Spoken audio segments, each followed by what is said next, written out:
me. I just need some more money. I'm gonna spend it, filling up my house, my face, my body, and my tongue, 'cause I just wanna feel good. Using all that's left, somewhere in your chest, on your sweetheart hit and miss.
you do in your room when you're all alone.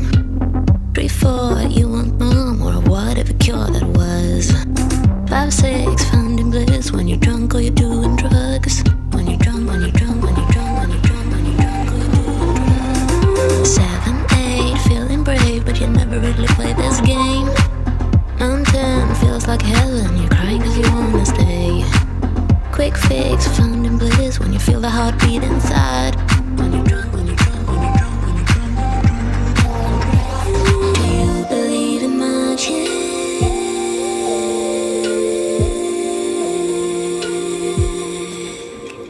Do you believe in magic?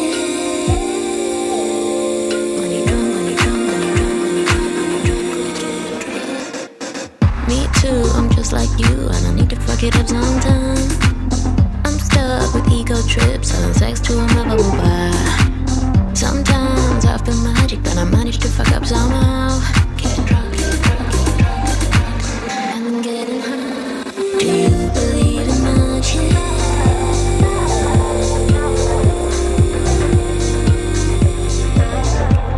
Do you believe in magic?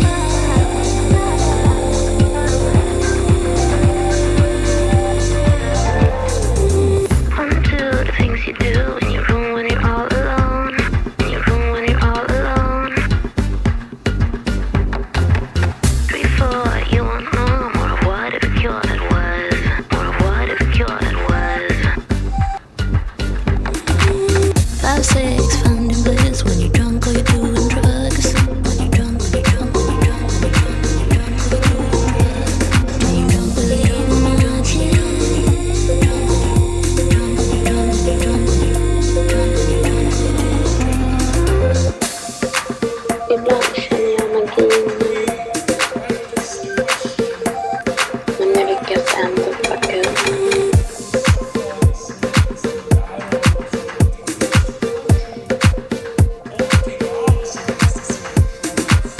Me too, I'm just like you and I need to fuck it up sometime.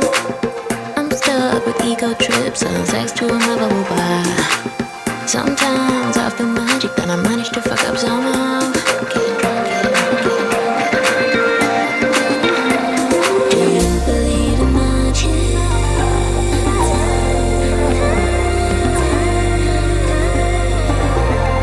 Do you believe in magic?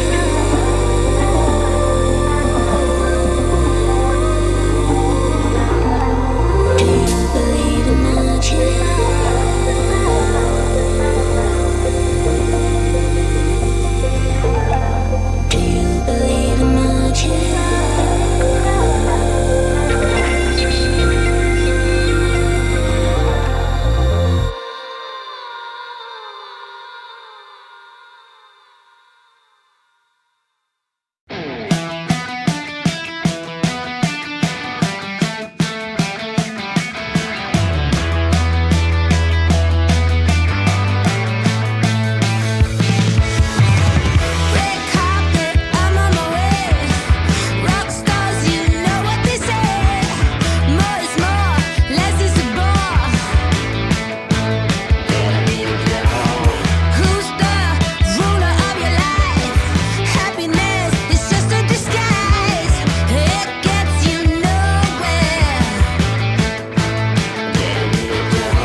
to have the time it took. We used to have our things in place. Now reel me in, I've gone too deep. Forgotten what you used to say. Do you feel it? We used to feel this. Do you see me? Young and carefree.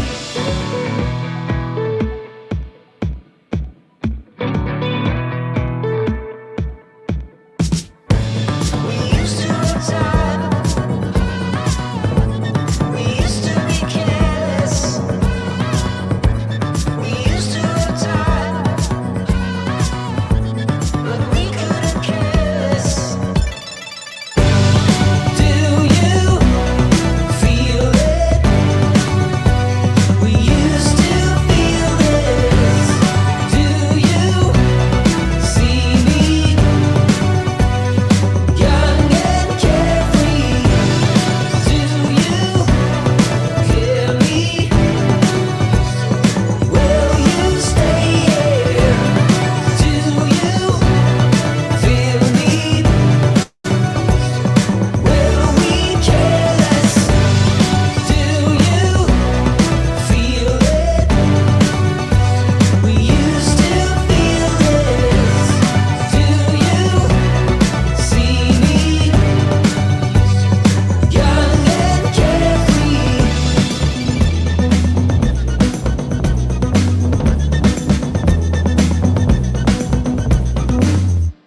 Target acquired. Eagle 1, first strike. You have permission to engage the target.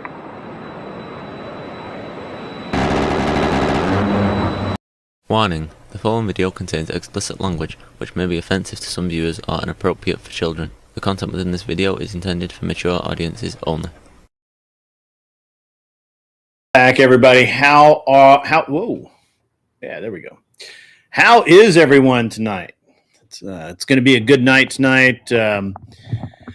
Had to start a little bit early tonight. Got a lot to get through, a lot of stuff going on, you know, all the things are going on. Mostly, obviously, Andrew's over right now debating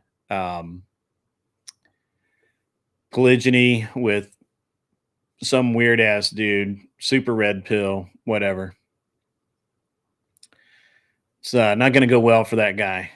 It's just not. I listened to the opening remarks, and that guy's on literally shifting sand and has no basis for any of his arguments. So it's going to be bad. It's going to be ugly. It is what it is. I can't save them all. At any rate, coming up here really shortly, 7:30, we're starting. I don't know why it's such a weird fucking time. 7:30 Central Standard Time, about an hour. We're going to go and we're going to do I am going to do the Gibbs Give Me a Break panel. The subject tonight is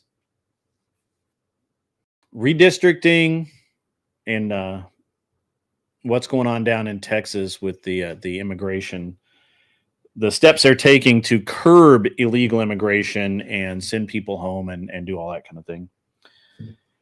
We're also going to talk a little bit about DebateCon here in a minute. Got some really new, kind of maybe sort of exciting stuff if you're planning on being in town.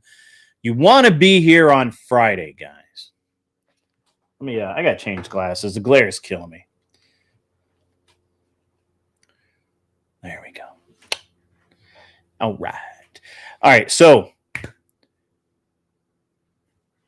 we have, if you're going to come to DebateCon, you want to be here Friday morning because I'm getting a venue. We're going to have live IRL debates all day. If we can. I think we can. Pretty sure. We're going to have food.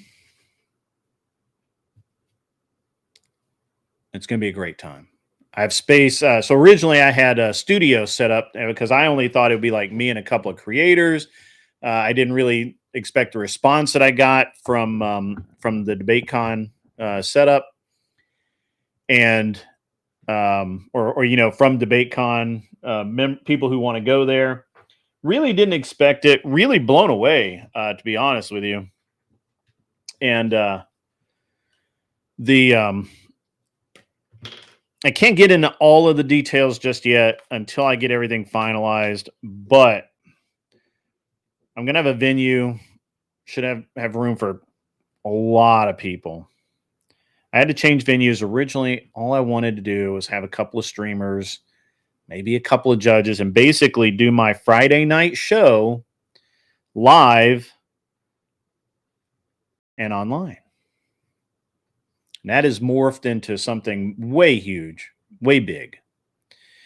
And it's still sorting itself out, but we are going to have a great damn time. So if you can make it to DebateCon, I strongly urge you to. If you try and get tickets and they're sold out, let me know. I will talk to James and try and get us tickets. And so that's going to be cool. All right, that's better. I can see, and I'm still getting a lot of glare. I don't know what really to do about it. The monitor, everything's turned down as much as it can be, so it is what it is at this point. Wish you knew how you could help you. Honestly, there's really they are. They're you can tell that they're pretty much all reading glasses now are coded. I have one pair that's not coded, and I was riding my motorcycle today, so I took a different pair of glasses with me, and I have no idea I can't remember what I did with the other pair. They may be in the truck or somewhere. I don't know. I'll have to go find them later, but everything's blue light coded to protect your eyes from the glare from your computer screen by, having a bunch of glare on your glasses. So I really only need them to read, and to be honest with you, I can read just fine. I just have to, sometimes I have to squint. At any rate, so we're going to have a great. Hey, what's up, Kinetic Kel? We're gonna have a great time in Nashville. The venue that I'm trying to get is amazing. It is so me. It's also very Andrew. Maybe Andrew will stop by. I don't know. But sorry guys, I had to slip. Sorry, I got something in my chair. All right, there we go. That's better. So at any rate, we're going to have a good time at DebateCon, guaranteed. The schedule for the next couple of weeks, at least this week, is jacked. The schedule for this week is jacked because we're going to be doing a bunch of stuff with somebody just messaged me. Give me a sec. We're going to be doing a lot with. I'm going to be doing a lot of traveling over the next, at least this week. So Friday night, we will have a show. I'm not sure what that's going to look like. I think Rob, Nor, and I did start early. I did for a reason. And mostly really just because I was bored, and I've got a, I want to do a little bit more prep before I get into before I have to get into this discussion, debate, or whatever the fuck they're calling it tonight. I don't think that it's going to be I don't think it's going to be an actual debate. I think it's a project. I'm sorry, guys. I got to do something here. So I've been on the bike all day, and I had it's very uncomfortable to carry in your IWB. So I have my shoulder holster on, and I have to take my belt off to take it off. I was like, fuck it, I'll just slide it off my shoulders. But unfortunately, that doesn't work. very well. There we go. Let me do this. There we go. As I hit the mic. All right. So here's the thing. We have a opportunity on Friday for DebateCon that's just unbelievable, because I'm trying to rent this place from 8 until 10 p.m. We may go longer. I don't know how late we can go. And honestly, the one that I really, really want, the guy has not gotten back to me yet. I want him to, but he just hasn't.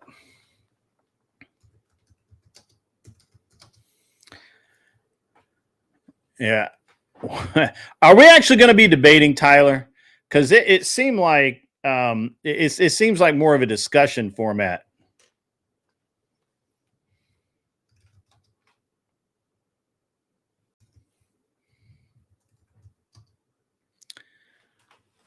Because I have to take my belt off to take it off. There's nothing in it. That's all over there. I was riding my motorcycle today. So anyway.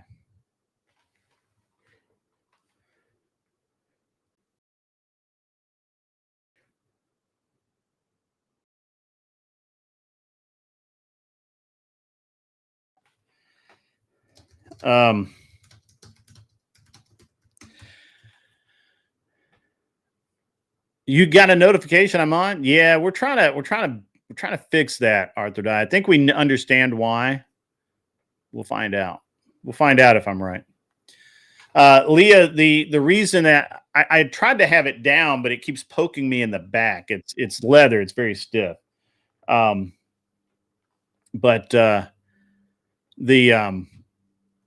Basically, I was out riding my motorcycle all day. It's very uncomfortable to ride a motorcycle with a appendix carry, or even like a 4 o'clock carry. And I'm always really concerned that, it's going to go flying somewhere. So, and I got a jacket on, so, it's all right. What's up, Arthur Dye? Good to see you. If you guys will give me a minute, I'll take my belt off and then I'll pull my holster off. I thought I could just drop it, but it's just not playing nice. So I'm not being perverted here. I'm just taking my belt off. And I don't even have to take it all the way off. I just have to get the loops out, so it won't stab me in my back. Or it's just very uncomfortable. It's very comfortable when it's on. It's not very comfortable to not have on. All right, there we go. There we go.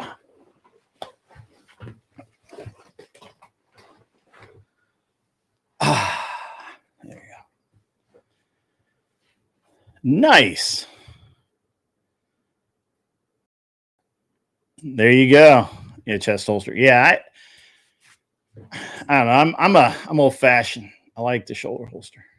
Yeah, I don't like where it's very uncomfortable to carry on a bike. At any rate, so when you come to Nashville, if you're coming to Nashville,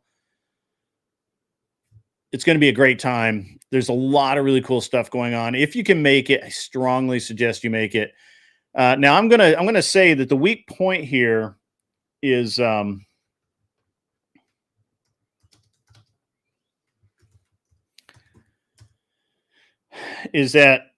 James at Modern Day Debate, or somebody at Modern Day Debate, has, for some reason, they're only putting out 200 tickets in the first batch, but I've been told that they can go to 400. So you guys should be able to get tickets no matter what.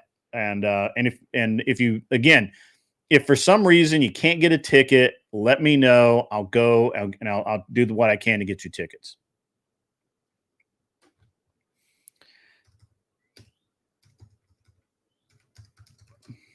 So let's see what else. I'm leaving Friday morning to go to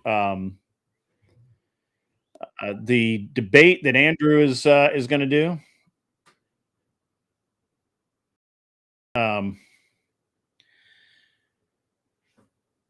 I'm leaving to go to. I'm flying into Chicago, then driving down to Indiana. I guess I'm going to have to rent a car. I wasn't going to. And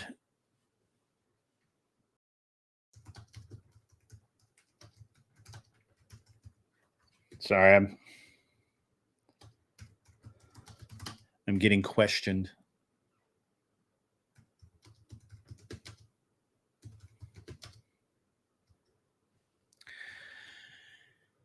All right, so Friday, I will be at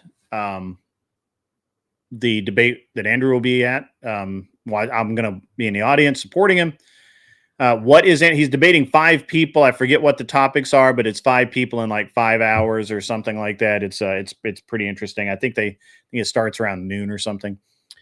And then I fly back Saturday morning. But Rob Knorr and I are tentatively planning to stream together, and we'll do and we'll probably do the. I don't know if we're going to do the debate show on Friday or not. We'll find out. Stay tuned for that. Then, and of course, I'll do the Saturday night chill stream, and I'll update you guys on anything that I find out or anything that I feel like is important. And then next week should be normal. The next, up until basically the rest of the month of whatever is left of August, and then September. September is going to be pretty normal. October, I'm doing TwitchCon. And then in November, it's DebateCon. So I got a lot of stuff going on, a lot of traveling, and it's going to be really great. It's going to be a lot of stuff going on. Hopefully, really good for the channel. Hopefully, really good for you guys. And and again, everything should be really cool in Nashville if you can make it. It should be a really good time. So good not to get poked in my back. So, and I'm just kind of goofing off, guys. There's really no show to be had here yet. And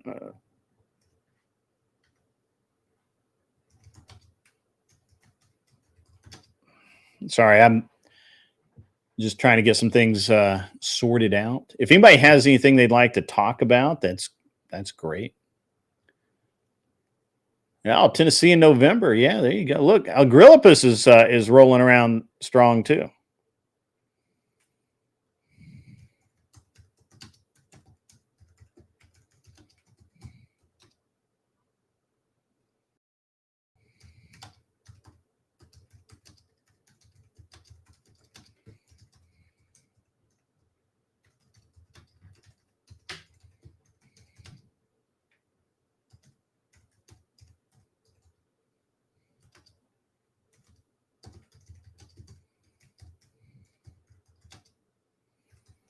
Apologize, guys. This is super boring.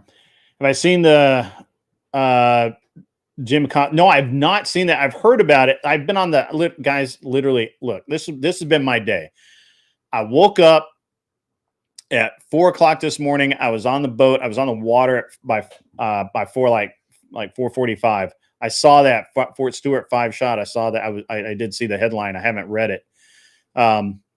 As soon as I came home, I dropped the boat off. I got on the motorcycle. I went to the gym. I worked out. I came back. I was on the motorcycle most of the day, just running some errands. I got in the car. My son and I went and got our hair cut. Went to the motorcycle shop to look at some new jackets and stuff like that. I needed a new pair of gloves, and got a new hat. Just stuff like that. And then I had to pick my wife up from the airport. So I have been moving all day. Yeah, thank you, Smoking Spaceman. I'll take a look at it as soon as I have time. I did hear it was like a really weird AI thing. Yeah. Yeah, it was. I guess there's some pretty good amount of pushback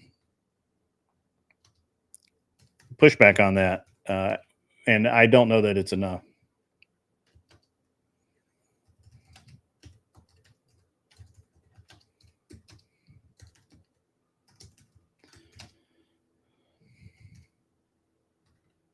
Sorry, guys. I'm just trying to. I got a couple little things I need to get done. Emails this in. I am actually. I mean, so when I was in New Jersey for DebateCon, I was basically unarmed because it's New Jersey. You can't have a gun there. However, I'm flying into Chicago where I can have my firearms without a FOID card, and then I'm driving into Indiana. The actual debate's in Indiana, which is a no permit to carry state. So you can draw your own conclusions, but I'm always armed. I always am. I even got a cool new wallet. Check this out. This is my new wallet. This is awesome. Check this out. Yeah, it is morbid. I think to do that. Look at that. Oh, you guys can't see it. That's up.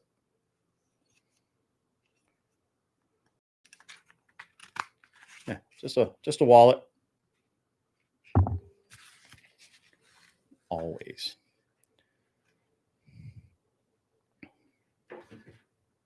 So.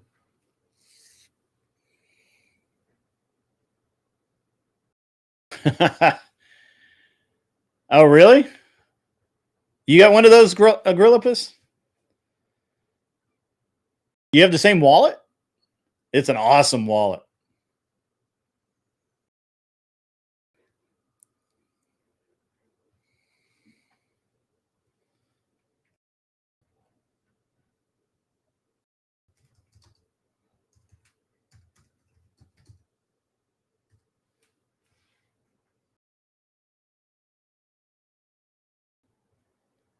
Yeah. Not great for whipping out the credit card, but that's right. That's right, Vibe. Yeah. It is really cool though. It's and it's so that little gadget, this little gadget right here. This is G10. I can't, you guys. This is G10. This is it's quite stabby. But the important thing here is this is totally non-metallic. There's no metal in this. I'll let you draw your own conclusions about that. There's no metal. It's plastic-ish. G10 is a composite material. So,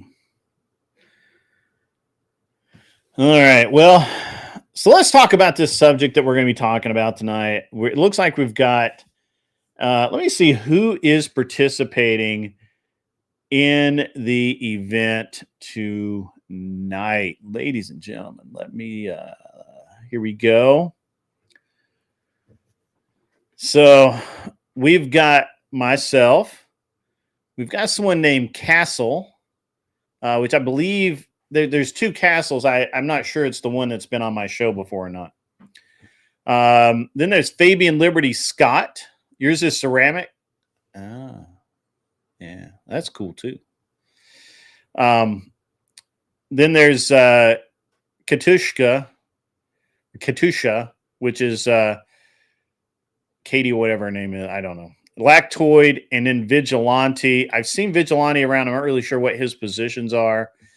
And then I really thought that Tyler was going to be on tonight. Maybe this is wait, hang on. Make sure that I'm on the right thing here. No, all right, never mind. That's for tomorrow night. I forgot to tell you guys, I'm going to be debating tomorrow night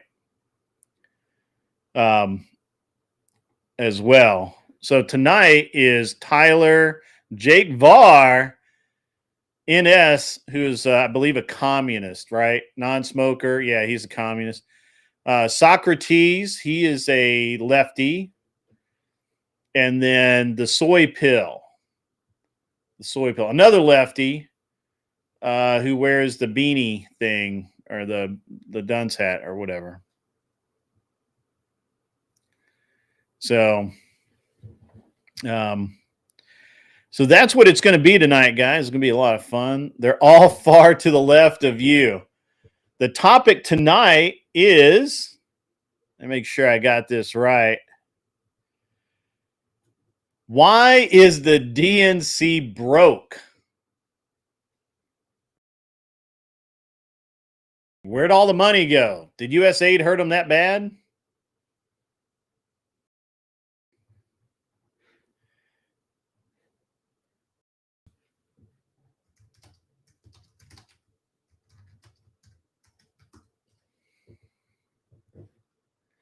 I did see that, Smoking Spaceman. Yeah. Yeah, you're going to have to verify your age now. So that's going to be really interesting.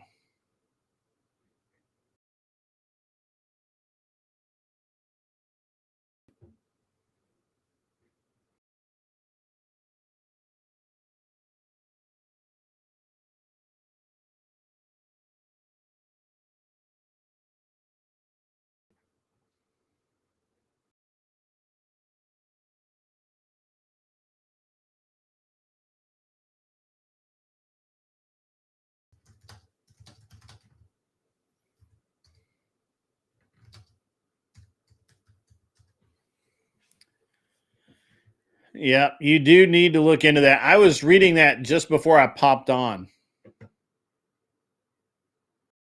I thought it was broke in. Apparently, he meant it as broke.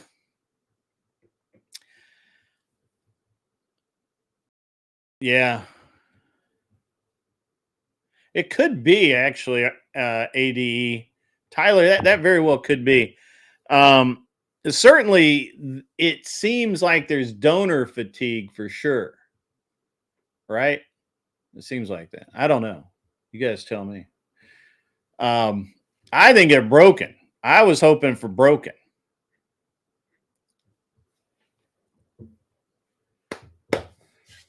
Anyway, it's going to be good. It's going to be really good tonight, guys. So tomorrow night, I'm doing the Texas redistricting, all of that nonsense. That's the topic for tomorrow night. I got my nights mixed up. I apologize, guys. I do apologize. I really do. I really, really do. So the topic for tomorrow night is going to be redistricting, illegal immigration's effect on seats, and more. So.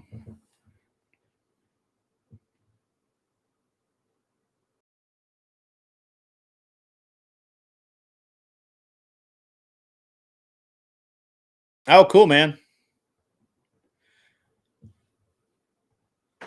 I think Tyler is going to be my greatest weapon in this debate. Hey, what's up, Damien? It's been a while, man. Damien, our resident parkour expert. He is big into the training scene down there in California. So anyway, guys, so I will actually be in San Diego in October for TwitchCon. I'm making my final arrangements now. We'll see how that goes, and we'll see how everything works out. But I think it's going to be cool. I don't actually normally stream to Twitch, and I've started streaming to Twitch again. Hopefully, I don't have to start like super modifying what I say and what I do so that YouTube isn't pissed and everything is great. But don't hold your breath, because we all know that Twitch is Twitch is a leftist sewer, and sewer monsters live in sewers. So take that for what it's worth.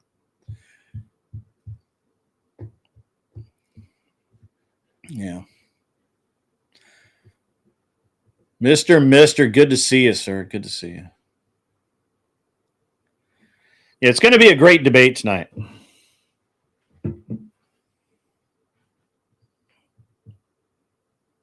It's too bad Clover Tack is in here. We could have some good gun prattle about which weapons I should take to Indiana via Chicago.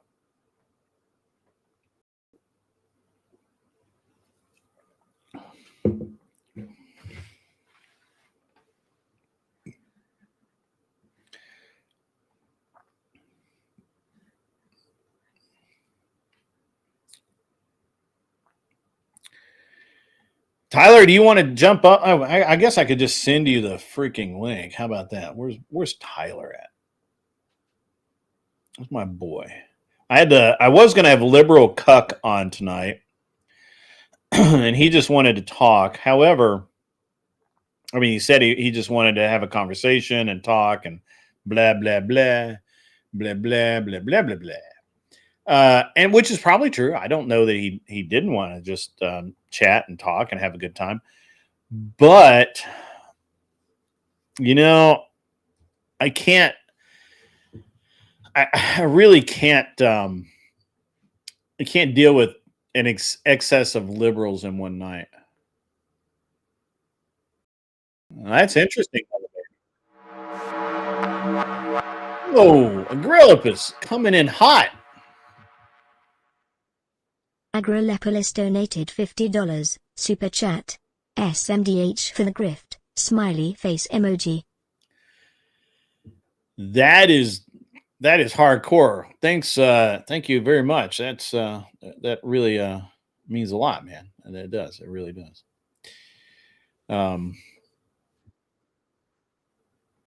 What's up, average debate enjoyer? How the hell are you, sir? He's got to configure his shit for Talk Studio. That's okay. Just take as long as you need, man. So, all right. So tomorrow night, tomorrow I'm doing the day shift show. That'll be noon to 3, and then I'm going to be right back again at 7:30. Probably start early again, 6 or 6:30, and we'll do a second debate. Hey, there's Tyler. What's up, buddy? Hey, what's going on? Man, I'm just getting ready to, smoke some fools. What are you talking about? What do you got? Yeah, I've already linked my document, and a couple of the people on the left have been disputing a couple of things I said there. I'm still adding to it. I got a lot of reasons why, and some of them are innocent, but generally, I got a new one too for under bad tactics here. Remember when there were 2 cycles in a row that Democrats were spending all their money on Republican races, and that backfired in their face really often? That could be pissing people off. Yeah, no doubt. It's an interesting. Definitely there's some donor, like their donor pool seems to have vastly shrunk. And I mean, you look at how many billionaires that they're alienating, right? Like everybody, like most people know, like the 5 billionaires that's in the press all the time, right? Like Elon, Bezos, Gates, and what's his dick? The Wall Street guy, or not Wall Street, Oracle of Omaha, Walter, what's his name? Warren Buffett. So everybody knows those billionaires, but there's a shit ton more billionaires out there that are not happy with the DNC at all, and probably have kind of cut back their donations. So, but anyway, yeah, I don't know, man. It certainly does seem like the donor pool has shrunk. It seems like, or pardon me, maybe they have donor fatigue, donor sore dick. I don't know what you want to call it. Do you think it might have something, and I was just about to say that, Mullet Baby. Do you think it might have something with Kamala getting $2 billion for her election and still being over budget, knowing money? Do you think that could be part of it? I have that in here as a potential reason, and not only that, the Kamala Harris campaign was lying to their donors, saying that she was up in all these polls, and then when you actually look at all the data, they were cherry picking just polls that they liked and kind of gaslighting these people for even more money. That little skinny Asian lady that was higher up in the DNC, they quit after, and now she's like on news shows and shit, talking shit about the DNC. She said the same thing. Like, I was out there raising money, lying to my friends, unknowingly lying to my friends using their data and soliciting millions of dollars out of people that trusted me. And now I look like an asshole. And these people are mad at me when I just believed what the DNC was telling me. Whoa, Chuck in Tennessee sends in $5 and says, I do what I can for the grift. Thank you very much, Chuck. You know, actually, obviously, you know, Agrillipus, you know, and Kissy Cat and those guys who are large contributors, whales, as Flo would say.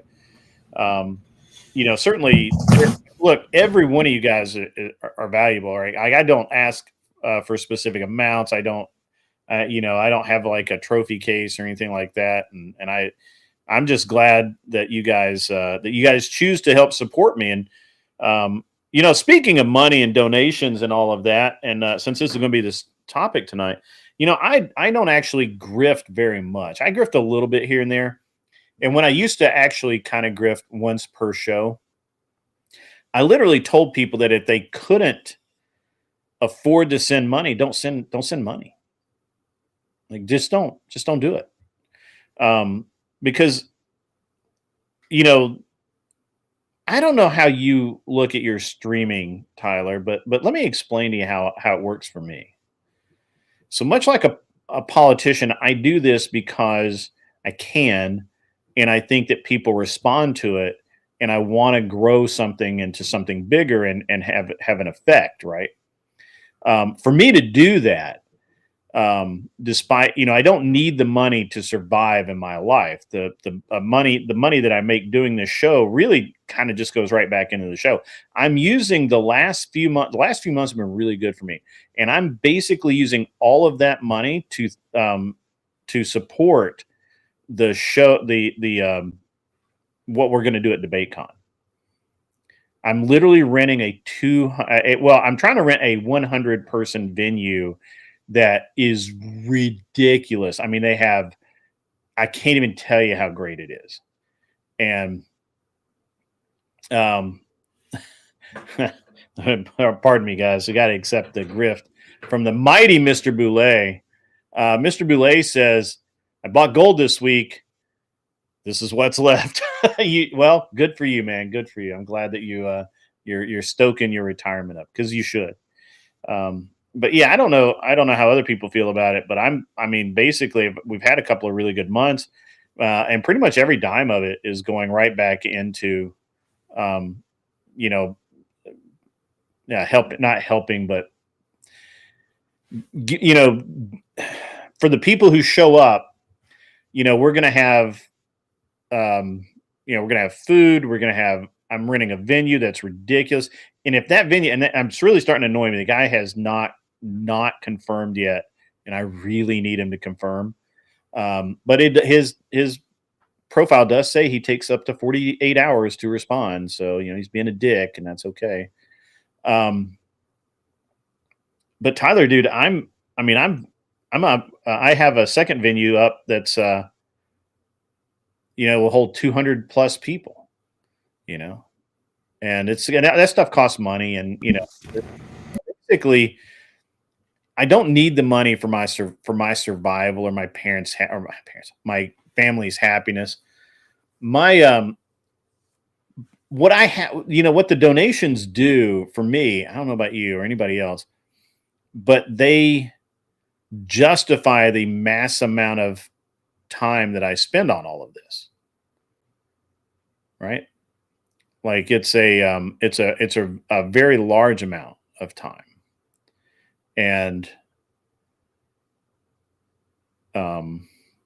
you know, it's you know,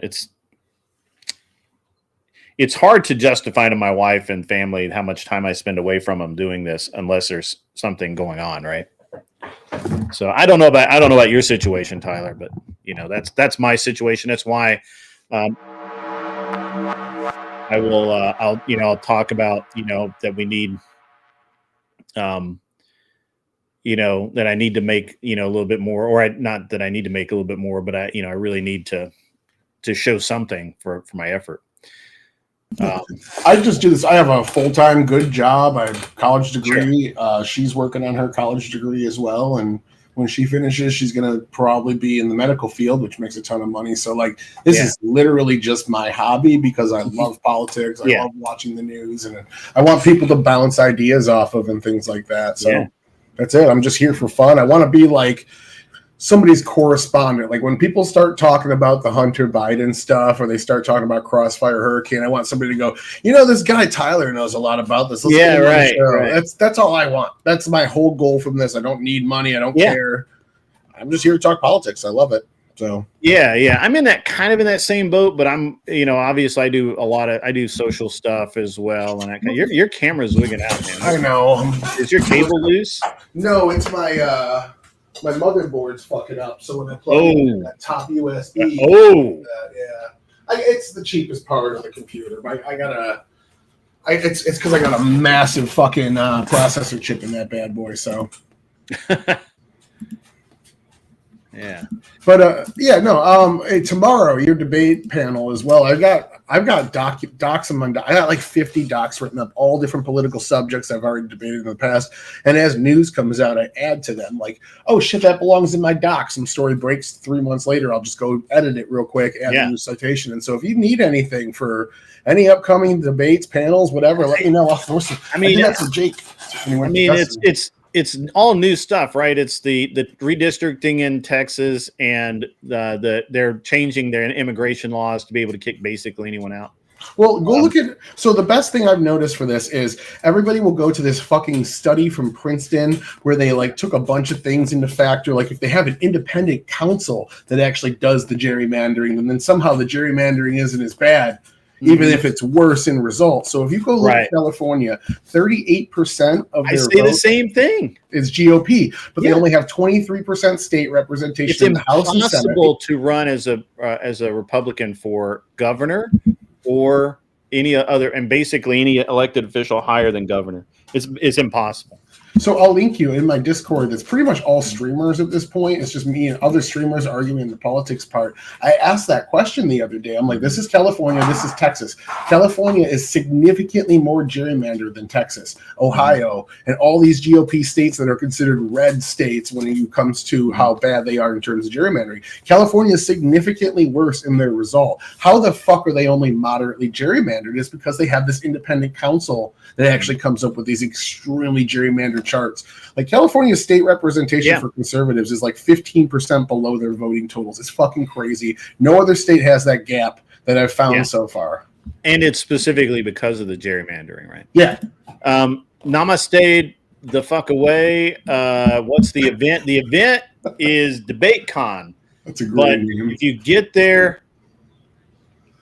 on or before Friday, I'm having a big shindig. That's all I can tell you. It's gonna be big. We're gonna have debates. We're gonna stream a live IRL debates, live IRL interviews. I think we're gonna do my debate show, which happens on Friday night live from that studio. Well, I'm hoping to. And if we can't, then we'll just, we'll do, it'll just happen throughout the day. And then, it'll be a big party. I've got 3 venues that I'm looking at. One is like perfect. I'm waiting for confirmation. I don't have confirmation yet, which is just bugging the piss out of me. And, it's really driving me crazy. Like I can't even tell you, how bad it's really messing me up. And you're not coming to DebateCon, are you? I can. I got immigration, wedding, and then we got to do more immigration stuff. My money's got to go to bigger things right now, and time generally. That's why I've been streaming too. Yeah. Okay. So Well, yeah, I didn't know if you were going to make it, but if you were, I was going to say, just let me know because I'll give you all the information on what's going down. I really should to do networking just to meet different people because It is amazing for networking. Bigger channels aren't going to have me on with my fucking 18 viewer count. So like I should be doing stuff like that. I don't know, man. The order of priority right now, wife. I used to think house. that too. But one of the interesting things is you have to bigger channels are always looking for content, and they can't just keep interviewing the same people no matter how many viewers they have or anything. So when I was talking to Andrew about it one time, and I'm like, when I get bigger, I'll go on X show, and he's like, why not just do it now? Just send the guy an email and say, hey, I'll come on. I won't embarrass you. I've been debating for a while, or at that point I wasn't debating, I was interviewing. I'm like, hey, come on my show, I'll do interview. I'll interview you. I'm really good at this. Let me, give me a chance, bro. And they actually would. So, it's really cool. Yeah. Michelle, I'm going to fly into Chicago and drive down to Indiana. I will be very armed.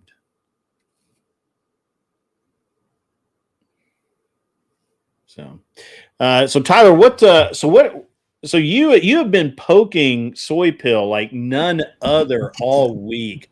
Like he's probably really pissed. No, come on. He's probably hot, man. He's probably No, it's all good. We have exchanges. When I tried to be nice to him, he told me a real friend would insult me right now. So I made a joke about how he has spaghetti legs that don't match his arms, and he skips leg day and shit like that. And it was, I tried to be the nice, sincere guy I always am, and he likes that bro-y back and forth that you like, busting balls kind of. That's all it is. The dude's genuinely pretty cool. Yeah, it's really funny because the first time I met him, he was late to the debate, and I was kind of grumbling about it, and it wasn't even supposed to. I don't know if it was an actual debate or if it was supposed to be a discussion.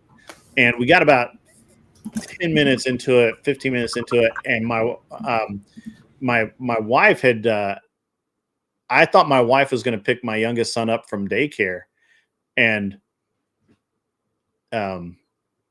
no. So I had to be like, oh, I got to go. Like, I couldn't get a hold of my wife because she was doing something else. And I'm like, I gotta go take care of my kid. And Soy Pill's like, oh, you're running. And I'm like, no, I'm not running. So anyway, thought it was very funny. I've got Andrew's debate pulled up. I can't hear it obviously because I'm listening to my my channel. But did the guy run? Did the guy concede? Did he rage quit? What happened? It's just Andrew up now. What happened over there? Somebody help me out. $2 from the Raging Patriot 1776. Lindsay has cooties. Check out for the grift. LOL. Thank you very much. Cootie grift. Cootie grift. Nothing like the cootie grift. So, yeah. Pee Wee Herman died a few years ago. Speaking of Pee Wee pedo, he died a couple of years ago. So, you okay, Tyler? There we go. you were having that little talk about, whatever, go email somebody, even if you're small, don't worry about it. And I took that advice to heart. I'm emailing somebody right now. Yeah. Why the fuck not? I got almost 3 years under my belt and a ton of debates, even though I don't have the viewers. These bigger shows don't really care that much about that. They want somebody on there that gives them a show. So. Right. And it's Andrew told me that, and I was like, that's like really smart, and it makes total sense too, right? I mean, that's why Tim Pool will have someone like Prime Kai on, who's like nobody, gets like no viewers, was a big deal, but isn't. So I used to kind of get excited about going on Prime Kai, but now I'm like, other than the fact that Scott's there and all of that. Oh yeah. I am watching on it. I just have the Crucible up. I'm sorry.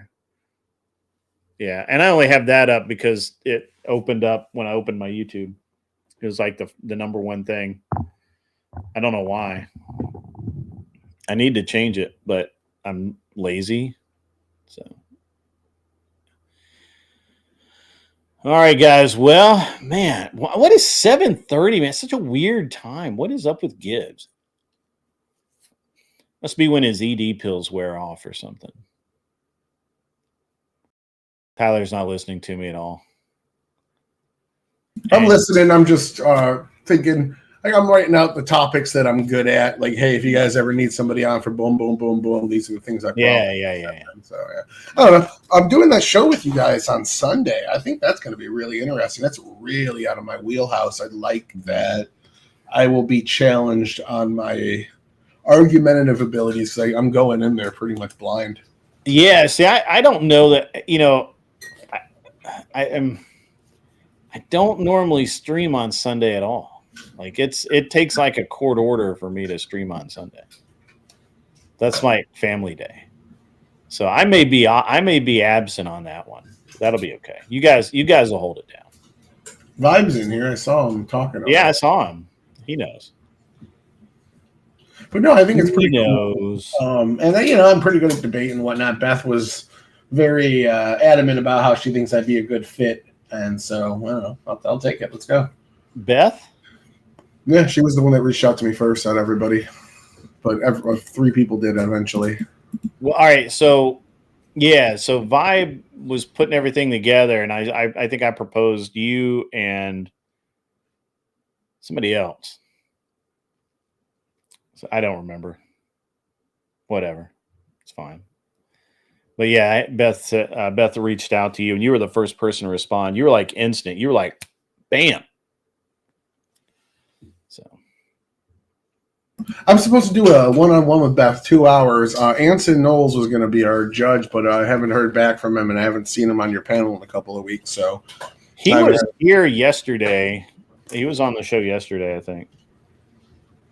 But hey, I mean, yeah, he's been in and out for sure. If you want to host it as well, we were going to do public schools. She's anti-public schools. I was going to come in and lay down my super pro-establishment, left to center, old school liberal type of views as to why public schools are good. Just because we agree all the Troon stuff is bad right now, it doesn't mean you throw the baby out with the bathwater. And I don't know. Yeah, but I don't think public schools have ever been good.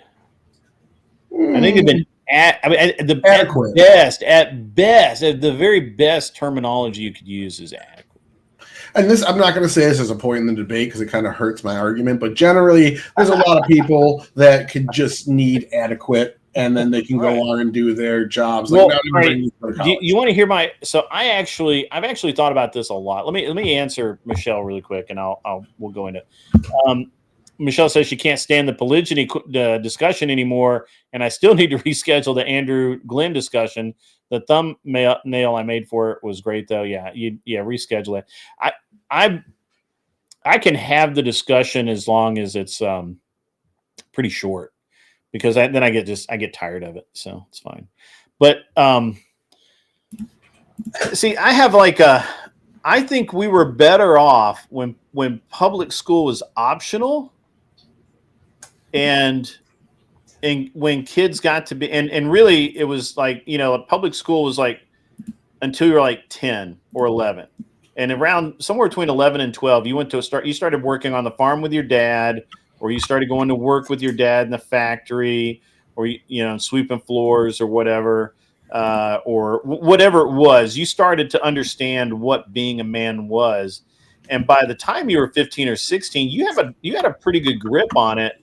And I think that's why you saw such young couples that had great marriages and built a great country, was not because because they were better or worse educated, but because the way that they were educated was kind of purposeful, right? Like, and you can see, Johnny Cash is. You ever heard of Johnny Cash? He's a singer. Or you're talking to chat? Yeah, I'm almost 40, man. Okay, all right, yeah. So Johnny Cash, his dad was an alcoholic, and then he came to Jesus or whatever, and became like a ridiculous Christian, right? Like matter of fact, later in life, he really condemned his own. I rephrase. So they had a sawmill, and his dad had his two sons, Johnny and his brother, and I cannot remember his brother's name at all, but they were working in the sawmill, and the brother died because of the saw broke or malfunctioned or something. I don't know. I wasn't there, so and his father held that against Johnny his whole life, and Johnny tried to do everything his dad wanted him to do. Right? He learned a trade. He went into the Air Force, I believe it was. That's what he actually wrote most of Folsom while he was in the Air Force on station, because he had so much downtime, and it was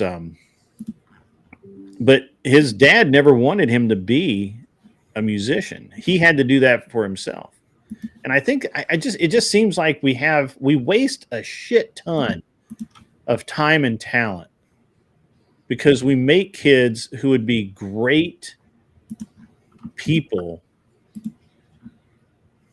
waste mass amounts of time learning how to fucking play piano. I'm not saying there's anything wrong with it. If you want to learn how to play piano, learn to play piano. If you have that gift, if you have that drive. My biggest chief pet peeve with public school is how the requirements keep changing.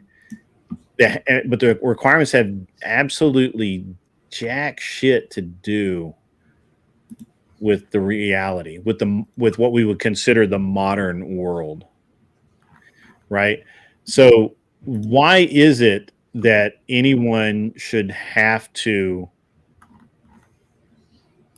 learn a second language in the United States of America?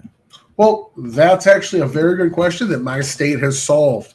You can learn a computer language as early as 8th grade and use that as your foreign language, so that when you that's pretty. Where are you at? Georgia.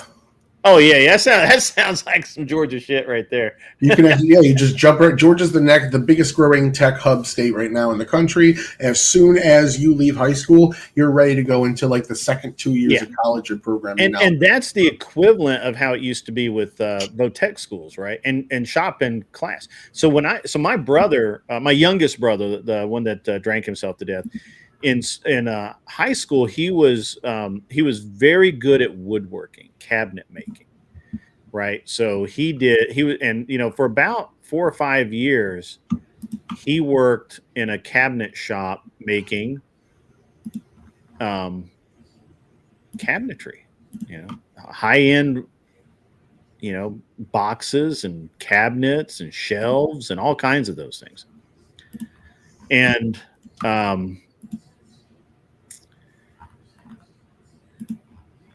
he was like, that was like what he needed to do, and then eventually he decided to change a little bit, and he went in and went to work as an electrician, and that got him into drugs and alcohol, and then a couple of decades later he died from it. So but in the meantime, he had a great gift for working with wood, and somebody saw that, and that's basically what he did. He didn't graduate with Spanish, he didn't graduate with an extra 3 English credits or anything like that. He graduated with woodworking as his biggest elective. I don't know. I just think that we have. We had an opportunity in this country to really create the strongest workforce on the planet, the most trained, the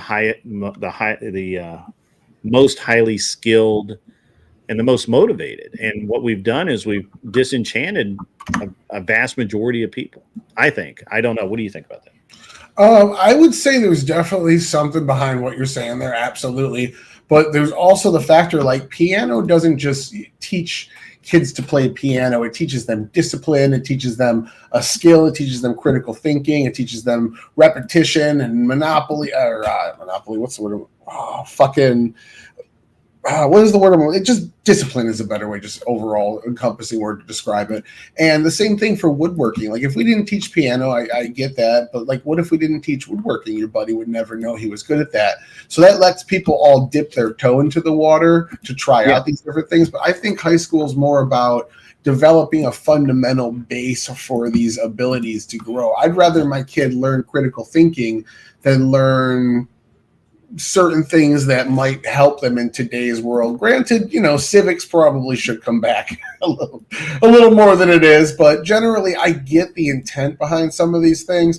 It's like the Tiger Mom making all of her kids learn the violin or piano, the cliche Tiger Mom that like kicks her kids' asses. That's kind of a good thing in a way, because even if they never use that in the long run, just because it instantiates that type of mentality in you. But yeah, I think the failings of public school are the perverse incentive systems that have been built up. Like they can't change and they keep going in one direction because they've built an entire institution on profiting off of tax dollars that is incentivized to keep growing. So we see school administrations just incredibly bloated to the point where they're growing at 10 times the rate of teachers and students, because they have all these people that want to go into the profession and maybe can't be around kids or aren't qualified, but they're still in the union, and the union wants to collect their dues and be even bigger to have more political power. I mean, so hold on. So I'm going to address a couple of your points here, because you're kind of running. Sorry, I'm Destiny-ing.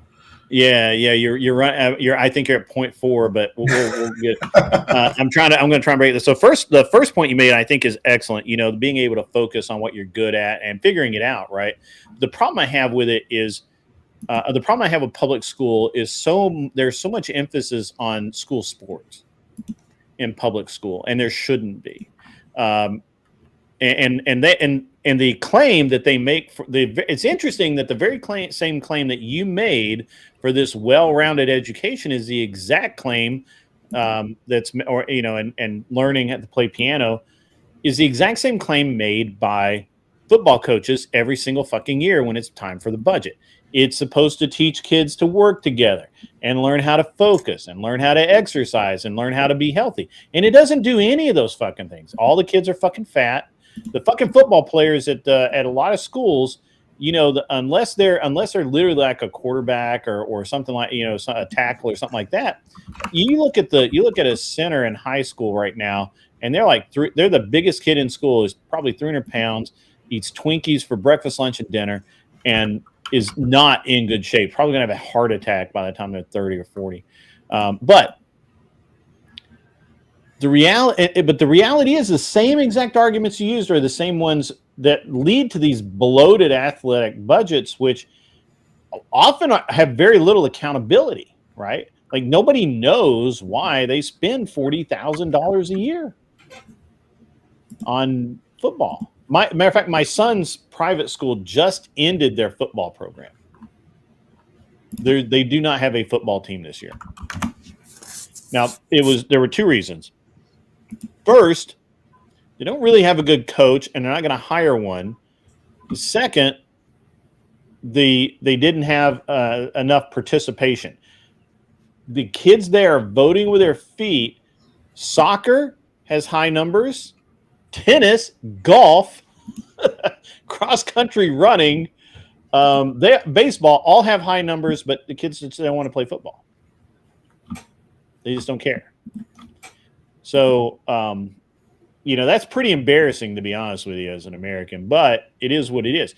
So when we use this justification, well, it teaches these skills, I think you're wrong. It teaches some kids some skills, but it doesn't teach an entire class that. And it's the same thing with saying, well, everybody's going to have to take, everyone's going to have to take Spanish or piano.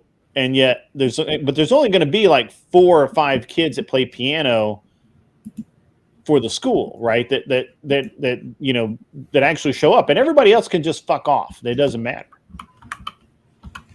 So I'm very interested in this discussion about how the money is spent. Now, your second point kind of pulls from this, right? And so I'm actually really always very interested in how the Department of Education spends its money, because they haven't been able to balance a budget in over 10 years. They're consistently $8 to $10 billion of money that's unaccounted for, not missing. They know they spent it, but they don't know what they spent it on. It's not unaccounted for. I guess technically it's unaccounted for, but at the end of the day, why does this is an organism? You understand that the Department of Education in this country has an $800+ billion budget. Why? If we're spending that much money, teachers should be driving new Ferraris. I would say like the problem with the teachers, they generally, so the Department of Education does suck up a lot of money, but they generally do the Title V, Title VI, Title IX stuff, so they have to have a lot of lawyers working for them. They're doing the federal stuff. Most of the government's budget on schools is from the state of the individual schools, and that's where we see the teachers unions overpowering and bullying government. They don't have the power, but the federal budget's $800 billion. Now, and this is interesting. So, not this past year, the previous year, our governor refused the tax dollars from the. Actually, it might have been. He. I think he also did it coming out of COVID in 21 or 22, because he refused the tax dollars coming out of the Department of Education. Or the grants from the Department of Education. He said, no, we are not taking this money because of the strings that are attached to them. We're getting called over by. I know. I just saw it, guys. I'm sorry. We're going to have to table this discussion. It's a really good one. I'm having a lot of fun doing it, but we're going to table it because we got to go and fuck around with Admiral Gibbsy. That's what I'm saying, though. If you ever want to if you want to host me having this conversation, feel free, because it's a good conversation to have. I think that most people are really out to lunch on the Department of Education. Yeah. So, all right. I'll see you in a minute. I'll see you in a minute.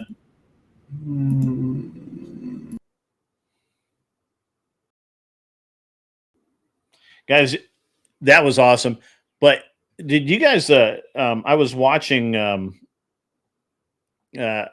Charlie Kirk short today, and it was amazing how he destroyed that dude. So, all right, I'm in the waiting room now. He's going to throw me in there. Give me 1 second. Need to mute myself. Yeah, all right. I'm mute and I'm deafened. All right, so that's good. We'll get this set up. Yeah. Let me take this over here. And now I can see that. I got this over here.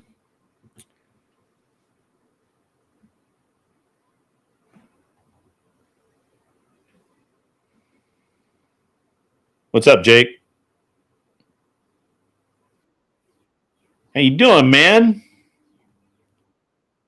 You got everything going on?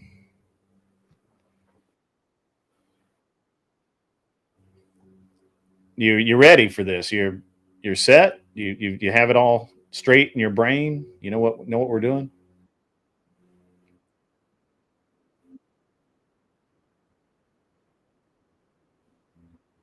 Oh yeah?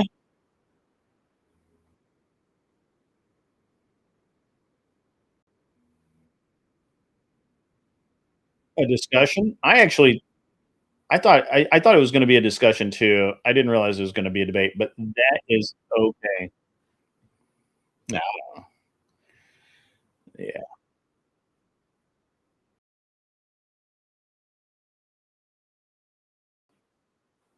Well, I think we can easily debate various functionality. Um, and like some theories as to why. things are going the way they're going.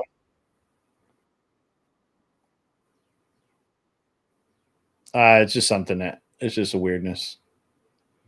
I don't know why it popped me up. That's all right. I see Tyler too. My video is turned on.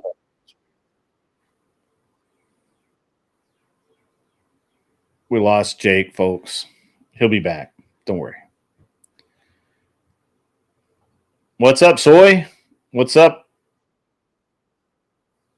It's good, man. Yep, we got you, man.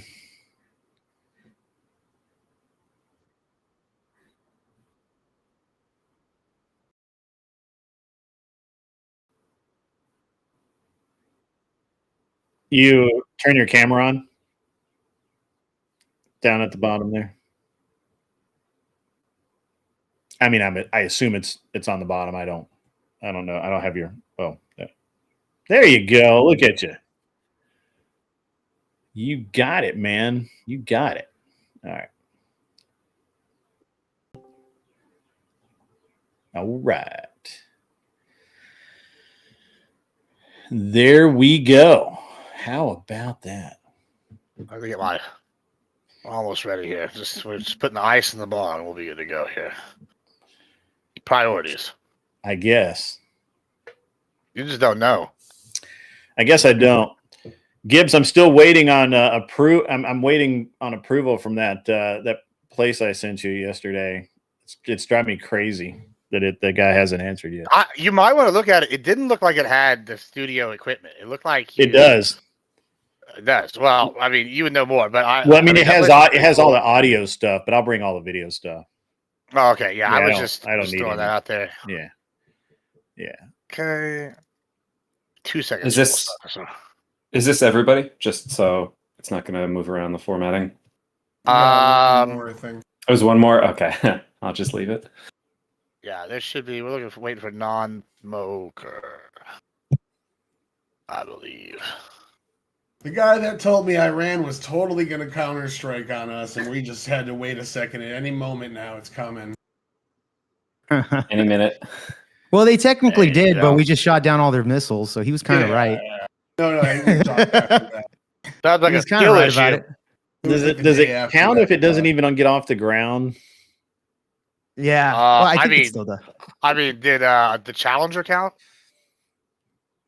Too soon? That was. I watched that live, bro. Yeah, I watched 9/11 live. They still make 9/11 jokes. I mean, that got off the ground.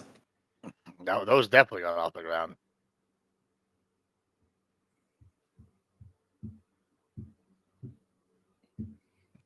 Yeah, Gibbs. So far, I actually have 3 venues that lined up, and one of them will hold over 230 people. So, hell yeah, yeah, it's gonna be legit.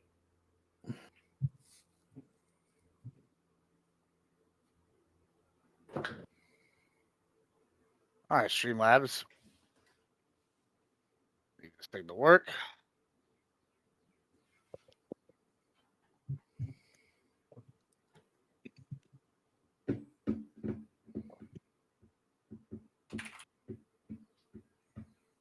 Give him another 2 minutes. Oh shit! Hang tight.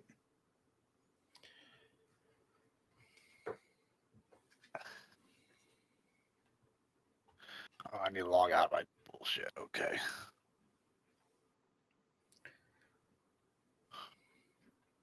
You had to schedule this on the same night that Andrew's debating polygyny, so it drastically. You're not missing anything. That guy he's talking to didn't know what the fuck he's talking. Well, I understand that. It's just it drastically draws away the viewer count. I'm sure Jake is feeling it too.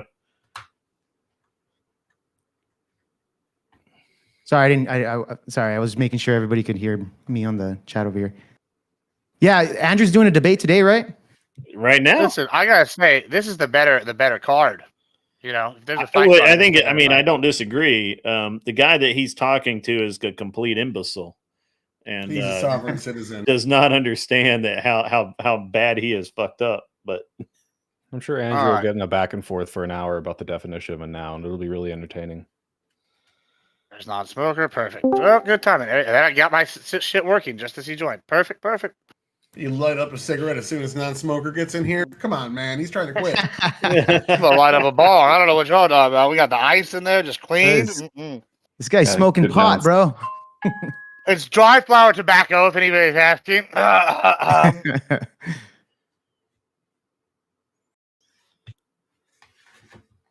All right, let's kick this off. Oh, nice. Does that device cool the tobacco?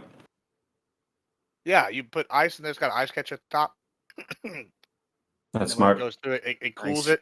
Now the problem with it is though, it's a good thing, bad thing. The good thing is it allows you to like suck more in, so you get like more. But the bad is that like then you get more of the fucking mucus shit because you're like, oh, I was breathing a lot more and it was easier on the lungs. Pros and cons. Pros and cons. All right, let me just unmute. All right. I don't know. Oh, welcome everybody to another episode of Give Me a Break. We're here today to discuss an important topic, which is why is the DNC broke? There's some conspiracy theories out there. There's some real theories, and we're gonna get into it. I'm pretty excited. I'm gonna let everybody introduce themselves, and why don't you introduce yourself and then go ahead and give your intro as well, just to speed things along because I feel like this might be a contentious panel. Go ahead, Tyler. Yeah, Average Debate Enjoyer just moved to YouTube, so YouTube/Average Debate Enjoyer. Same on Twitter, and everything I say is right. Anyone disagrees with me, they're wrong by default. We should pretty much just wrap it up now. Have a good one. Fantastic. Thank you so much. Grid. I mean, that was actually kind of base, Tyler, except you're usually wrong, and whoever disagrees with you is absolutely right. However, I'm Grid One Motorsports. I represent the angry gun-toting, meat-eating fucking people, and I'm here to talk about why the DNC seems to be a little short on resources. I think they have a lot of cash, probably, but because we don't know where all the bodies are buried yet. But we'll find it. And other than that, we'll talk about this. We're gonna have some great times tonight. You can find me at an Unreasonable Man on YouTube and Twitch. Fantastic. Thank you so much, Mr. VAR. Yeah, I'm Jake VAR. I run a YouTube channel called Project Veopod, so you can check that out on YouTube as well as Rumble. And you can find me on X and Instagram as Jake VAR. Just type in my name, you'll get me there. So, yeah. All right. Thank you so much, non-smoker. Hey, twitch.tv/non_smoker, radio host, communist. I hate the Democratic Party. Nice. I feel like you'll get some agreement on the hate of the Democratic Party from a few people here. Socrates, go ahead. Point. Hey, everybody. Glad to be here today. I'm Socrates at Socrates TV on Twitch and on YouTube. YouTube, Real Socrates. Twitter, although I need to move over to Blue Sky. Yeah, I mean, wait, are we giving like a quick opening to the prompt as well? Okay. I mean, it seems pretty obvious. All the polling suggests that that Democratic voters want more progressive policies, and they think that the establishment wants more conservative policies.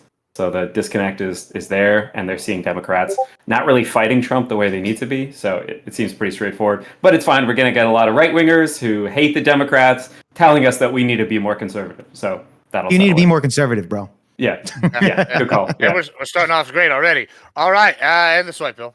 Yeah. Hey, what's up? I'm the Soy Pill. I joined because I heard that there's a bunch of people who think that the DNC isn't being funded because USAID cuts or some other crazy conspiracy. I thought I'd jump in because if you read 2 articles, you'll know that's not true, or just know that the funding is totally fine or in a totally fine spot. It's kind of interesting hearing all these crazy opinions, but yeah, let's have some fun. Yeah, and actually that's a perfect segue into the opening of the topic. I think before I let you go at it, there have been some interesting conspiracy theories. Some of them are claiming that USA not funding the NGOs anymore is now causing the DNC to be broke. There's some more pertinent, I think, real world theories that are, I think going to come into play. Like we've heard people say that the approval ratings low. Mute yourself. Topics, all these things on Twitch. Huh? Mute yourself on. Oh yeah. Sorry. And so there's a lot of these things I think that are going on. And rookie, it's my first time doing this. So there's a lot of these things going down. I think we're going to get into it. I'm pretty excited. What are y'all's reasons? What is the most prominent reason you think the DNC is hurting for funding right now? Because they went from record highs to record lows for funding. I would go with, personally, Well, two reasons. One, there's a civil war in the party after the lost election.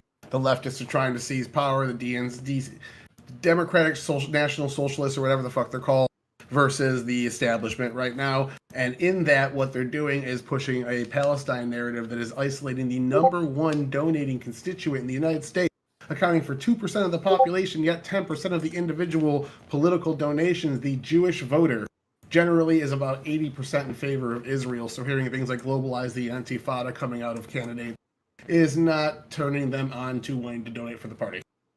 Yeah, that's a really strong point there. People really hate Zohran Mamdani. They were considering him an anti-Semite. So he's losing all support, not getting funding. Wait, sorry, is that true, or did he get the most funding anyone has ever gotten running for mayor in New York City? We're talking about the party itself. The party itself, like so who are you talking about then? Who's a candidate? We're talking about the war chest for the two parties. Who's a candidate? You said that candidates are saying stuff like about He's one of the candidates saying stuff, but it's he got record funding of anybody ever. Of the party as whole, because when you have 29 senators voting to defund weapons to Israel, when you have people saying that it's a genocide and things of those nature, you're signaling to the most pro-Israel group that also does the most donations per capita that you don't want their support, and they're turning on the party. Not the most pro-Israel group. You have like Christian nationalists and evangelicals who love Israel. But who's this candidate who's saying that? So he's saying it and he's getting funding, but he's losing everybody else their funding. I don't quite get the. Yes, because it's a very local district in New York City. It's a tiny, but by comparison to the New York City doesn't have any Jews in it. Guys, before we keep going deep into this, Tyler, do you have any evidence that there are donors that are withholding funding because of the narrative on Palestine? I mean, well, let me ask before you answer that. Like maybe one of them said it, or maybe a group of them said it. Yes. Let me just ask this real quick of the panel. Do we all agree that the DNC, like when we're talking about the funding, I do mean more like the war chest, but I do think Socrates brings up an interesting point here. If the specific candidates are getting the funding, doesn't matter. Do we all agree that the DNC right now, like it's established fact, they're hurting for funding for the first time in a while, like overall? No, it's not an established fact. Okay. I can actually read you a quote from an article here. Okay. So I thought it was. I mean, obviously they're being outfunded by the Republican Party, but it turns out this is kind of precedent for parties that lose. People get disheartened, especially on the last campaign where they raised more money than in a really long time, and saw that go nowhere, and saw the directionless kind of DNC not do what they wanted with that money. But here's just a quote from CBS News. The Martin-led, so Ken Martin, head of the DNC, has succeeded, however, in raising more money than the National Party organization did at the same stage in 2017 after their first loss to Trump. And in a recent news release, the DNC shared its finding that contributions during the first 5 months of Martin's leadership are $2 to $1 raised in the months after the 2016 election cycle. So apparently we're doing better than the loss in 2016. Obviously, we're hurting for funding insofar as Republicans have like 50 billion more, but this doesn't seem to be like some drastic dire situation. In fact, it's doing better than the recovery in 2017. So I thought this whole thing was kind of a weird prompt. Cool. Yeah. Did any of the other examples borrow money to pay for their campaigns after they lost? Any examples? What are you talking Like about? after Specific? 2020, the Republicans, did they borrow money after they lost the presidential cycle to fund the next upcoming campaigns like the DNC is discussing currently? Potentially. I don't know if they have or didn't. I know we're doing that now. Yeah. I mean, hold on. And I'm just asking here because I honestly don't pay that much attention to the DNC and their wallet. I'm not a pocket watcher per se, but wasn't it like a real issue with the way Kamala's presidential campaign was funded, and it was short, and there were people that were owed money, and something like $1.6 billion was raised, and then but it was it was $2 billion, and they were still in debt. So especially because I think there was a couple of celebrities that weren't getting paid for their campaign. Right. I remember that. Yeah. It was they came forward after that and said, "Hey, we were promised we're still owed money. Yeah. We've got a contract here. They haven't paid us." Would that be a strong enough signal for you, Soy Pill? I'm just curious. That people weren't getting paid right away. No, I have no idea how the exact inner workings of who and what gets funded within these. But if they were like, deeply in debt, I think that would be more widely reported on. I think there were maybe some troubles with payments, and now they've been resolved. What do we consider deeply in debt? Like they have no money. So, I mean, so if you owe somebody like $500,000, $20 million. Sorry, one more time. I don't know who was trying to speak. I shut up so that Great. Go ahead. You said, what would you consider in debt? Can you clarify? Yeah, I was asking. I said, would you? I mean, if it was $500,000, is that like significant? $500 million? Yeah, well, if they were $500,000 $500 million in debt, that would $500,000. $500,000. would not Half a be, million no. would not even be like a blip on the map. That's less than 1%. Okay. All right. Okay. Is that the reported? No, I have no idea. I'm just kind of curious where at what level. So does it need to be like $250 million? So right now, the coffers, as of, like the reporting says, they have like what 50 million. Let me bring up the number. 50 million. It was something like 50 million. I think the RNC. I just looked it up. It's 50 million in debt after the election. They're 50 million in debt. Yeah. Okay. Well, I didn't see that they're unpaid. Yeah, so post-election I see period. that the nearly DNC 50 has million. almost 40 million in like surplus right now. Now, if they owe 50 million, that means they're negative, 10, 13 million in debt or something. I don't see this debt number anywhere, but maybe you could show it to me. I don't think they're struggling for cash. They're raising cash at a faster rate, and I think it's midterms approach. They're going to be raising more cash. So, yeah, I see 72 million in cash reserves, but it's like a lot less than the RNC. What is the average? Do you all have an average? Because everything I've seen says they're in debt. I don't know that this is an average. I don't know that this is an average, but so I have a chart. Let me I'm gonna post. Just put it in the group chat. I'm gonna put. Yeah, I'm trying. Just give me a second, man. Well, I got to click. So yeah, while you do that, like just link like the idea that they're in debt. I don't see that anywhere, especially in all the articles I was reading about them, like struggling compared to the RNC. Well, I don't think in it terms says of raising money, but like I just where's this coming from? Yeah, I mean, they have way more cash on hand than like. Okay, I'll put something in the chat. I mean, I'm seeing like 70 versus 30 million in like 2016 or 2018. So this is a chart that I just had generated just based on the averages of what they've had over the past few years. So that obviously it's what's reported. I don't know. We lost somebody. We'll get it back. Obviously I can't verify this because this is what is reported, not not what's real or what we might know is real, but it does show that there's a pretty steep decline in funding. I don't. Yeah, I don't know what this is. This is funding in millions, DNC yearly funding, and there's first of all, there's no year for 2025, and the year's also not over yet. So I don't know why this would show anything. The last year mentioned is 2024, and then it goes. Where did you get this? I just generated it based off of. I just basically like you asked an AI. I just did a search and said, "Hey, what what are the averages?" And then don't do that. Yeah, don't use AI to like generate you. Like those are always wrong. Well, I mean, every time numbers are the numbers. I mean, this is like a just as like a caution. I didn't use. Never mind. It doesn't matter. Well, I don't have the debt numbers. All right, so like in front of me, but I do have a lot of articles from like CNN, the New York Times that I can post that are saying that they are hurting for cash. There's cash crunch. There's the disparity of cash between the Republicans and the Dems.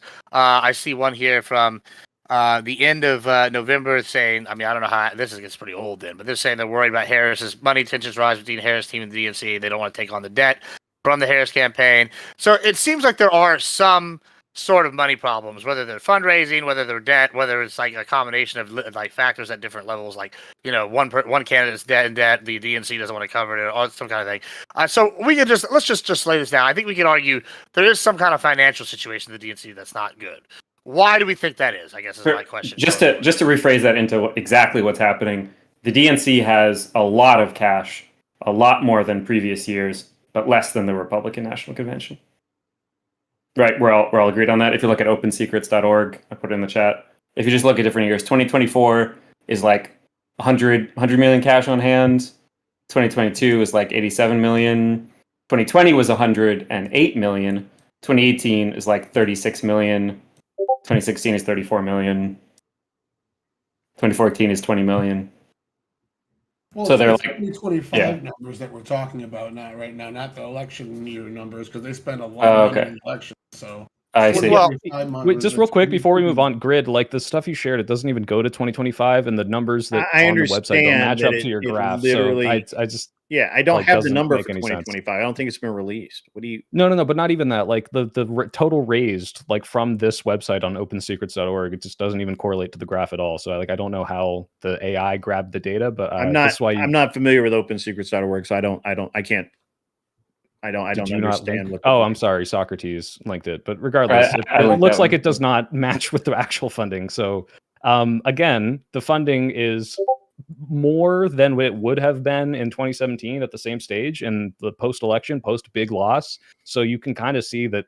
I mean, if you go look at post-election loss for most parties, the funding's going to be lower. People are disheartened. People are looking for answers. It looks like they're recovering, and I can bet that we'll probably be back on track by midterms, especially with the way that the current admin is going, and people are going to get pissed off. Yeah, they can make the recovery. I'm positive they can, but the question is actually why are they having troubles now?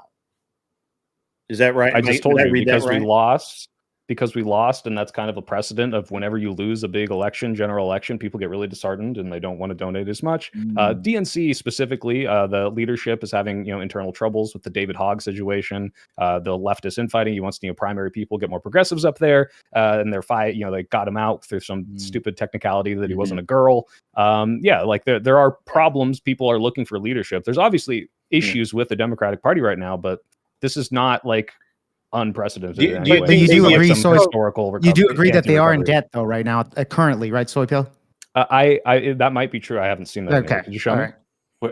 Well, yeah, where are you seeing Well, that? because there's tons of articles on it.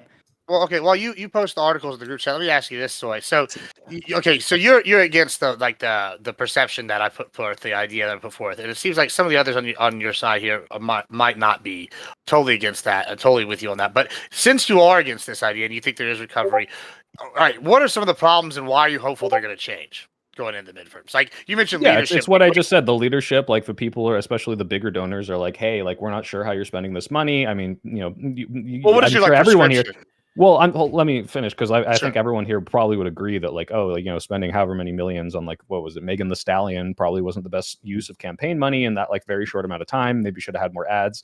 But yeah, I mean, obviously primarying people, or at the very least, like putting people into leadership that are giving a coherent, structured message going forward. And right now, Chuck Schumer doesn't have that. Hakeem Jeffries doesn't have that. And, the other up and coming people, Slotkin, are not doing what the people want. So that's why you look at people like Rokana and all these other people that are kind of like the up and comers. Well, They're not the young people, but they actually have like a coherent message. So yeah, but who do you think is who would your ideal leadership be? Like, just if you were going to put forth something, just I don't know, for funsies. Ideal? I mean, again, like anyone who has a coherent message and a platform. Rokana, I'm biased because I was just like with him for like a month, but it's not. Yeah, be biased. We like bias here. What about Fetterman? Maybe if he has a stroke and changes party like alignment a little bit more. It flips like every stroke. I don't know. Yeah. He needs a couple more to really get to where I need him to be. That's a really sad situation. Yeah. I know you like Fetterman. That's Sorry, rough. Tyler. Do you think maybe that there's that Soros is deciding to spend his money infiltrating the Republican Party or the Libertarians or whatever, and is not supporting the Democrats in the same way? Maybe the big donors like that have just decided to change tactics. I know that Soros made a hold on. I wasn't done. I know that Soros made a public statement about how it was cheaper for him to buy a dozen or whatever prosecutors or state attorneys who actually interpret the law versus one president. So maybe they just changed their alignment. I don't know. I'm just curious. Well, as crazy as that might sound, Tease, it's funny because like Soros is the whole Soros conspiracies are silly, but the idea that big donors aren't giving as much money, that is true to my knowledge. Big donor, like 6-7 figure donors, are not donating right now. It might pick up again. Next year probably, but in terms of like infiltrating the RNC to subvert it, I don't know. I'm just saying that there were. Are you just speculating? What do you? No, think, no. like, I was reading. I do want to ask actually. What do you think? Like, who George Soros is and like what's his agenda? What does he want? I have no fucking clue, and I don't care. All I know is that I was just reading I mean, for the purpose of this argument, it's irrelevant. But I believe the Soros statement that he's attempting to infiltrate the or influence the, and I'm using the word infiltrate. I believe that that might have been in a New York Times article, but I'm not going to bother to go find it. You don't have to believe me on it. I don't care. I mean, what you said is that the money could be maybe better spent to effectively promote progressive causes, which that could be true. Well, that's a question of tactics. That has nothing to do with alignment. A couple of years ago, I think it was 2 or 3 years ago, Soros said that he wasn't funding the presidential election because it was a waste of money and his money was spent better locally on buying. Yeah, it makes sense. Yeah. Yeah, didn't he invest like so many billions of dollars through local elections? Yeah. He went out and he basically that's how he built a lot of the Democratic base. Yeah, he was trying to buy but he was promoting. Well, I mean, what do y'all say the argument is here, though? Just so I'm clear, because I'm not really a conspiracy theorist, but are you arguing is what you're saying right now that the reason is Soros is not giving the money to the Dems? He's like doing a new plan. Is that the argument that you're making? I'm having a little trouble following this. What it started at is a good point. I think it's the party civil war with David Hogg and things like that. Yeah. Donors don't know what faction of the party is going to win out. You're talking to me? And which faction should win out? Were you talking to me, Gibbs? I'm biased towards. Yeah, I don't really understand. Well, it's two things. I want to talk about that, but let's come back to that. I do. When you're talking about this, is that the point that you're making, Grid? About the Soros thing? Yeah, I just think that he's not funding the Dems, and now he's funding like other groups.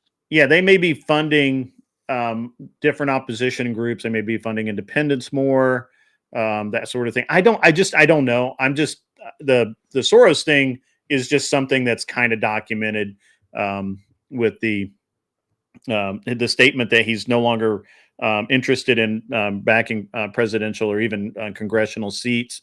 He's not spending the money there. He's spending it locally. So that's taking money away from the actual DNC, right? Because he can just spend that with their local offices. Could you quantify that, Grid? Do you think it's tens of millions? Do you think it's billions? Like this is like a completely like. Don't get me wrong. I know that he's trying to probably focus on smaller elections, but this is just like completely wild, like shot in the dark kind of speculation. Like if you I'm not speculating. He literally said that. I'm not speculating that he's sure, but if this is the reason the DNC is struggling, I said for it's funding, a reason. I don't. I mean, okay. I think it's. I'm giving them this year. That's a reason. That's like the $10 I would have given that I gave last year. Jake, go ahead. What are you saying? No, I was going to say, I think Soypill makes a good point about, after they lost the election, essentially in a landslide, it would make sense that a lot of these people kind of have to back off on that. But then going to Grid's and Tyler's point here is that how the Democratic Party is kind of a bit divided right now between the communist movement that's happening in New York, along with like Democrat moderates. They don't even know who the leaders is. I wanted to ask you guys, can I ask you, who's the leader of the Democratic Party at this point? Who are you guys going to put up? Because from what I've seen, they've been talking about AOC. They've been talking about Gavin Newsom. Now, these are two different ideals here. Like, who is the leader of the Democratic Party? Just to clarify, are you talking about, when you're saying leader, are you talking about like who they're going to put up as a presidential candidate? Or are you talking about the kind of like thought leader? Like who would be? Let's do it with both. Who's the actual thought leader, and who do you think they're going to put up in 2028 against probably more than likely JD Vance?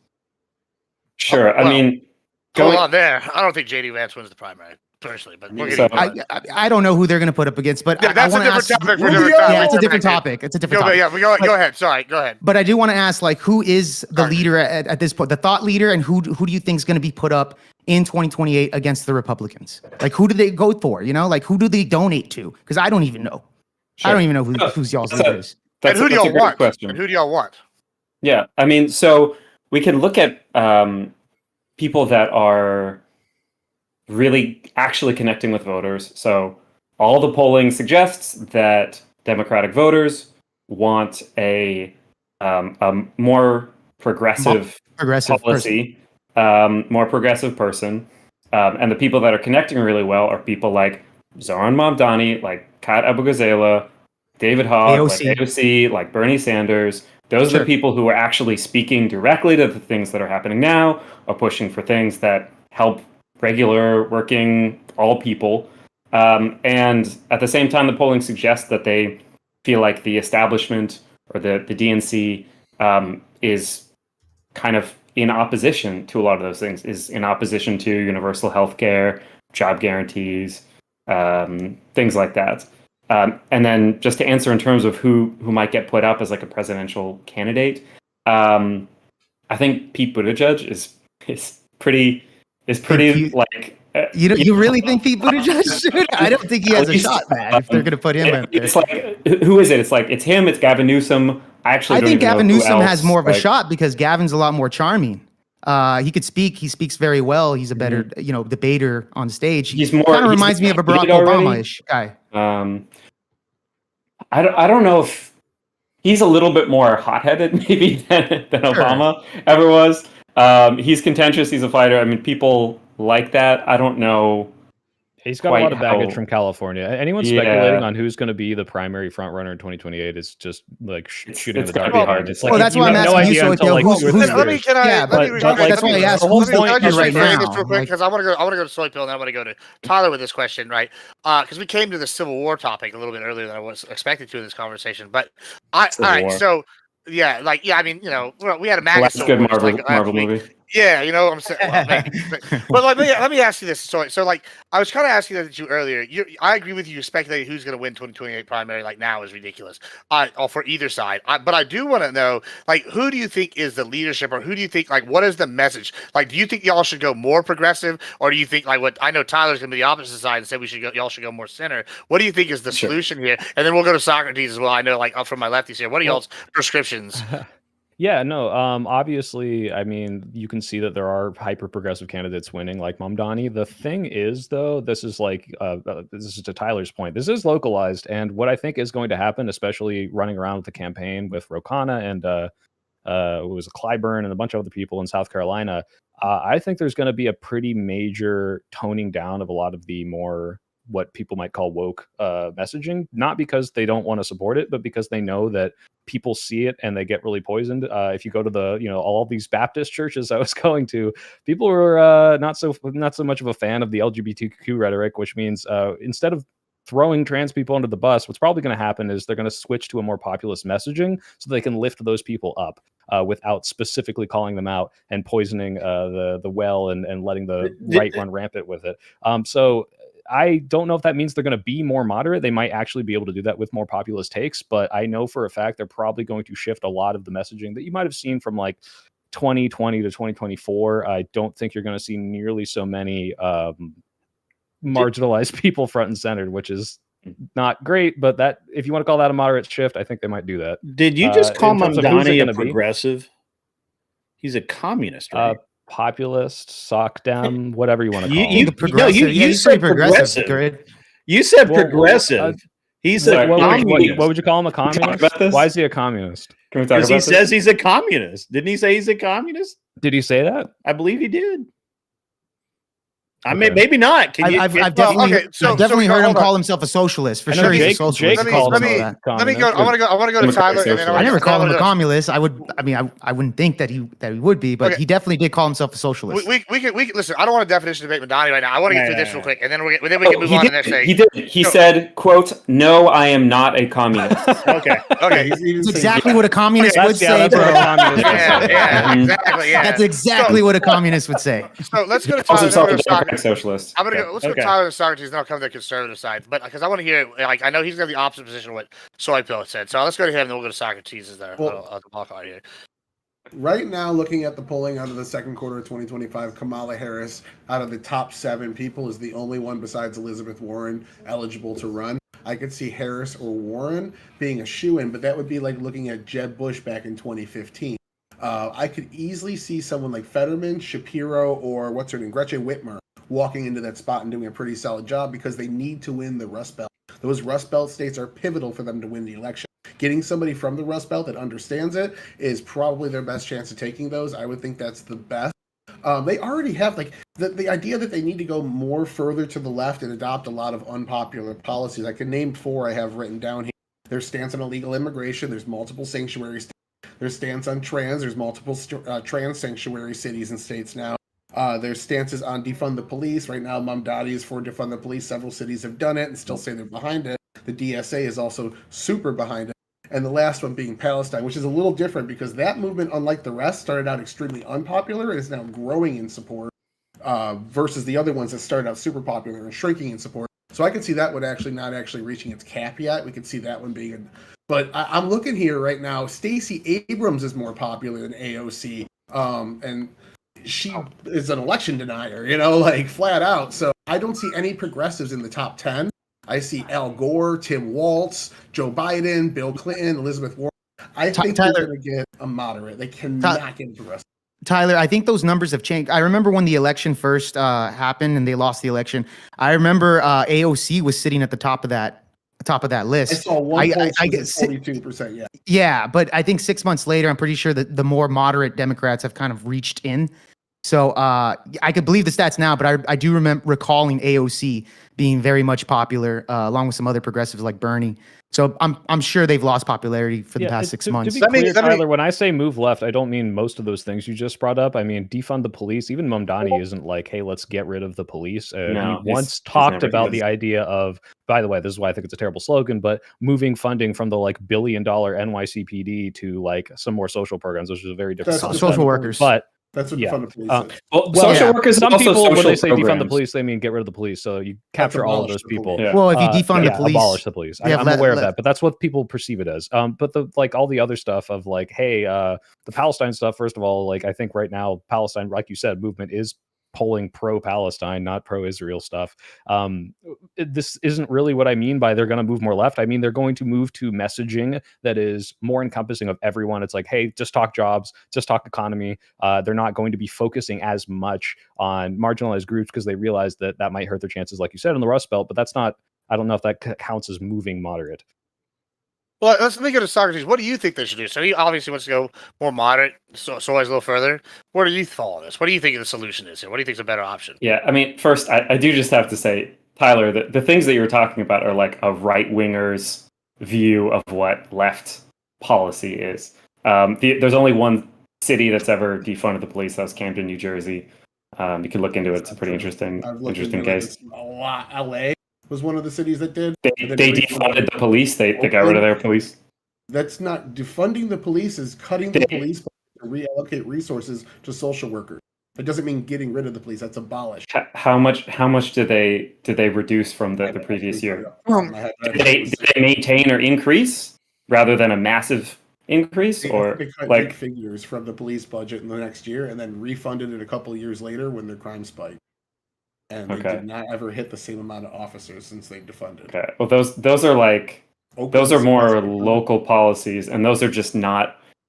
Again, those are just not things that people are talking about or doing like on a big movement. On a broad scale. Abortion's a local policy now, and people talk about that all the time. Like local policies are a big deal. Almost all the trans bathroom bills are all local policies. Abortion was just decided by the Supreme Court. No, yeah, but now it's a local thing, and it was the local thing. Okay, that was the Supreme Court. That's kind of a federal thing, right? I'm just saying, local. There is no local anymore with the internet. Small anecdote: Roy Moore represented the entire Republican Party, and the whole party had to denounce him and take his funding away and kick him out of his seat in order to. Why did they denounce him? I don't remember. Was it a seat? You don't remember? A 17-year-old when he was 30 or something like that. Oh, you're minimizing that. Okay, that's not a big deal. I don't remember. I don't. No, remember. He just doesn't. But the whole party, it's a local thing, and the whole party nationally had to go against. There's a whole lot of. It would suck for the whole Republican Party to have to disown someone just because they're a pedophile. That would. Yeah, it's not a good precedent they set with Roy Moore now that their leader is being. I don't believe in conspiracy theories. But the QAnon thing. Donald Trump being a pedophile is not QAnon. It's QAnon. That's a local issue. Okay, that was just one island. Okay, guys. And the well, go ahead. And other pieces. I'll just try to quickly get through these, and we can do some back and forth after. But the other things, like having lots of illegal immigration. This is not something that any Democrat is ever talking about being for. Kamala was running on like a pretty strict immigration. Wait, but the Democrats would incentivize a lot of the illegal immigrants to come in. Like Biden literally had 10 million encounters at the border. to where compared to Trump, there's a lot of deterrence. So this is why it shot all the way down to 7,000 encounters a month. 2 months in a row where no undocumented were released. So obviously the Democrats, when you talk about how like this is the open border, true, right? We had a border that Trump shot down. That was going to put a lot more agents at the border. There, I don't know what hold on, but that bill happened in the middle of 2024. It was already like three and a half years worth of 200,000 per month at the border, man. It's not like we're talking about right now, and you're talking about last year and saying that's like. Well, yeah, because that's what the Democrats did. I'm saying that they were giving incentives, right, with state funding. Incentives? What incentives to their credit, regardless of the actual policies, which no one on the right gives a shit about, the perception of the left is that they're way too soft on immigration. And I think the left will probably pivot to be like, no, we really need to enforce this because they lost on that issue. But yeah, Trump is doing really poorly on immigration polling, but for other reasons. I'm bringing up contentious stuff, but I do just want to like at least get on the record of bidding for these different things. And the other thing being like trans sanctuaries or whatever. Again, Kamal literally didn't talk about this at all. We are trying to promote civil rights, but again, this is kind of like a weird thing because Democrats really aren't pushing any bills. I know you said it's not about the bills, it's just about like culture war, talking point stuff, whatever, right? But Democrats aren't really pushing a lot of bills about this. It's the Republicans who are spending all of their time focusing on attacking trans people. That's the main part. If it's a waste of time and nobody cares and it's not a big deal, why not just revert back to how it was 10 years ago? Then this is a gaslighting talking point. Kamala Harris not mentioning trans people for 2 months when it was her 15-year thing she brought up all the damn time. Nobody believed her. It was part of reverting back meaning hold what? on, we let you get your whole thing out before. No, you interrupted me. No, I waited till you were done. So Kamala Harris was also on record lying about Biden's age 15 times, going after about his age. Correct. Yes, about Biden's age. Okay, what is this? About him being non-positive. This has to do with the trust issues with the party. If she stopped talking about something she was very adamant about for years and years, a decade plus, and for 2 months nobody believed her. She didn't denounce it. She didn't say she was going to stop doing it. She just what are we talking about? Hold on. Let Socrates finish his point, and then I'm gonna open it up again after that. I want to get this, but go ahead, Socrates. Finish your point. So to talk about some actual leftist policies that are actually being pushed for, that are very, very popular. It's things like ending cash bail, providing generic drug alternatives, job guarantees, public internet, universal health care, things like this. These are things that impact like everybody everywhere. And these are the things that are leftist and are pretty popular. And these are the things that politicians should be pushing for. Public internet. They should be pushing for public internet. That's instead of focusing on the border.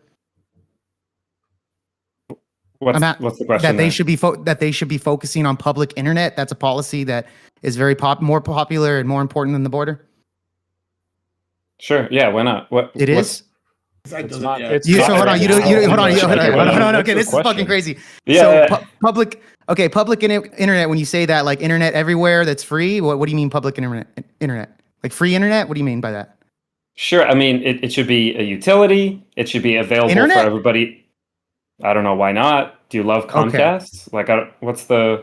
Yeah, I don't think internet is a human right or a thing that should be free, bro. I think you guys are talking past each other a little bit. Just yeah. I do think. And first of all, we could do two things, right? We could do internet on the border, right? Like, there's no. I don't know. Those are not directly in conflict. I don't get the.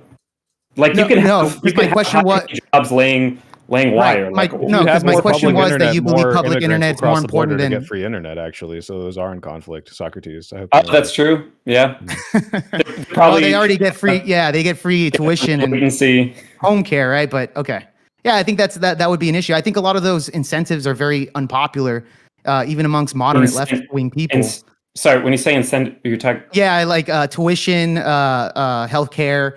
What do you call it? Housing.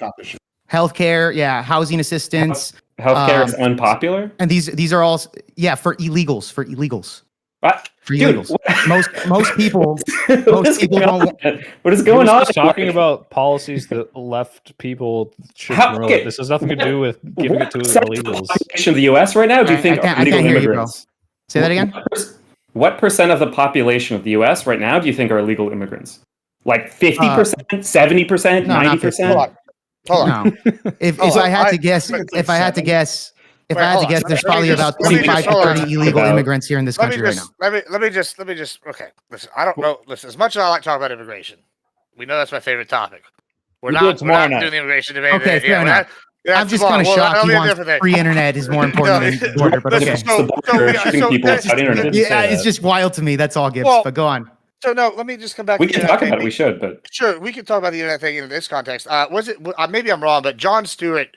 What was that video Jon Stewart just did recently about the program that had all these hoops that he had to go through, and it was like 19 things. Wasn't that internet, or was that for like public funding for like maybe? Sure. I think it So was there's- internet, right? Like yeah, that so seemed there's a like lot of that Green New seems Deal like things. okay. Yeah. So I guess with I something can like speak to that, this point. yeah, absolutely. Let me just get this out here. My Please. thoughts on that are is like it seems like even when the Dems are doing something that's popular, like internet, like I won't listen. I won't lie. I'm not in favor of universal health care. I'm not in favor of universal like internet. Like I don't want that myself. But if I could take that, and I would say even a lot of people that voted Republican would be okay with that, like as like centrist kind of thing. They would be like, yeah, why not? We're America. We should all have this shit, right? And I can see people, and I can even be sympathetic to that. So yeah, I think those are popular things. Why is it though when there is something popular like free internet that they put all these extra steps and just like shoot themselves in the foot? What is your thoughts? I can answer very, very directly, which is this was part of like the very watered down Green New Deal or the infrastructure package that Biden pushed forward, which I think is like the biggest infrastructure bill maybe that we've ever had. It created a lot of jobs. It did do a lot of good, but it was a compromise with Republicans who wanted to put all of these regulations in place that would slow it down, that make it take forever. And so that's why those things exist. You can trace the lineage of those things being introduced into the bill. Those weren't like leftist things like, let's negotiate forever on these contracts or, we can look at the details of what those things were that slowed it down. But those were based on compromises with the Republican Party. And this is where people like Ezra Klein, maybe that was the conversation we're talking about when he came on, Jon Stewart. We're talking for a while about this. I think it was Jon Stewart on somebody else's show. I think. Okay. It was like a 2-hour video. I can find it if y'all need to. Yeah. But I mean, these are things. So things like, and again, this is just to be clear, this is not free internet. Everybody literally gets internet for free, but this is a public option. So you don't have to go to like a monopoly. I've lived in places where it's literally there's only one option for internet inside the city. These are things that generally like rural people want that may have no option, or there's only one option, so it's a monopoly and it sucks.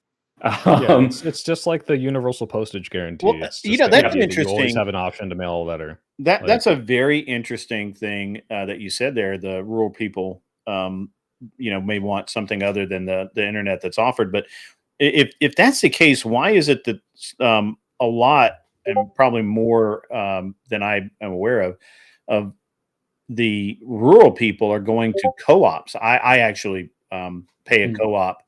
And it's not regulated by obviously there's state regulations, but it's not funded or a part of the state government in any way for my electricity. It's a provider co-op. Yeah, it's a no, that's a wonderful option. I have like why would we a friend who moved to a rural area and kind of like set up something similar. That's a great option. Any kind of like communist socialist programs like that, I think could be very effective because there's no overhead of somebody like skimming off the top. You're just getting the utility that you need, and you don't have to have the state involved. Like, I think that's a great option. Well, so we can kind of organize and do that for sure. Yeah. No, that's a great option. I think if we could promote and like,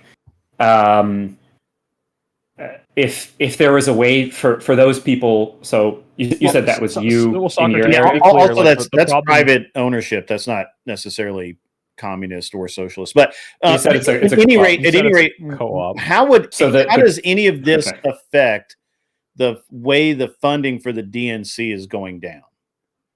Can we Okay, circle so- back to the topic? Yeah. Because it Let's seems like square the far circle. afield. The idea is that Mhm. all parties are going to struggle with funding post-election loss, and that they need a coherent message. And part of the reason that big donors are not donating, and they're like, "Hey, we don't know what you're going to do with our money." There is a little bit of infighting, and so that's why we're on the what should we be promoting? And that's why Socrates brought up, "Hey, we need more messages about things that lift everyone up, like public internet, like Medicare, like jobs, like the economy." Because So- that's going to be a more. You need coherent to message. appeal to Well, your the base, factor, too, basic. What you're saying is is the you need to appeal economy. to the base. Well, These that's guys- that's Couldn't hear.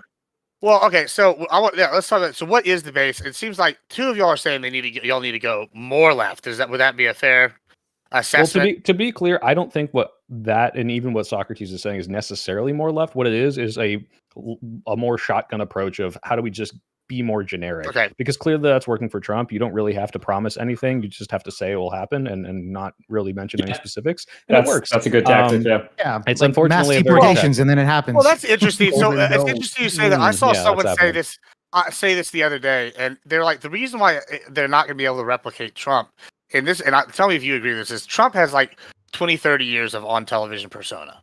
Right, and he has evidences of failures, evidences of successes, but he's like kind of like hunk around, and it's kind of like this is the danger with ISIS. The longer they exist, the more legitimacy they have. So Trump's got this like air of legitimacy to like a certain group, like like to a lot of people, they think okay, he's legitimate, and it's compare that to like ISIS. he's a brand, Yeah, that's he's a little like ISIS, Sure, I guess. sure. No, Well, I know what you're saying, but no, it has nothing to do with that. It's because think so. Republican voters don't give a shit about how any policy will pass, and a lot of Democratic voters are a little more intuitive and thinking about, hey, how are you going to do this?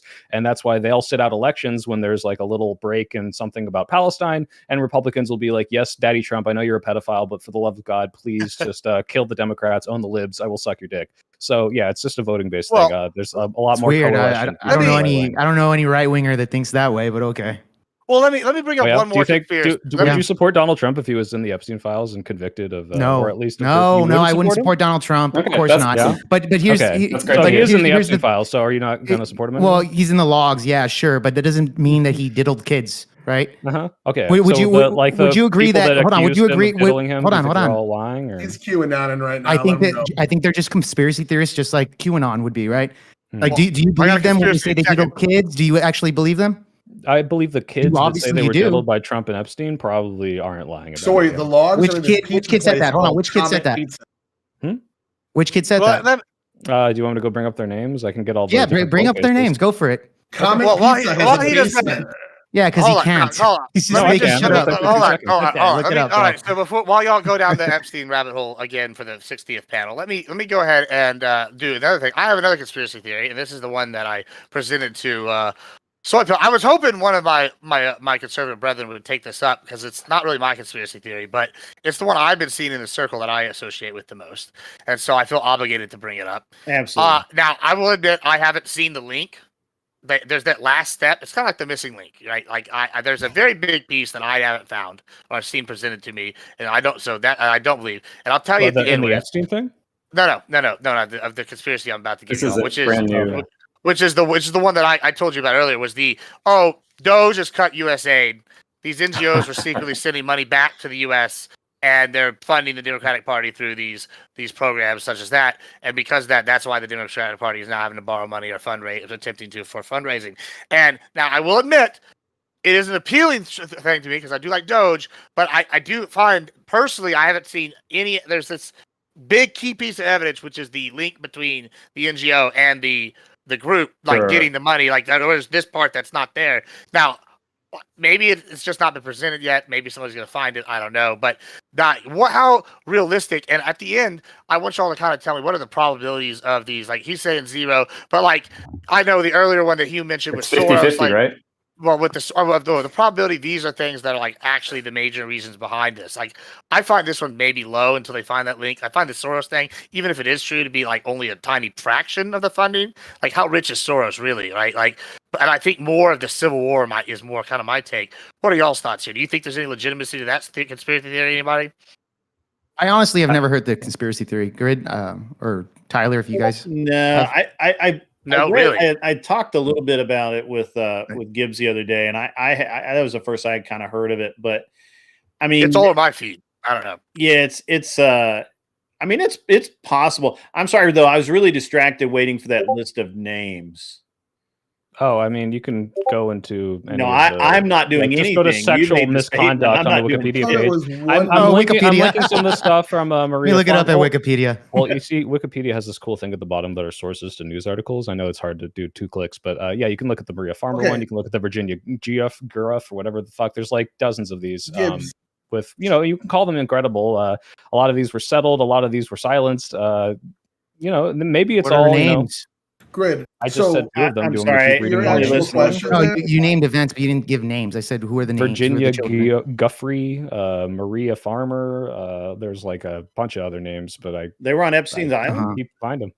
To your question, they all said these are people that have either accused Trump of raping them or seen Trump, going after kids. Like, could all be made up. Who knows? Maybe he was just really big friends with this pedophile for a really long time, but I don't know.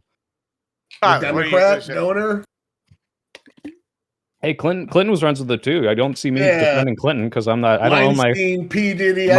My Clinton hat. I'll get rid of my Clinton flag. My Clinton hat and all that. I guess if it turns out he was a pedophile. Okay, so to your question, I searched because that's something you asked me earlier before the panel.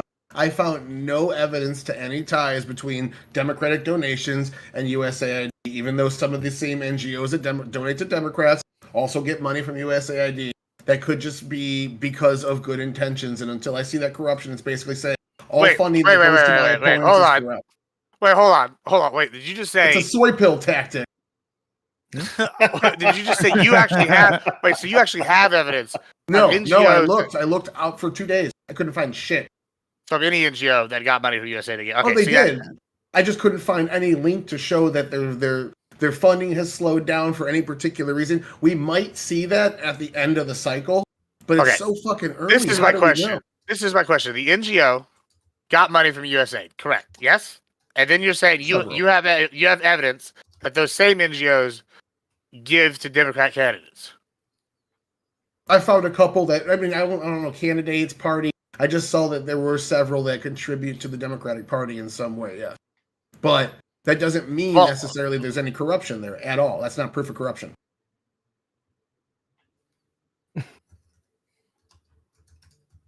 Okay. It's Democrat or Republicans can go pass laws that are good for guns, and then people that like guns, like the NRA, can donate to Republicans.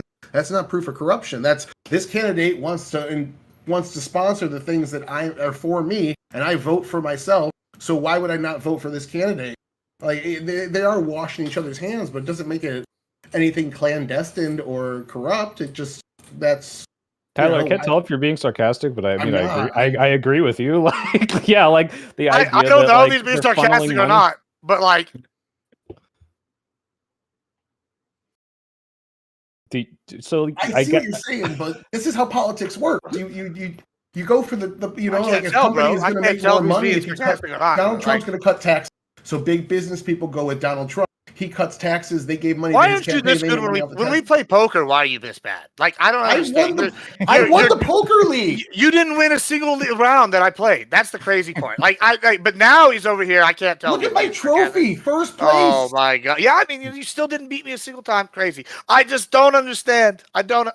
All right, sorry. Yeah. So, are you saying you agree with his take there? That it's if he's not memeing, the idea that like U.S. aid funnels money to NGOs, but they're like, actually, what you got to do is then donate all this money to Democratic candidates because we're not allowed to do it. And it was this big money laundering scheme. I mean, first of all, if you look at like what I assume Tyler found of how much these NGOs are donating to candidates, it's like peanuts compared to like what the DNC is raising during a normal election cycle. But even if like the NGOs do donate to some Democratic candidates, like first of all, second of all, you'd have to have show that they specifically get the money that was given to them by USAID to these candidates, which is not the case, versus, hey, this NGO aligns with what this politician is saying, so they're going to give them some money, which is totally allowed, I'm pretty sure.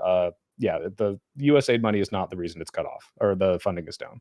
Grid, Jake, do y'all see anything sus about that, or am I the only one? I believe the NRA. I believe the NRA was actually investigated, and I think maybe sued over campaign contribution irregularities. So that would refute everything that Soy just said. but I don't know Yeah. that. I'd have to go look it up, and I'm not researching shit for that. I mean, what about you, Jay? You find what they're saying sus or like not sus? Because like I mean, I didn't even know about what he's saying, and now I'm a little more sussed out than I was before. So it's well- not NGOs; it was groups I was talking about, like specific groups that get money. NGOs can't take political steps. They can't do anything politically. Legal. Yeah, that was what I was going to But ask. they're receiving USA money. The people that you're talking about. Yeah, okay, but they I can't mean, make campaign contributions. Yeah, surely, and then the right? person that owns the NGO or has in charge of it, that's the person making the contributions to the personally, but not on behalf of the org. Yeah, and there's not on behalf of the NGO. Okay, so you're saying the person that sorry, I fucked they're that the up another one. Well, so Yeah. like the Makes more conspiracy sense. would be that USAID gives NGO money, the NGO CEO or leader pays himself and then uses that as And then- personal funds yeah, to yeah. donate to the DNC or something. Like, would that be the conspiracy theory, Tyler? Yeah, it's exactly the what I was saying about taxes. You cut taxes, the owner of the business makes more money, he donates to the Republican Party. Same exact Right. And then okay, I get you there through tax cuts, and then they get money through whatever they save, right? And they donate to whatever political party that they're. Yeah, I mean that does make sense to a degree. I mean, I think we see this with politics. I do find it suspicious if that's the case. I mean, it sounds kind of legitimate in a way, but I haven't done the research to really have a deep dive into that. yeah, So I mean, can't this is new speak to information to me too. I don't know. I'm finding it real sus as I hear it personally, but Yeah.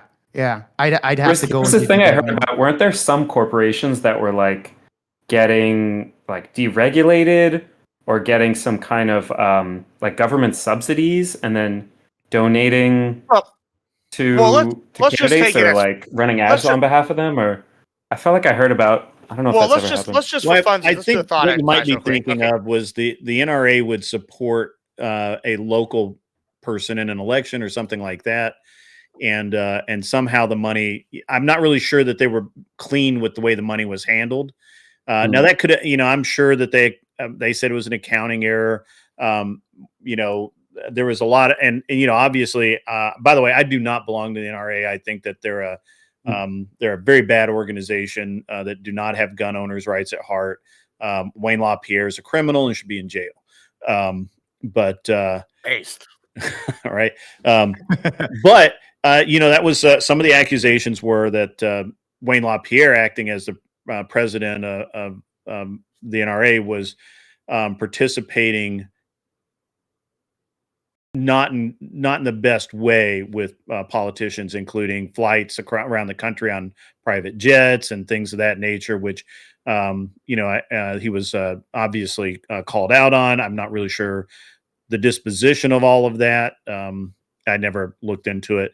I just know that there were questions asked. I'm not sure that there were court cases or anything like that. I could look it up, or my chat will look it up. But I just found actually an article that goes into detail, and it's like really up to date. This is like July this year. Yeah, it's like 35 million. So yes, this is LaPierre's basically how been it works. ousted, and they're clean. The NRA's been cleaning house. Because LaPierre's been ousted finally, and things like that. So, but that would be an example of that, right? And so there are other organizations. That's just one of many hundreds, maybe thousands of organizations that back politicians using federal grant money that they shouldn't be using for that purpose.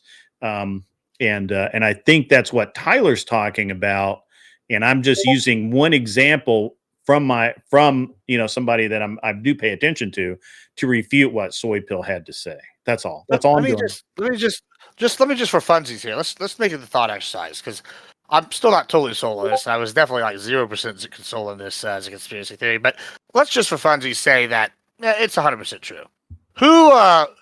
How much do y'all think of the percentage of the funding would be actually affected by this? Even if it was true, I'm having trouble squaring. It would be very small. Yeah, that's the percentage. That's affecting it on the day to day. I can't see how it'd be that high of a percentage. There's no way that it's affecting even as bad as the economy hasn't really improved much in the last 3 years. Trump's slightly better than Biden's last year, but it was already kind of going that way to begin with. So I'd say that's probably a bigger factor than USAID losing funding, is the fact that people are just donating less because they're kind of broke. Yeah, that could be it. Not only that, the $2 billion that Kamala Harris got donated prior before, going back to Soy Pill's point, like I don't think they have a leader. So you can see, a lot of them kind of being cautious about the donations. But as far as the conspiracy theory, I don't think it's gonna make that big of a difference as far as the donations go. As far as like the leftover money. So I'm not too sure on that. I'm still sticking with my biggest factor, man. They isolated the Jewish vote. The Jewish voter is per capita the largest donor in the country. Not only that, that's a good point, especially with the Jewish, especially AIPAC. I can't refute They do it. get a lot of politicians. I don't know that it's true. I can't refute it, but I don't know that it's true. Yeah. Why, I mean, I guess my only contention with that, Tyler, is if that's the case, then why are we raising money at a 2-to-1 compared to 2017 when there wasn't like a big anti-Israel movement back then? Inflation. 2-to-1? 2-to-1. I mean, it's not. I looked at the numbers. I linked the actual DNC, what they said they confirmed right now. We're on pace. We're at 7 months in. If this rate continues, they'll actually be just slightly ahead of 8 years ago. And we've had, I think, 25% inflation since then. So I would argue that if you take inflation into account, they're probably going to raise less. I looked, they're at $60 million total raise contributions so far in 7 months. And I think it was close to 200 between 2017 and 2018.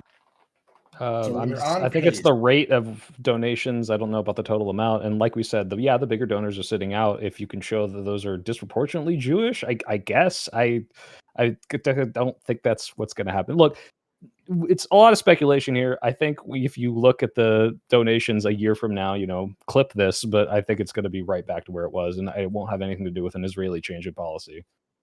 Yeah, I mean, just to speak to that, I don't know. Am I the only Jewish member on the panel right now? No, I'm Jewish. Jewish, bro? Now that I look at you, you do look it now. I was going to say, I clocked him from a while away. The fact that it took you that long, Ben. Am I the only Zionist? Do you fiddle on the roof? No, I'm kidding, bro. I mean, occasionally, I've been known to fiddle. You play the fiddle? I fuck with tradition. I mean, there's a split within the Jewish community that has grown because there are more more conservative or more which I think correlates with more kind of like business oriented, which are probably wealthier Jews who would be the larger campaign contributors who are still more supportive of Israel. And then there's especially younger people and especially more progressive Jews are more critical of Israel. So there is a split. Please. Oh, no, I was going to ask you. So since you are part of the Jewish community, just out of curiosity, wouldn't that make sense, especially with the issues over there with Hamas and Palestine, etc.? Seems like a lot of the liberal, especially young liberals that are there that are chanting out free Palestine.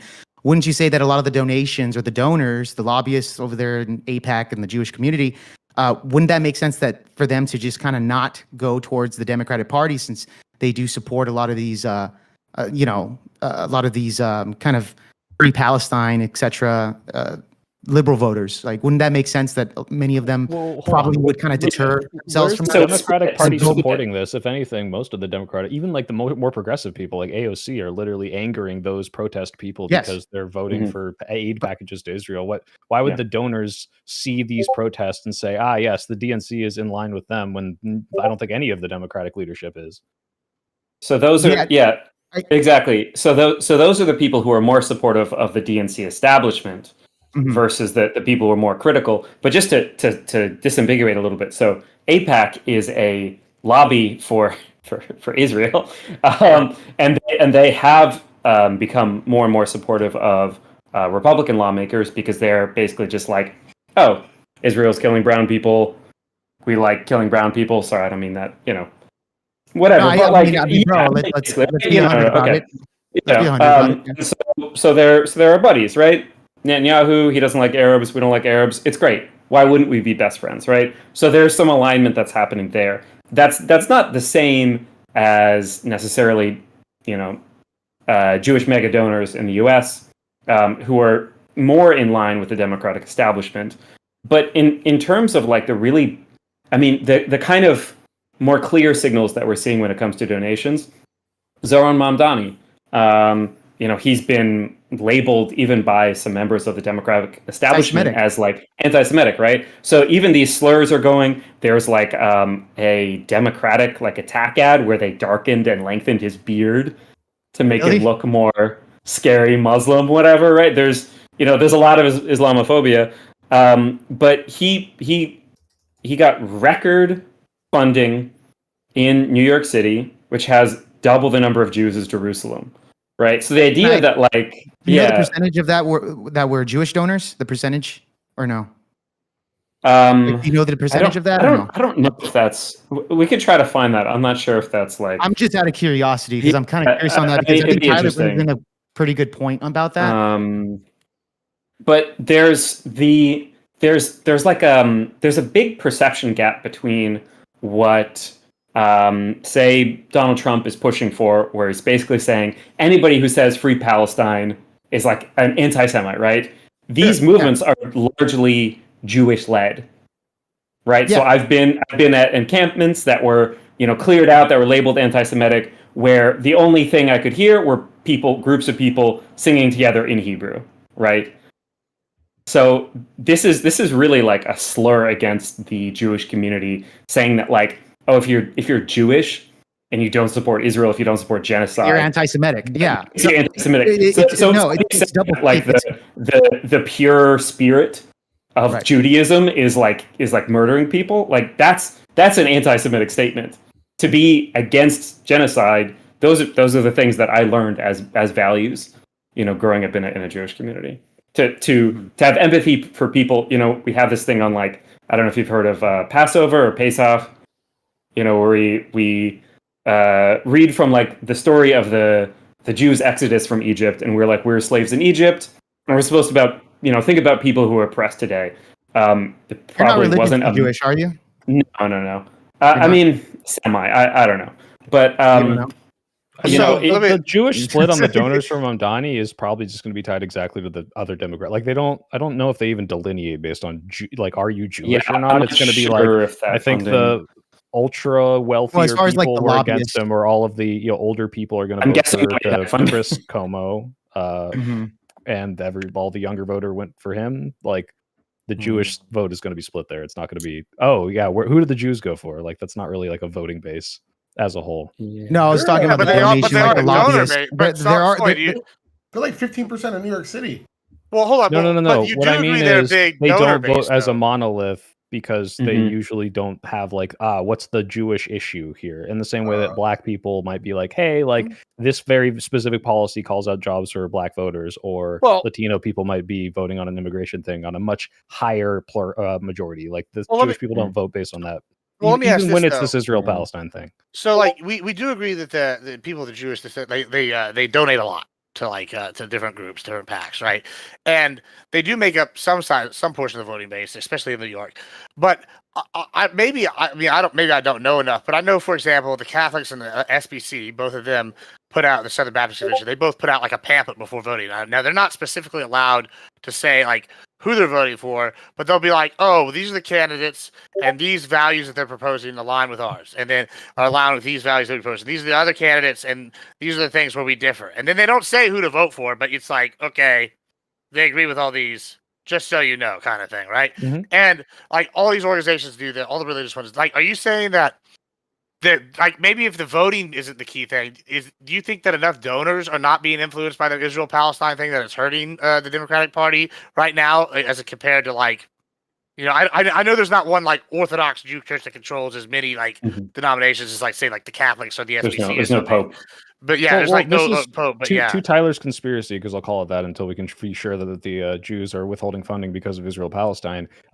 Older Jews are more likely to have more money. Older Jews are more likely to be pro-Israel. So therefore, older Jews would be more likely to withhold funding if they thought that the progressive pro-Palestine movement was taking over the DNC, which it's not. Like again, even the most progressive politicians aren't being pro-Palestine to the degree that the movement wants them to be. That doesn't mean I think they're necessarily wrong, but you can see they're chewing up Bernie because he won't use genocide as a word.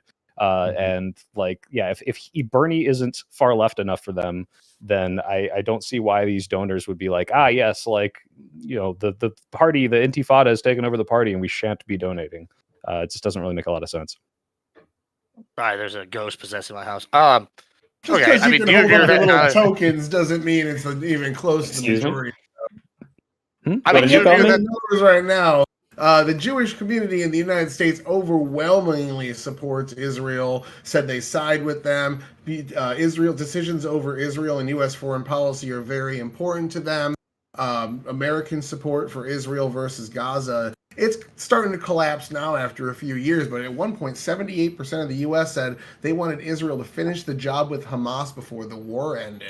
So at the end of the Yeah, day, but what does that mean, right? Like, is finish that, the job, hey, remove we them. want you to ethnically cleanse the strip like Trump has suggested, or does it mean get rid of I don't Hamas, think the Trump terrorist is organization, right? Like, these are Trump's very plan is different. not that. Trump literally Yeah, so said, there's- let's clear out Gaza, So there's put just- them all in Libya and Egypt at a certain point. Yeah. Like, Yeah, to clear So out Tyler, the land faster than there's just allow one them thing I back need to in. call out. I So, don't know if he's saying so that. It was I read the between policy. Gaza, though. Obviously, it's like 80% of the buildings were destroyed. So you do need to clear out the people in order to fix the strip, right? No. That's what he was speaking about. Yeah, but just Tyler, I need to call you out because actually familiar with the poll you're talking about, where they're asking like American Jews like what they think of Israel, and the number that you were citing about Jews having some kind of like strong feelings about Israel wasn't disambiguating. Do they support the Israeli government or whatever? Support for like some kind of positive feelings toward the Israeli people is like 90%. Support for the Israeli government is like 50% within the Jewish community. But some kind of attachment from Israel to Israel was the question. I have some kind of attachment to Israel. I feel responsible for their actions as somebody who shares their faith, as a nation that's saying like, oh, we're doing, you know, we're doing what Jews want by killing these people. Like we're representing Jews. If they say we're representing you by doing this, I feel like I have the obligation to speak out in the same way that, you know, people who are Muslim might decide to speak out against, you know, some kind of authoritarian religious regime. I feel like I have the obligation to speak out when Netanyahu says, if you criticize anything our government does, you're anti-Semitic. You know, I don't think you should hold people as part of a faith to that, but I feel like personally I have the obligation to speak out against that. Sure, Grid, but that's not my argument. let me go to you, Grid. Do you think do you think it's this is the big reason why they're hurting on funding and fundraising, or do you think it's I don't other think it's issues other helping, than but Soros thing? I don't think it's helping. What do you think, but Mike? I don't know how major an impact it has. I would just say that I think that there is some truth to the fact that there's probably some donor fatigue, right? They've been giving. They raised $2 billion for Kamala Harris's campaign. That's a lot of money. And you know, I guess without knowing, and I was not able to find, I did look for this without knowing what the man on the street contributions are, the guy who gives $100 or $50 or $25. Without knowing that, I think that basically I would have to stand by I would have to stand by my perception is they've angered some billionaires. Most people only know 5 or 6 billion, know 5 or 6 billionaires. And that's Jeff Bezos, Elon Musk, Donald Trump, Warren Buffett, and Soros, right? Like that's it. Like they don't know anybody else, right? Like they don't Oprah. Kanye. Yeah, right. So, but yeah, right. There's a lot of billionaires out there. There's a lot of billionaires, yeah. And to think that the DNC has not angered some of them with the way that they have presented themselves, I think is delusional. And I think that they're going to have to win those people back. But I would honestly, I almost wonder if it's the rank and file, right? Like we know, right, from polling and you know whatnot, that the younger generation is more and more conservative and less liberal progressive, right?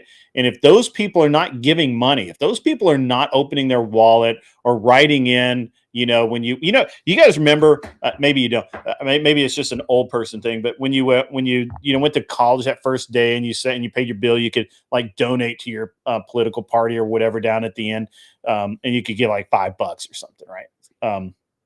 And I don't think people are writing in $5 here and there anymore. I just don't.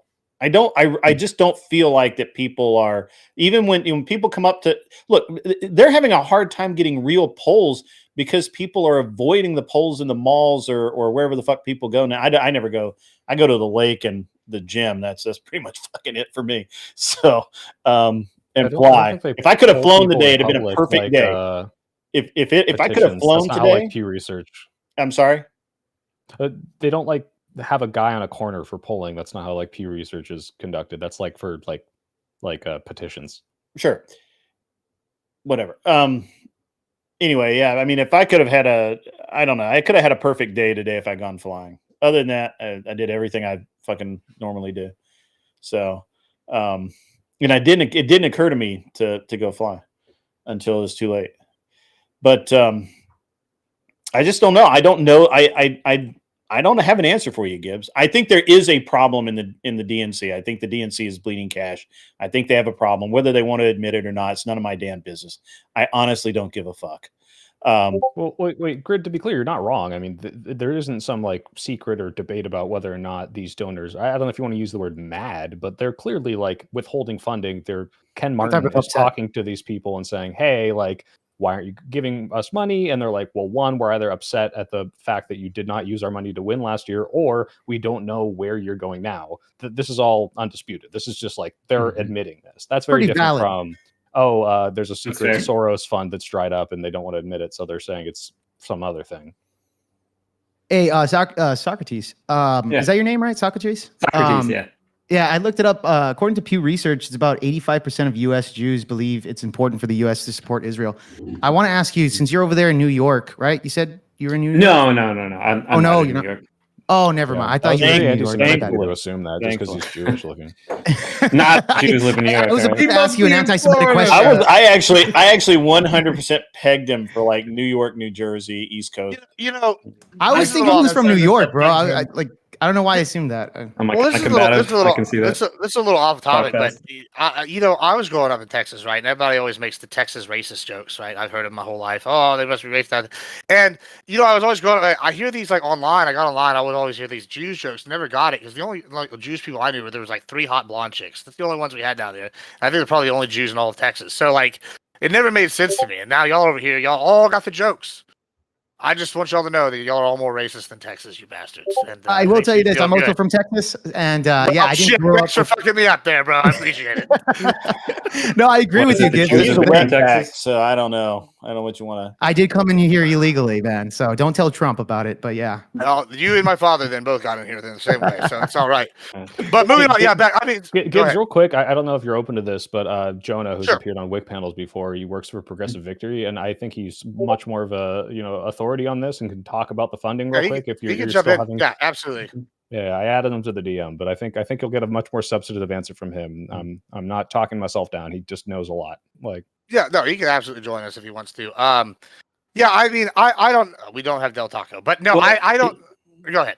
Yeah, so I mean, I think there's something, Grid, to what you were saying. I don't know that the DNC has made billionaires mad via policy or rhetoric.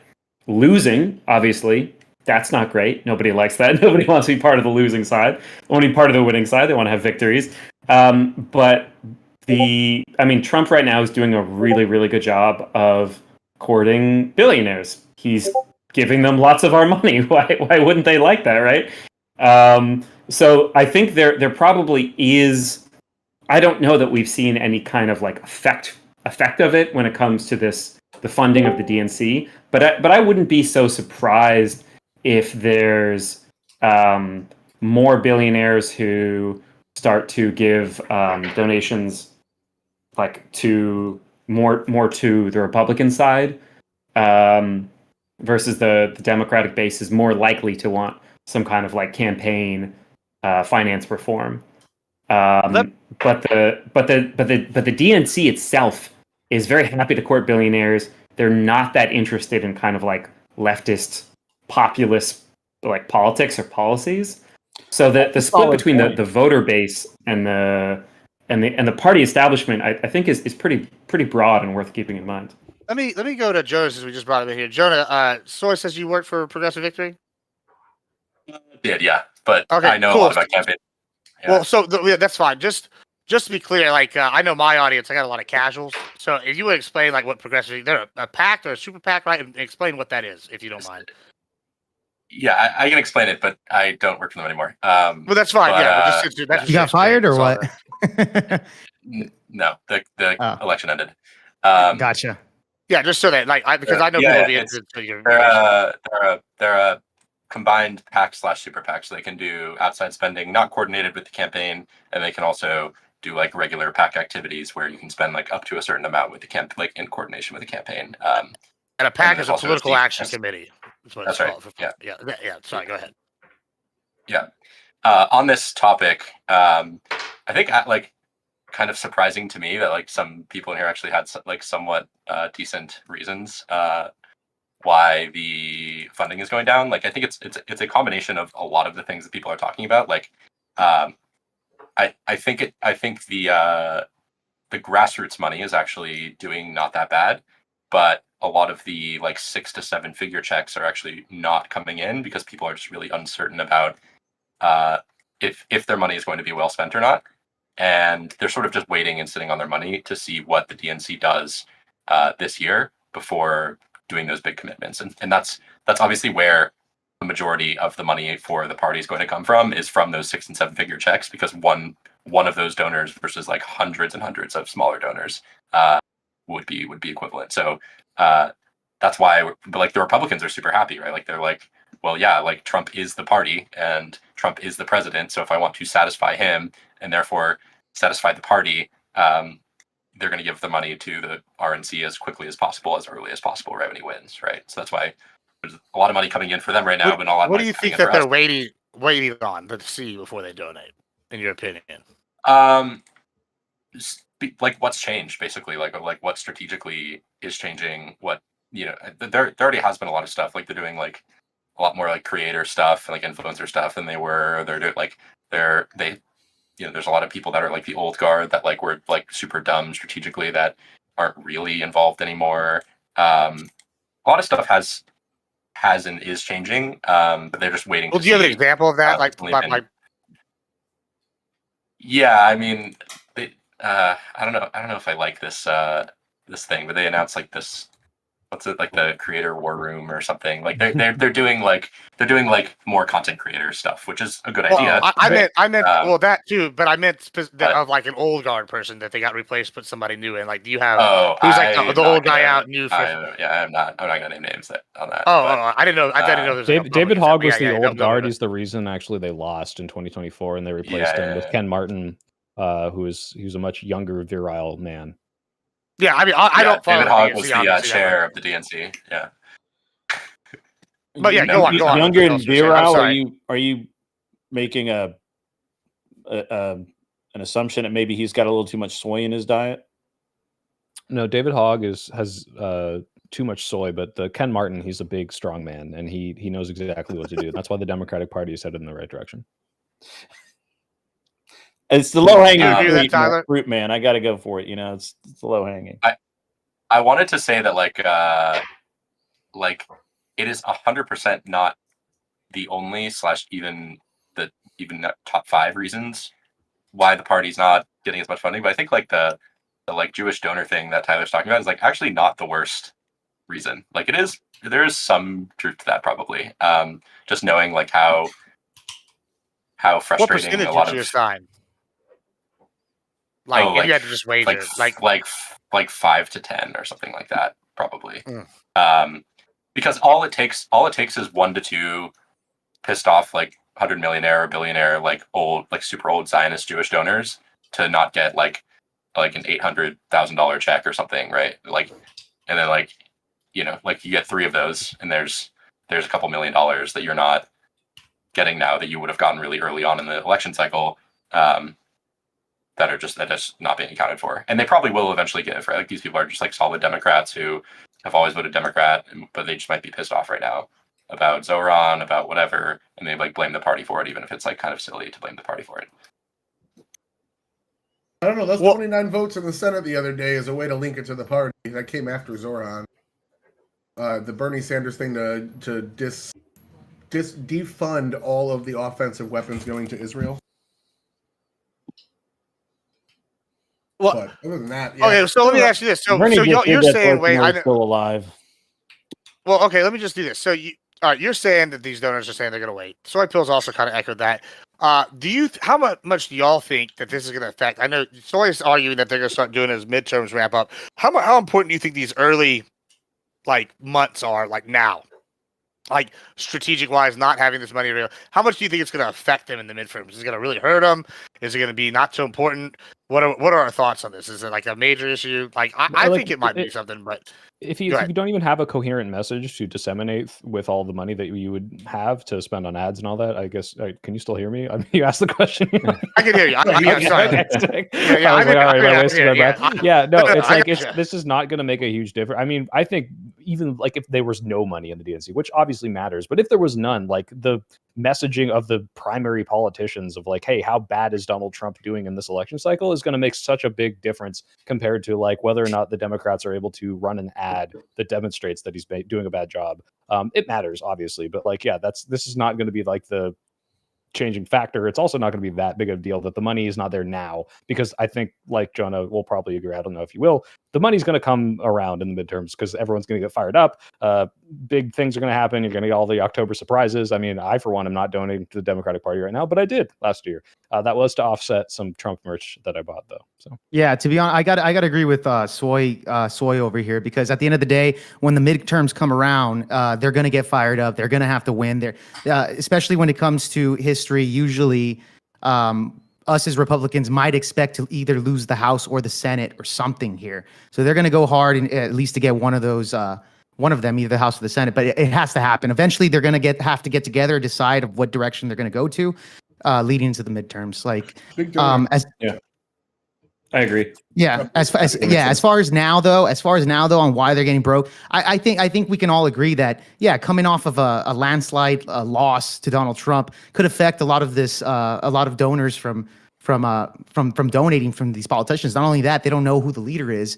Even when I asked this question to Soy Pill and Socrates, they're not even too sure themselves. So I think the Democratic Party strategy moving forward is to pick a direction. I saw Elizabeth Warren is already kind of jumping ship on a direction that she wants with, I believe it's the guy that won the primaries over there in New York, the Muslim Mondani. Thank you. Yeah, so we might be seeing some of these Democrats picking a side and seeing which direction they go moving forward. But the money will come. Were you saying that she was suggesting that he run for president next cycle, or what's? No, I don't think she suggested that. I'm saying that she model she said Democratic socialism is the future of the Democratic Party. That to me tells me that she kind of picked a side with that direction. Yeah, that makes sense. Let me ask this then, because I'm seeing. Maybe I disagree a little bit here, because I'm seeing this trend with the polling, and it's saying, some of these low numbers are as low as 8% approval ratings, right? And it's the lowest time in decades. And then I'm seeing, we're dissatisfied with the funding. And then y'all are just saying, they're just holding on. They're just holding on until they see who's going out there. I think Soy Pill made a good point with, well, if you don't really have a message yet, let's not waste the money, right? That's fair. But then y'all turn around and say, it seems like they pick sides and they're going more progressive. And I don't know if I think that's actually maybe the anti of what you want, because you're going more progressive. It seems like maybe that's part of the reason they aren't getting the funding, because a lot of these mainstream donors are like, if we're going to go more left, well, this is the opposite of what I want, because I know people like Tyler, and I've heard other people say we need to move more to the middle, and y'all are saying the opposite. What are your thoughts on that being a factor? Yeah, well, I just have to give one statement here, and it's not super in depth, but Tyler, I promise you, is not representative of the average Democratic voter. I think if you could find more than 5 people that want Fetterman to be the primary candidate in 2028, I would be very surprised. But that's it. Yeah, similar approval rating to AOC. He's not that unpopular. He's very popular within his state. He's very popular. He's unpopular among primary voters, which is the important part. Yeah, that's true. Yeah, I mean, so I think this is not the primary this is matter kind of a critical. Gibbs, what you're saying, this is a kind of critical feature of our time, because for a while, the kind of like Clinton era, the Democratic establishment cozied up to corporations. They raised a shitload of money, and they're doing really, really well. And they've moved further and further and further away from the kind of like working person's party that supports unions and supports social programs that make everyday people's lives better and support like worker power against corporatist takeover. They've moved away from that, and they've taken more and more billionaire funding. And at a certain point, you get to a point where, you know, how much more funding can you get to run ads to tell people to vote a certain way when your policies aren't supporting the things that like affect those voters?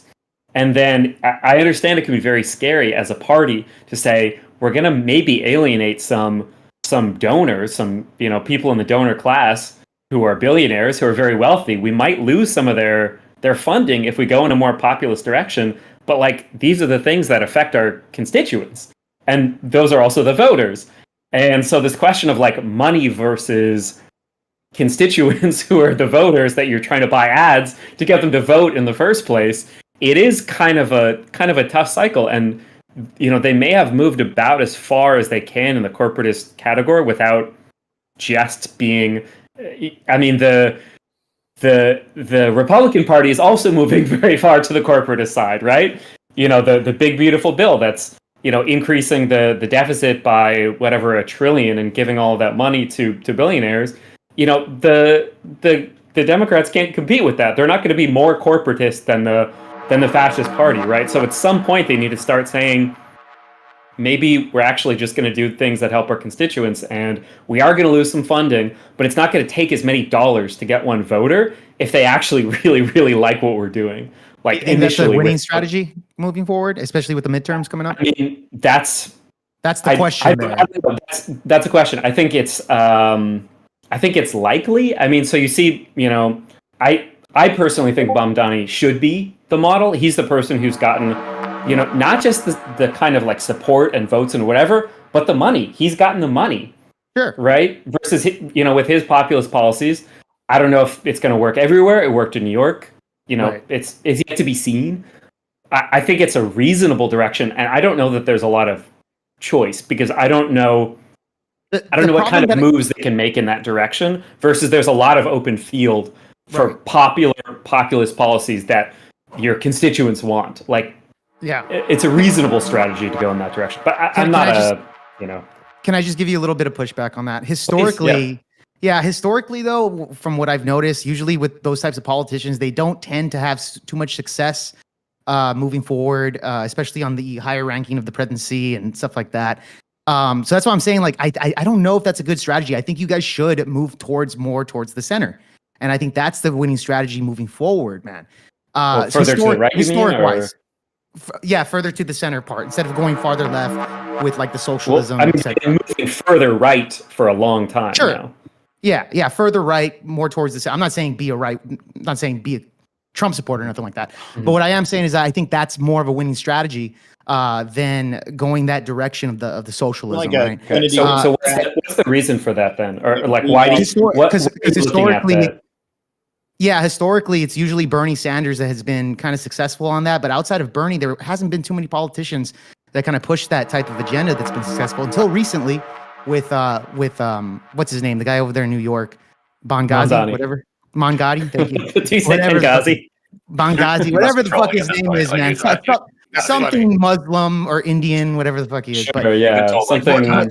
Something like that. But I'm just saying, like, I think the winning strategy for the Democrats would be kind of going towards that moderate position. I mean, it's been I just have a question. As a Trump supporter, would you like be honest with us, like if you really did think it would work, or would you want us to? Yeah, well, the only reason I say that is because historically, like, Bernie has kind of been, you know, like, especially in 2016, Bernie got kind of fucked over. I just don't see the Democratic Party kind of embracing a lot of these progressive ideas. Well, they may not, but we're talking about what they should do. And if they had gone like wholeheartedly behind Bernie, there's a good chance that he would have won the general. I I don't know, man. Let me. I want to differentiate here because I think there's a big difference between going more left, like what you might say to go towards more of Bernie, or even what Mamdani is doing, versus being more populist. And what I'm seeing from these people, like Rokana and not Warren so much, but these other people, even Newsom, is they're maybe you could say moving right, because they're not being as progressive with their talks on trans issues or any of these things, but they're not doing it in a way that's like, hey, we're changing our policy on these things. They're just saying, I'm going to mention LGBT people less because I know that some people think it's too woke. And even though that means that I'm going to pass policies like Medicare that is going to lift all groups up, I'm just not going to hyper focus on those. And that's not a movement left, and that's not really a movement right. That's just a change in messaging that will alienate fewer people. And I think that's probably the right way to go. And that's mostly differentiation of like what is it, like social versus economic or something like that. Sure. Right. Maybe it would be clear going super double down on the economy. So maybe to clarify what I think Viopod is asking. Do you think that the Democrat will appeal more to its the Democratic Party would appeal more to its base if it had a candidate that was more like a Kennedy Democrat, a Blue Dog Democrat? Kind of like our buddy Tyler over here, who considers himself a classic liberal. Clinton Democrat. Gross. You're a classic liberal. Oh, Clinton Democrat. Like yeah, I mean, do you think that would appeal more to their actual base than being more like Bernie and AOC and those people? No, I have that answer. So looking at polling, 60-40, it favors more moving to the left within the party. Same way, 60-40, it favors going after Trump's policies and not waiting to see any actual results from them. Like 60-40, it's in favor of doing all these unpopular. If you go through a lot of Mamdani's preferred stances, defund the police, trans sanctuary city, undocumented sanctuary city, these are not popular policies. Those are also not his main policies, right? Those are not the things he talks about. Those are not the things he highlights. His main policy or not? Fine, whatever. Just say whatever. Didn't he have a policy about taxing white neighborhoods? I think that's kind of said that poorly. That was he wants to tax more affluent neighborhoods. I do want to jump in here real quick. I know I'm moderating, but I actually want to answer Soy Pill's question because I find it kind of interesting. Which was the one about as Republicans, would we be honest with you? I mean, now listen, people can say a lot of things about me, but I will be honest with you. And this is what I think is the funniest thing is I'm listening to what you're saying right now, and y'all are saying go to left, and I'm reading the tea leaves wrong, and sure it happens, right? But the tea leaves I'm reading are saying that the reason why y'all are winning in these states that y'all are winning is because they're ultra left state strongholds, right? Like these areas that have been like Democrat for a while. Yes, those places are going to vote more. They want to see the change, and so they're going to put forth these really progressive candidates, and they're going to be excited, and they want to like now is our time. The party's in disarray. We got to put these guys now. Okay, that makes sense to me. However, I think that the lesson you're learning is the wrong lesson, and I will be honest with you because I think that me telling you this, y'all are still not going to believe me, and then y'all are going to keep doing the same thing you're doing, and I think that's actually going to lead you astray, then I'm going to be like, haha, I have another point to say. I told you so. Gibbs, I always believe you. You told me that you wouldn't care if all the elders who got kicked off Social Security died, and you're very honest about that. That's absolutely true. Yeah, I mean, I wouldn't. It would be. It's a sad time. You can call me evil for that, but that's fine. But when I'm sitting here hearing these things, I'm going, okay, y'all are pushing this agenda, and you're going to move this way, and these guys, and I think the initial results are going to show the data that you think it does, right? It's going to be, these groups are all motivated. Yes, they're pushing these progressive leaders. Then you're going to come, I don't know about midterms, but you're going to come maybe to the next election, and y'all are going to be even more extreme, which is going to alienate the voters. Like, MAGA is actually a move left for the most of the right.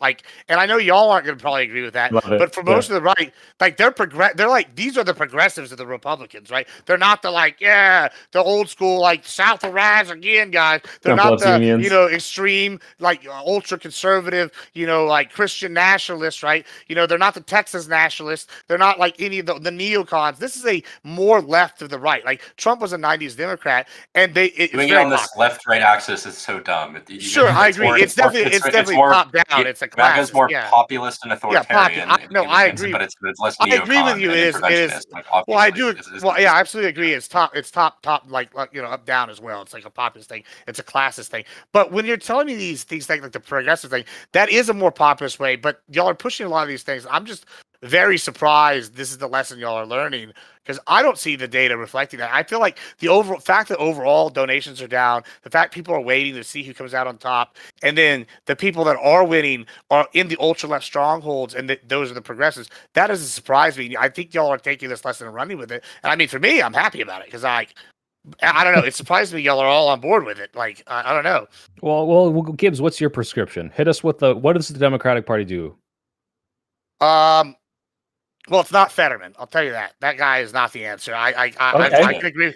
I can agree with you on that. Listen, the guy's got he's had a stroke. Like, no offense, I can make an Abbott joke. He's like, listen, he's not making it to the finish line on it, whatever. The point is, like, the guy's had a stroke. He's got no fucking like charisma at this point, right? Like, he keeps saying he doesn't want to be there. It's genuinely sad.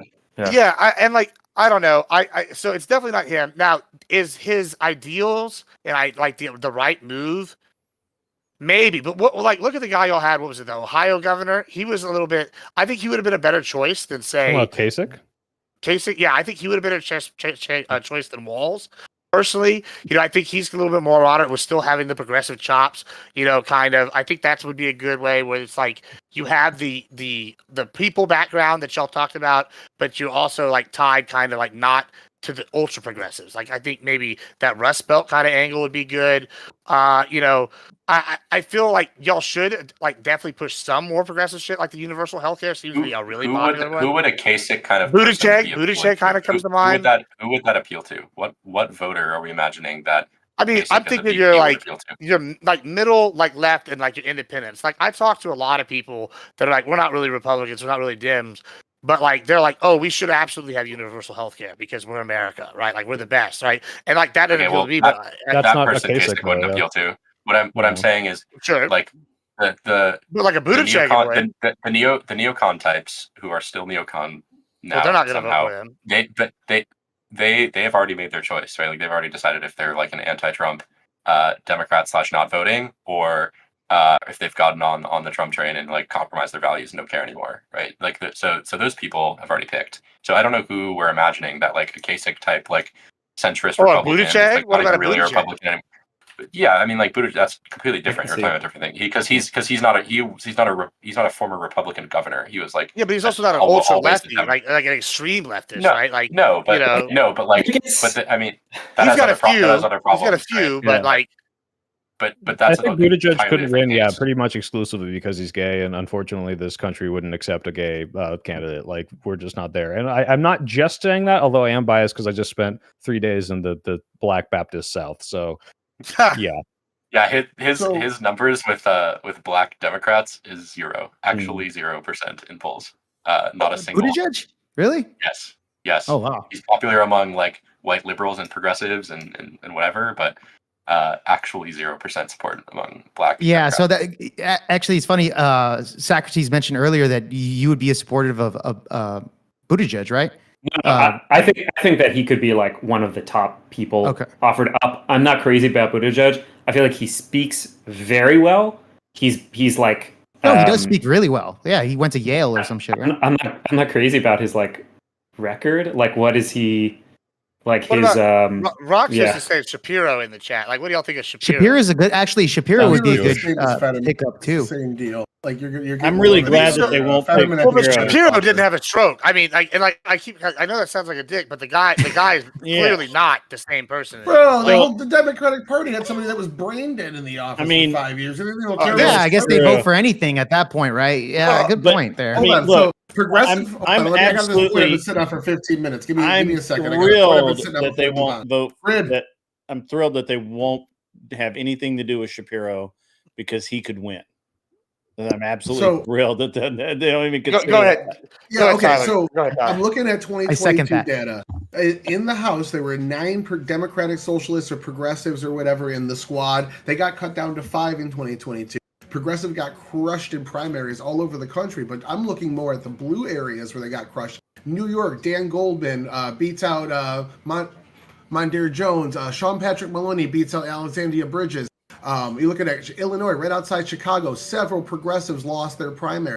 I'm looking at primaries over the last 10 years. Progressives lose most of their primaries to moderates unless they're in a hard blue state. On top of that, we can look at other hard blue districts that have been rejecting progressive policy. In San Francisco, they voted out Chesa Boudin, who was the guy trying to do bail reform and whatnot, saying that he caused more crime. They kicked him out. Then 2 years later, they passed Prop 47, which repealed Prop 36, which repealed Prop 47, which was their law to a bunch of progressive policies in the law that to decriminalize certain things, try to get rid of cash bail and whatnot. Now they're trying a new cash bail system that I'm not 100% sure what it is, but they had a big pendulum swing cracking down on the soft on crime policies or the perceived stuff, which I mean I think even I might have voted for one of those, and I'm a progressive, because it was literally just let shoplifters $1,000 or something like $1,000 just to let them go, which was that's this crazy. is why you saw people just leaving their cars open during COVID, which was insane. But I don't know if you could attribute that to progressives, period, especially if these are not things that are being advocated for on the main stage by progressive candidates. But Tyler's also ignoring what we talked about, in Soypill. What I agree with is that you can have the super progressive policy, but also change the way you talk about it and put your least popular takes on the back burner, right? That people obviously are going to disagree with, and just mostly talk about the things that everyone pretty much agrees with, saying the cost of everything, saying trans surgery should be free actually pulls horribly, but saying I think all medical care should be free and included in those is going to be trans healthcare is really, really well pulling, and that's not a progressive shift. That's just a messaging. Yes, you can obfuscate, you can message disingenuously all you want, but eventually that's not disingenuous. That's true. It's not disingenuous. Yes, it's obfuscation to take your unpopular policy and bury them in the back and just not talk about them. But you're still going to do them anyways. Tyler, it's disingenuous. Well, hold on. Tyler, can I clarify this, Gibbs? Because Tyler, the point is not, hey, question. My main policy is trans people, and that's the constituency I'm reaching out to. The reason they were speaking on those policies is because that is the forefront of the progressive movement of, hey, trans people are this hot topic we need to be talking about and signaling to our base that we're with this, pro-progressive movement. And now they're seeing that is not working as messaging. It's not lying to say, well, I'm not going to hyper-focus on that. It's, hey, I'm going to do policies that are going to help trans people. I'm just not going to specifically call them a trans policy because it's not one. They're just part of a group that's going to be helped. Hold on. Let me ask you a question. People showing up at your rallies like AOC yelling, "Why don't you call it a genocide?" over and over and over again because they're not messaging in the way that they want. Let me ask this just for fun. So hold on. Let me just the advocate here, Soypill. Let me just ask you this. So say I was going to present a bill. And we're going to call it, it's going to be the Gibbs self-defense bill. And I want to give everybody the right to defend themselves with the power they see fit necessary, right? So that on the surface, that sounds like, they can own any guns, right? But in the background, that actually means I can now buy a howitzer or a Patriot missile system or hell yeah, brother. I think the better analogy would be you say I want this self-defense bill, and you're like, I want everyone to be able to defend their house, and then I'm the reporter. I'm like, Gibbs, do you want trans people to be able to defend their house? And you'd be like, yeah. And then I'd be like, oh, so you're pro-trans self-defense? No, it would be like, Gibbs, you want everybody to defend your house, and then you turn around, I go, yes, and then they go, do you want everybody to be able to own a nuke? And I go, yes. You know what I'm saying? That's the analogy I'm trying to make. Right. That's right. So, and what you're going to see happen. We all do need a C-Wiz for our front lawn.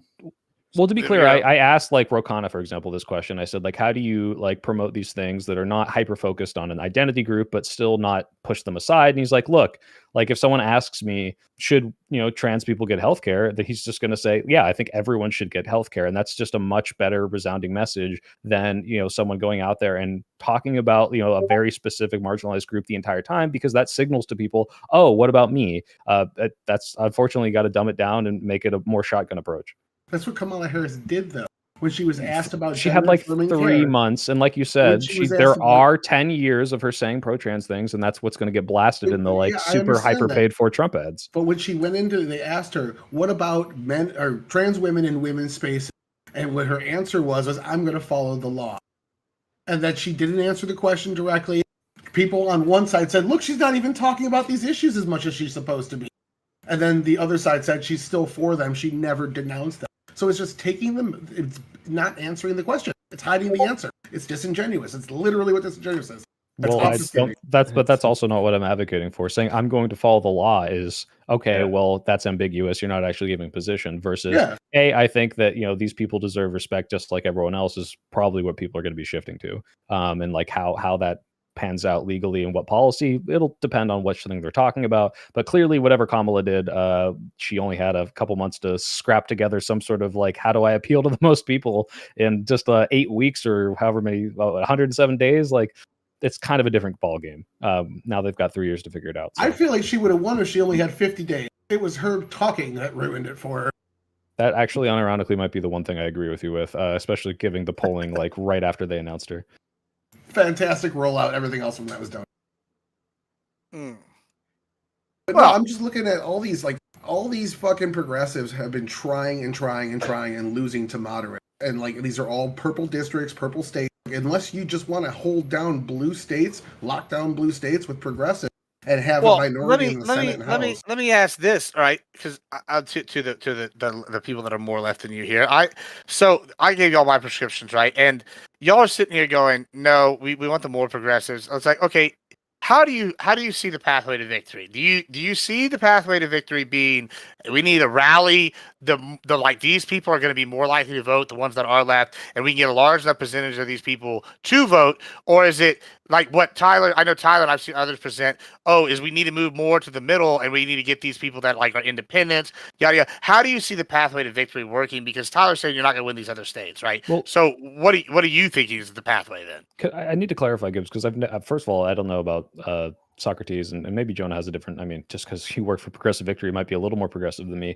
But I'm not saying we need to move more progressive. In fact, what I'm saying about this messaging stuff is actually what is going to be perceived as a rightward shift, even if the policies are not moving rightward. So it's not necessarily some sort of, hey, we need to be more like Bernie. As much as I'm a Bernie supporter, yeah, clearly he's not doing as well in some of these purple areas. He didn't even win the primary. It's more of how do we change this messaging to be more encompassing to more voters? It's making it a little more populist because it's either countering the Trump populism or disambiguating the whole like identity politics thing that doesn't play as well in certain places. But that's not moving more progressive necessarily, even if they are on a shift to be more progressive.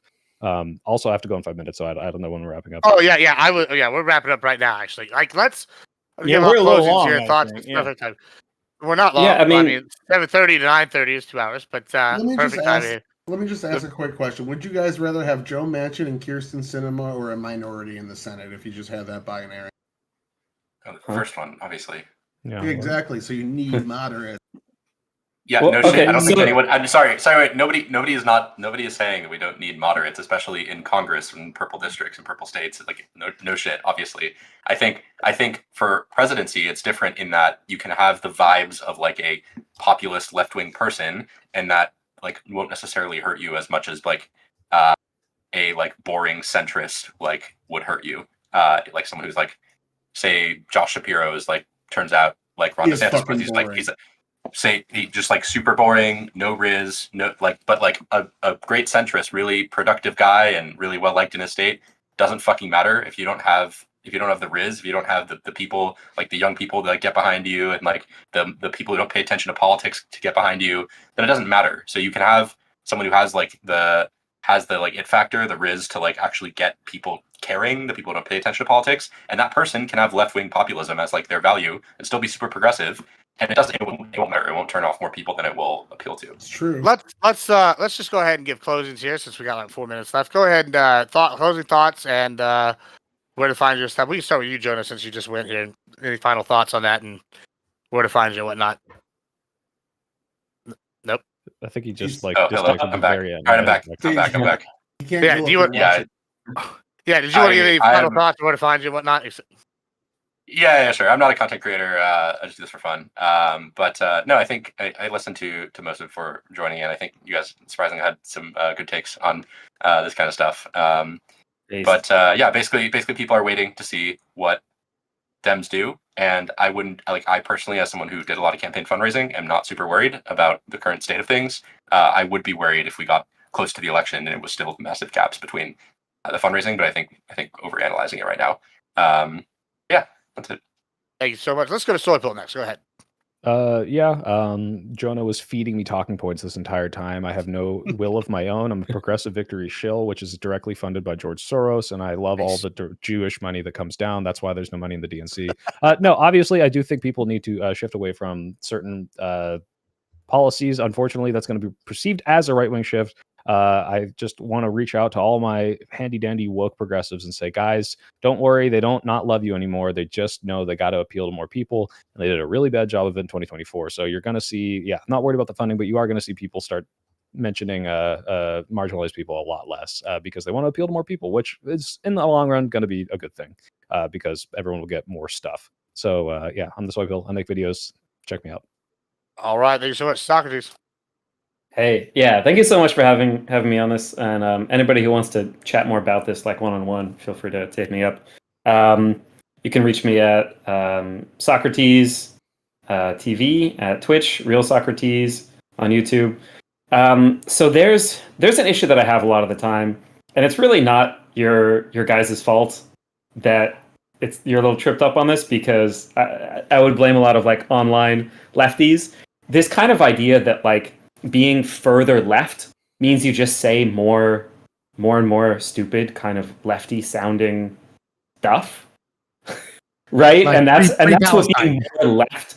No, I mean that's a reasonable thing, but like the things that Mamdani pushed forward and ran on are lefty policies, and here's what they are. You can't afford rent. You need to pay rent. Everybody's stressed about rent every single month.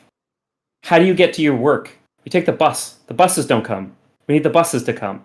Where do you stop by on your way home from work? The grocery store. You can't afford groceries. We need to lower the cost of groceries. What are you doing? Like, what's happening while you're away? You're paying for childcare. Childcare is unaffordable. We need to lower the cost of childcare. These are really, really basic things that everybody deals with all the. Okay, not everybody has kids, right? Where everybody takes the bus, but in a metropolis, a lot of people take the bus. But these are things that people deal with constantly in their lives that are really, really, really impactful. And these are lefty solutions to say, some of these things, we're going to create some kind of public option. To do that, maybe we need to tax people who have more than enough money. Maybe that's a crazy thing to do, but people seem to like it. And people of all stripes seem to like it. You don't have to be some crazy, screaming at libs of TikTok, X account who's some online lefty to like that stuff. You don't have to be, biggest free Palestine person in the world to like that. But those are things that are lefty and they're really, really popular. And this idea that it's not lefty enough because you're not screaming at somebody or you're not like woke scolding, whatever, that just needs to die. Thank you. All right, Gibbs, I got to bounce. Sorry, I can't hear everyone. But you I'll good? Bye, guys. You have a good one. Thank you. Jake. I'd just like to say, like, when it comes down to especially these Democratic-run cities, high crime rates is a big issue over there, as well as like a lot of these policies that they push out. It's the Democrats that really cause all these issues. The Democratic policies, they cause many of these issues over there in New York, from LA to Detroit to many of these other Democrat-run areas. But yet they still vote in these individuals, and if they want to go more and more to the left, I don't see it to be any type of policies that can save you from all the issues that these Democratic-run cities have, right? For example, the high rent rate that he just mentioned right here is usually common in these Democratic-run areas. So I think the solution for the Democratic Party is to go back to being a little bit more moderate. I think they needed to eliminate a lot of these progressives within the party. And I think that's the direction the Democratic Party needs to go in order for them to last. And trust you me, bro, I hope you push these lefty progressive policies, man, because I think the only ones that win at the end of the day is us. So feel free to do that. I'm just giving you my honest recommendation. With that being said, I'm Jake Var. You can catch me on Project Veopod on YouTube. And thank you, Gibbs, for having me, man. Oh, thanks for coming. Good. So there's a lot of cope from a couple of the folks tonight, which is fine. It's okay. The main reality is that the message that the Democrat Party puts off is no longer tasteful, I guess, or digestible by the public. I think that en masse, more and more people are moving to center and beyond, to conservative. And I think this is a symptom of how, when you keep pushing the envelope and you keep forcing things or appearing to force things down people's throats who just want to be left the fuck alone. And you forget that not everybody lives in a city like New York or wherever. There are consequences for that. And I think that, the thing with New York City, or LA or San Francisco, any of those, they're all having the same problems. And those problems are all based on leftist liberal policies. They've never solved a single thing, and they're never going to. And I think that people have finally, after 20 years of ruination, they're tired of their property values falling. They're tired of having to find rent control because they can't afford to rent. They can't afford to buy. They sure as fuck can't afford to buy.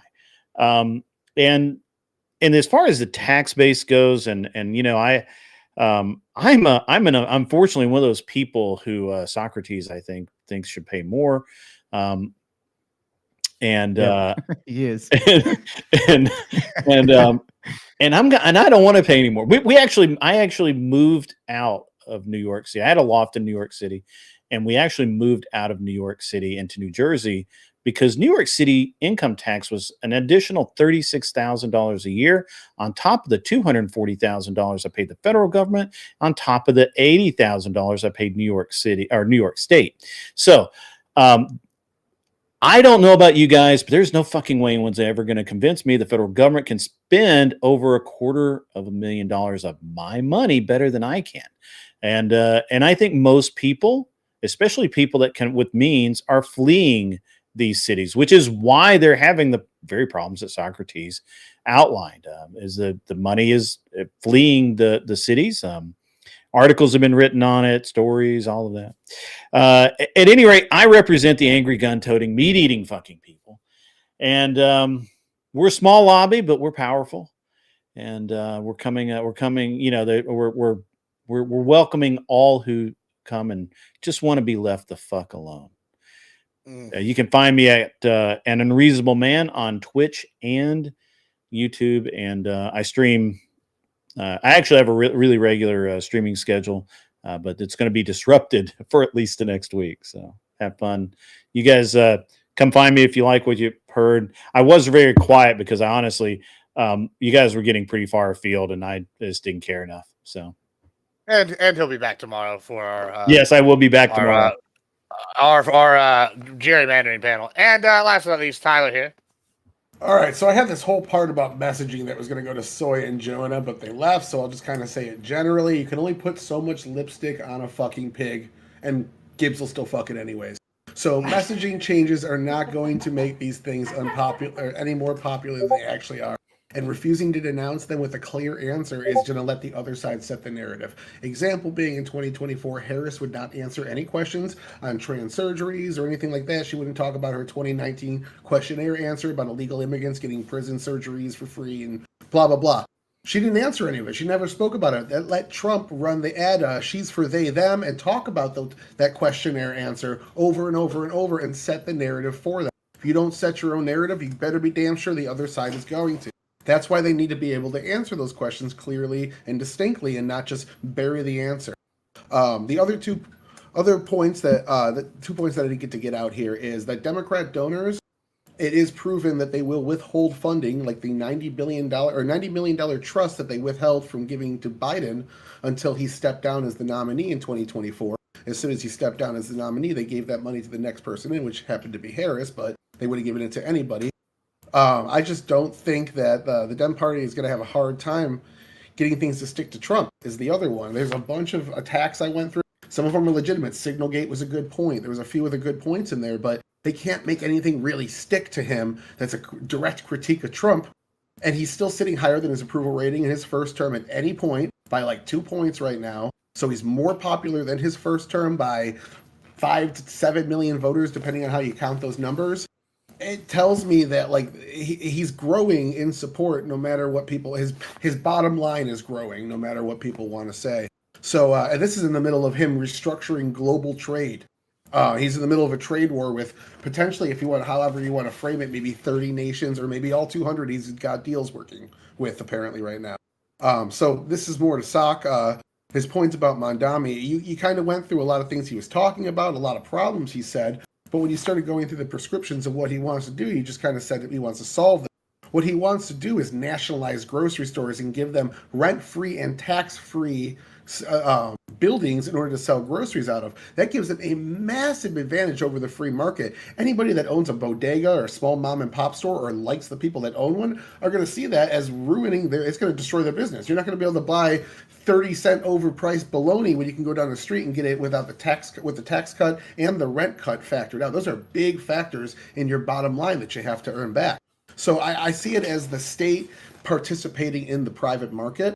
And I see that as the state will always win, because even if they start losing on innovation, like with the post office, they're able to pass laws saying you can't compete with us on an even level. If you look into some of the shit they have with the post office and what UPS and FedEx are allowed to do, because it would put the post office out of business, they're not allowed to directly compete with it. So the state has an extra power. I think that invalidates it from being a market competitor. Either nationalize the whole fucking sector or leave it alone to the free markets. You cannot have the state as a competitor. It's just unfair for the people that make the rules to also be playing the game. So other things he wants to do is he wants to do rent freezes, and so that's what Harris was talking about with her price freezing as well. And he's talking about taxing billionaires more as well, and that just makes some people move out. You get less tax revenue. I don't think it's that big of a deal, but there are some downsides to what he's proposing as well. But really, at the end of the day, the main things we talked about here are the Civil War. I brought up the economy, and everyone kind of agreed with it. We moved on. Isolation of donors, but we didn't really touch on too much. The Democratic Party had an honesty problem in 2024. It was like 60% of the voters for Kamala Harris felt like they were lied to about Joe Biden's age problems after the election. People were not happy with them on that regard. I feel like, again, the withholding the funding until they get some sort of concession, some sort of thing they want, it's going to happen. If we get to the midterm and that funding hasn't caught up, I will be shocked. If we get to the midterm and the Democrats don't absolutely crush the Republicans, I will be shocked. There's no way that Trump, even if he has a higher bottom line than he had at 46, 47%, it's still not the majority of the country, and the Dems have the higher propensity voter demographics on their side now. I could see them easily crushing in the midterms, even if they raise 50 million less or whatever, 10, 20% less. But there's no way that's going to keep up. We're just in the middle of a lot of situations that cause people to not donate as much right now. So. All right. Well, thank you for that dissertation. I'm very proud of you, Tyler. That was. I didn't realize that Fabian Liberty had written his exit. I do. Did you? I don't know if y'all know this, but one time on Primes, because I was so sick of the long dissertation intros, I told Primes that you were not going to interrupt me tonight when I do my intro. And I remember that. Go. Yeah, and I fucking put up a 14-minute one just to let everybody understand how fucking terrible it was. But mine was entertaining. Everybody was laughing the whole time. It was entertaining. Mine was at least fun to listen to. Other people will be droning on, giving old speeches. Also, on a quicker note, Tyler, we will be having another panel tomorrow. Give Me a Break is back again. We're going to be talking about redistricting, legal immigration in the census, counting towards electoral votes, and other related dirty tactics used by the right and left. It's going to be exciting. I think it's going to be fun. We got some good people on there that have been involved with the redistricting process, so I am excited to go into that. In fact, my favorite meme is going to become apparent again, which is the black African guy saying, if corruption is not in it kind of thing, I will go fight it. But if I'm in it, I will defend it. That's kind of how I feel about it. Yeah. Can I point out that there were 2 white male panelists telling a person of color down here, a Hispanic person of color, how to properly pronounce English earlier? And I found that abhorrently racist. Yeah, I mean, very racist of you. Well, what's really racist is I'm Hispanic as well, and I get told that I can't pronounce any words in English all the time. So, racism or just they're calling me a drunk. I don't know, but I'm gonna go with racism because I'm gonna go with racism as well. That's what the lefties taught me, right? I'm So not a yeah, drunk. we're gonna be doing that, and tomorrow at 7:30 it's gonna be exciting. Then probably on Grids on Friday. Grids. Well, I will Sure be. thing, Friday? I will be in. I think. Well, I will be in. No show. You don't have your show? I'm gonna be in. I'm being. Wherever the fuck that is. It's not. It's not in Chicago. It's actually in. Where? All right. Well, useless about the Friday thing. We'll figure out new Yeah, Friday we'll figure plans, out the but Friday on thing. more important notes, I will be at DebateCon with Grid. We're going to be doing stuff. Yes. I've booked my hotel and shit. It's So gonna be I'll be really- there, yeah. and we're going to be. I'm going to be yelling at people, and it's going to be fun. And exciting things coming up. Our friend Kel is going to be going back on whatever soon. That's exciting. So that's good as well. So all the people in the community going up. It's exciting. If you like all our content, make sure you throw people follows, subs, whatever the fuck it is you do on all the other channels. That's what we want. We want those things. Give them to us now. We're dirty capitalists. Thanks to all my guests for being here. In about 15, 20 minutes, I'll be live again. We're going to be doing something else. Not politics related, but in the interim, we're going to raid a person I've known over 10 years, a comedian that's been on Comedy Central. Go check out my buddy, Your New Dad. He has one of the coolest streams on Twitch. This motherfucker has AI using for everything, and he's been teaching me all sorts of things that hopefully the AI overlords will appreciate whenever they take over. So we're going to be raiding out to him, and that's going to be all. Anything else, guys, y'all want to say before we leave? No, Nope. Thank you so much. No, It was a lot of Thank fun. you all for being here. It's Yeah. great. It's fun times. Good panel. Yeah. And great. I'll see you all tomorrow. See you, man. Take Have a care. good one, Have a guys. good one. Bye. Did you just make? Oh, damn, he left. Did he just make that? That's pretty rad, actually. In the back, What? in the Make what? in the back chat on Discord. Yeah, let me go look. Hang on, I'm I don't gonna. even know where the gotta back show chat's this. at on Discord. I have maybe. to- I don't think he did. I think you could just Google that. That's Yeah. smog, bro. You know smog? yeah, but I mean, he didn't just make the image, obviously, but the He's the original libertarian, bro. Don't you know? yeah, damn right. You know, Yeah, let me know when these I tickets go on sale. I gotta be honest, man. I was a little disappointed in Soy tonight. I You said think so? the numbers for this were fantastic. Yeah, because Good. Hell yeah. he has like 100,000 subs now or some shit. Oh yeah, I mean, he's doing good. Oh, I don't even know. I mean, I'm sure I didn't get any crossover from him, but Yeah, so I didn't Yeah. seem to bring up any crazy arguments or anything like that. Kind of just. Well, he based on different tried, things. but every time he tried to like slide it into some weirdness, I had to like pull him back and go, "Yeah, I'm not looking at shit up, where it's immaterial. I don't care." You know, so it's just like, shut up. I don't want to hear it. I think Shut it's up, funny Soy. though. They're like how often they're like, oh, would y'all tell us? And I'm like, yeah, we're absolutely telling you, y'all are fucking up. That's the funny part. And then you're doing the thing anyway. And then whenever it goes wrong, we're all like, we told you so. And you're like, it's a trick, bro. They're playing games. I'm like, I don't think we're as complicated as they're trying to make us out to be. Yeah, I don't think so either. I mean, they did a lot of buzz terms too, as like fascist, Trump, fascist, this stuff like that. It's just it's so ridiculous when I hear that type of terminology from these leftists. Well, Scott Jennings on CNN has been really fucking killing it lately. Like, like him and Greg. He's the only Gutterfield. thing good about CNN, Gibbs. It's like the I mean, only sure. good thing. But like he really hit him on the head this last week with that bullshit about the I fucking he's like, oh, y'all are for this, y'all are for that. It's not that y'all aren't for things, it's that y'all are on the wrong side of all these 80-20 issues. And I'm like, yeah, I mean, of course you're gonna win in the progressive strongholds. But like, that's not gonna get you no middle America voters. Like if I told people here that are like lefty voters, like some of the shit that they're pushing, they're just like, that's crazy. It's just like, you're losing people by going this way. You do. You really do. And that's because these guys were kind of reasonable, and that's because they're progressives. But at the same time, they're content creators, so they kind of have to sound reasonable. But when you go on X and TikTok and shit like that, these are the voters that are voting in these progressive ideals. They're the ones shouting out that they wish the bullet hit Donald Trump in the head, right?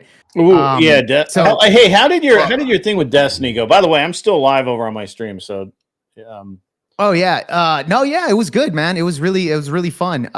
It was definitely a lot more heated up than the first round that I had with Destiny. He went after you? It was. Well, it was a lot more back and forth, like interrupting, etc. Destiny actually spurred out for like a minute and a half, where I literally had to tell him to chill out. Like I was like, chill out, and he just kept going and going and going. Like it was pretty there. But even the producers of Pangberg, they said, man, dude, you pushed him into you got him to take a step back, and in that debate, and you did really well. But they're giving me advice. Maybe you should have pivoted to something else, etc., instead of continuing to hit him on stuff. But those guys were cool, man. The debate overall was fun. Hopefully, I make the thumbnail. But was it just dude, you, or was it a bunch of people? No, it was 9 other debaters plus me. I got you. So I was the first debater up, the first debater. Yeah. And then how much time did you have? Dude, honestly, huh? How much time did you have with him? It was about 16 minutes. Oh wow, that's solid. Bro. 16 minutes. Solid. Yeah, it was a solid debate. Yeah. What were you debating one him guy about specifically? Immigration. Immigration. Yeah. Did you win? And well, he spurred out, but I guess you have to watch it. But I will. It was pretty good. It was pretty good. I think it was a lot more entertaining than the first time around. Links though, bro. You didn't drop the links, so I couldn't watch it live. Oh well, because I know I forgot to promote it, man. I'm sorry. I really forgot to promote the live event. I think people are starting to become afraid to debate me on immigration anymore. It's kind of sad. Yeah, well, because the leftists lost their position on immigration, man. They really lost it. This is why I chose that particular topic against Destiny, because I know it's a stronghold. Trump is doing great on immigration. Biden totally fumbled the fucking football. So this is why I went that direction. I felt like it was an easy target against Destiny, which is why I chose that topic. That's awesome, dude. Awesome. Yeah. So I did go there strategic. Yeah. What? Yeah. Well, that was cool, man. Did he like hang out and talk with you afterwards, or did he just like? Fuck no, dude. He was Fuck like, no. That guy didn't. The funny thing is, after the debate was over, I went. You didn't get your autograph, did you?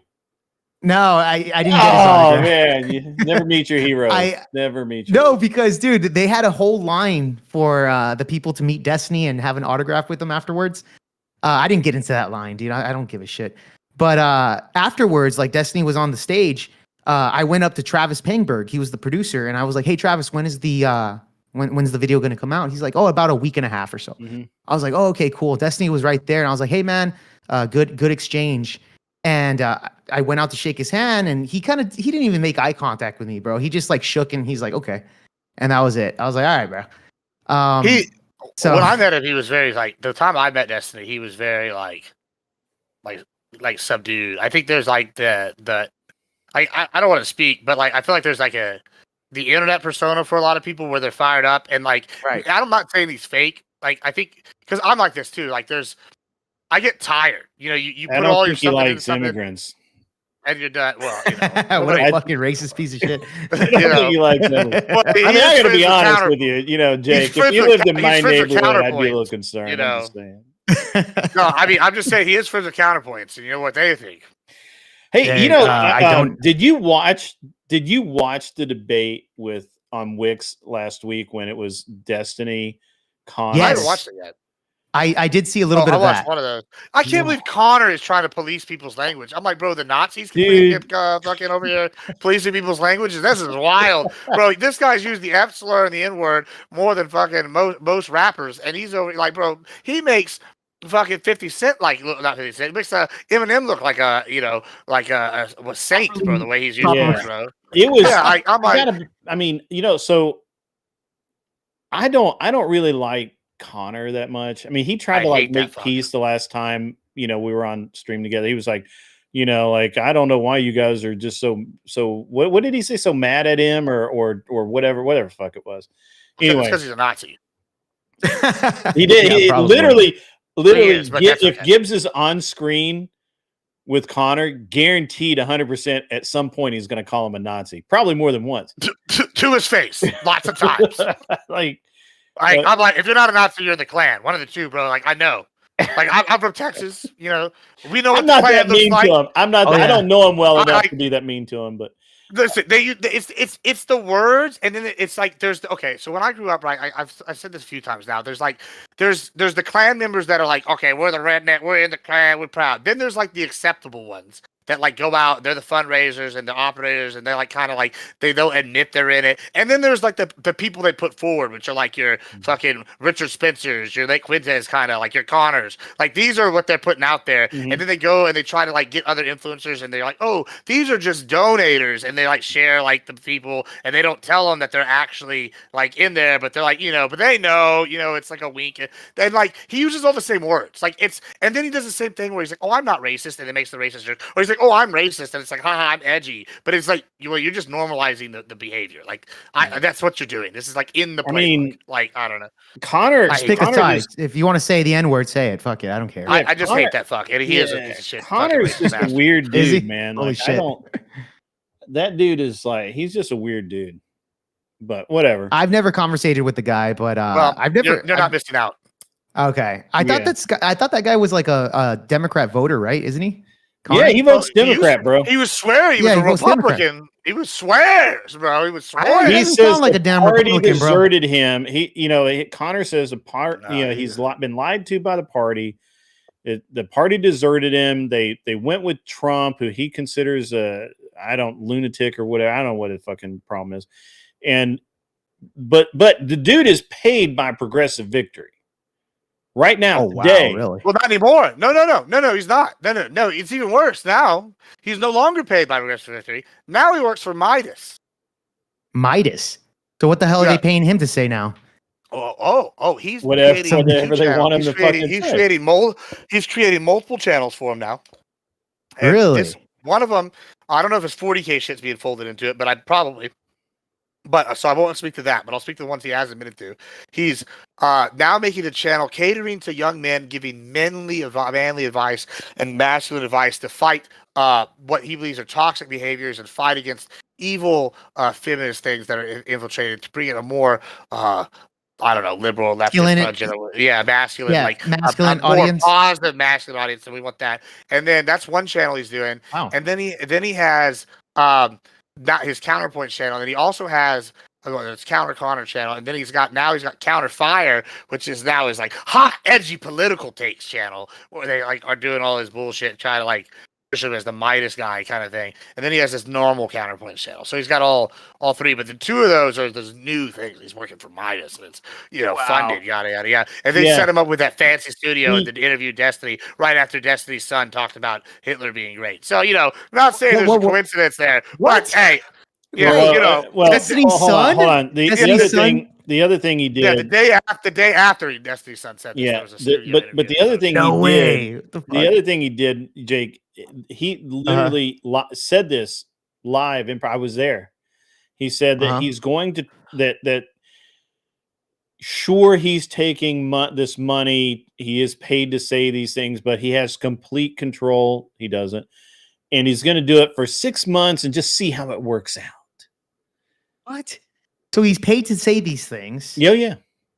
And for 6 he months, says he's not. He says he's not. He says he's not paid to say those things, but yet he literally parrots every single. No. He is paid. He's saying he's paid now.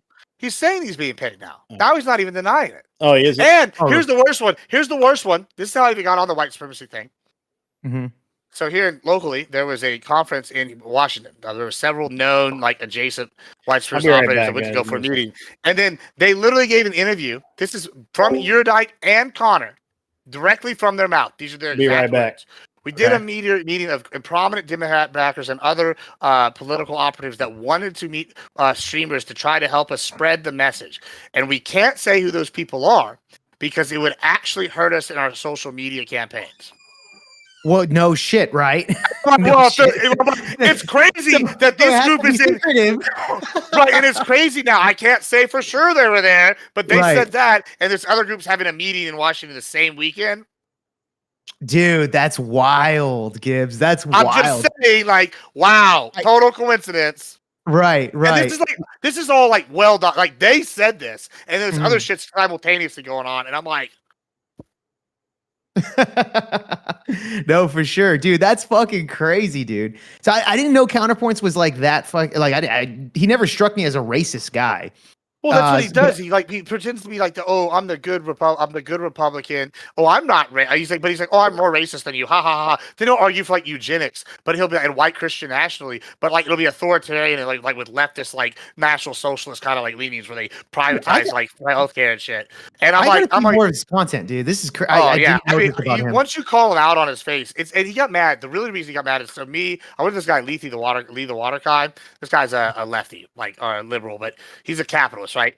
And so me and him work together on a bunch of stuff. And I go, I can't host this panel. I'm a conservative, but I have about 8 conservatives that want to talk about what the heart of conservatism is, right? Going into this election. So it was me, Rob Noir, Fabian, Connor, Doghouse Show, which I guess is Vince Wilson now, and maybe it was Grid. I might be missing somebody else, right? I kind of feel because I did see Grid on a panel with you and Rob. It might have been Grid. Yeah, well, we've done a few, but this is all. Were you on that hard conservatism thing where Connor lost his shit the first time? And so Doghouse goes, okay, you know what?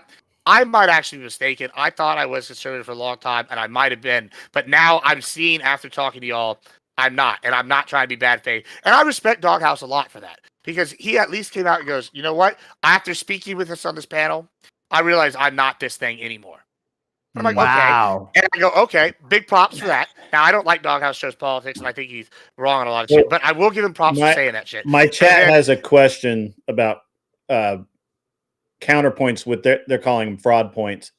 Fraud points. That was my original nickname for him. Hey, I'm glad these are catching on. Who has the bigger set of balls, fraud points or Brianna Wu? Brianna Wu. And I also would wager that if anybody's sitting in the cut chair, it's going to be Connor while Brianna Wu fucking smashing his girl. Like if I had a wager, bro. Brianna Wu has got some balls on him. I'll tell you that. I don't know if you've ever interacted with them in private, but they are about that line. So like Brianna Wu was at fucking thing is annoying me. Brianna Wu was at DebateCon, and I didn't get to interact with that person. My understanding was that that's a full body conversion. Like she's had all. I don't know about that. I asked people, and then they gave me things. I'm gonna be honest. Yeah, Greg, this is maybe where you and I just do not give a fuck. I'm there with whatever, you. I'm there whatever with they you. Represent, they can they can be whatever they want. If they have the money to spend it, and I didn't have to spend on it, cool, let them do it. But like, I'll say this. I will give Brianna Wu credit. She found out about a bunch of this shit with like Connor and Destiny and all them, and she cut them all off. She's like, "You're done." Like they at least have principles. Now I don't know what those principles are. She's part of Gamergate, bro. Yeah, sure. But at least I'm not friends with her. I'm just saying. Okay. At least there's a line that they have. I can at least work with somebody that I could has a line. You know what I'm saying? But anyway, just to finish out what I was saying, he Connor melts down, and because he's with a bunch of other conservatives, and ever since then, he's been mad at all of us because he's like, y'all betrayed me. I'm like, no, bro, we just called you on your fucking Nazi grifter bullshit, and fuck him. He seems pretty fake. I don't know. I mean, I've only been on a couple of panels with him, and I've never really talked to him in person. Maybe he'll be at DebateCon. That'd be awesome. He doesn't really seem to debate, though. He just seems to rattle on about things and just not make any fucking sense. But, whatever. I mean, every time I talk to him, he just gets red in the face and has a brain aneurysm. It's true. I just breathe and he gets mad. It's really epic how I just literally could be like, shut up, Connor. He'll be Soy pill is weird to me, and I keep trying to understand, because on the one hand he seems likable, but then he'll say just some really weird shit that you just know is not true, and it's like he's daring you to call him on it. It was that's the whole gimmick. Yeah, it's internet culture. He's kind of edgy. Yeah, he's trying to get you to he wants you to fall for the conspiracy so he can call you dumb for falling for the conspiracy. But he made some big claims during that exchange and shit. He was saying, well, Trump, he made it sound like he knows for a fact Trump is a diddler. Right. 100%. He was like, this is Trump, Trump a diddler. I said, okay, prove it. Did you see how he got all quiet over there and he was hoping the conversation moved on? And I just stopped everything. I'm like, I don't have an answer because I'm still waiting for this answer. I don't fucking know. No, but that's the thing when you see with these people that make outrageous statements, and then he shot it back saying, "Well, I don't know, maybe we could believe or whatever." And I was just like, "Well, dude, you made a pretty big claim that he's a diddler, so go ahead and prove it to me if that's 100% and I'm not fucking true." looking it up. That was my one sentiment with. So this is what I've noticed about Soy Pill and a couple of guys like him is they'll be like, "Well, can you back that up?" And I'm like, "Do I need to? I mean, if you disbelieve me that much, you go look it up. I don't give a shit. I mean, I'm just and you know, it was funny because they Socrates found that quote about the where Mom whatever fuck said that he's Mondati, or whatever the fuck his name is, something Indian, some mommy said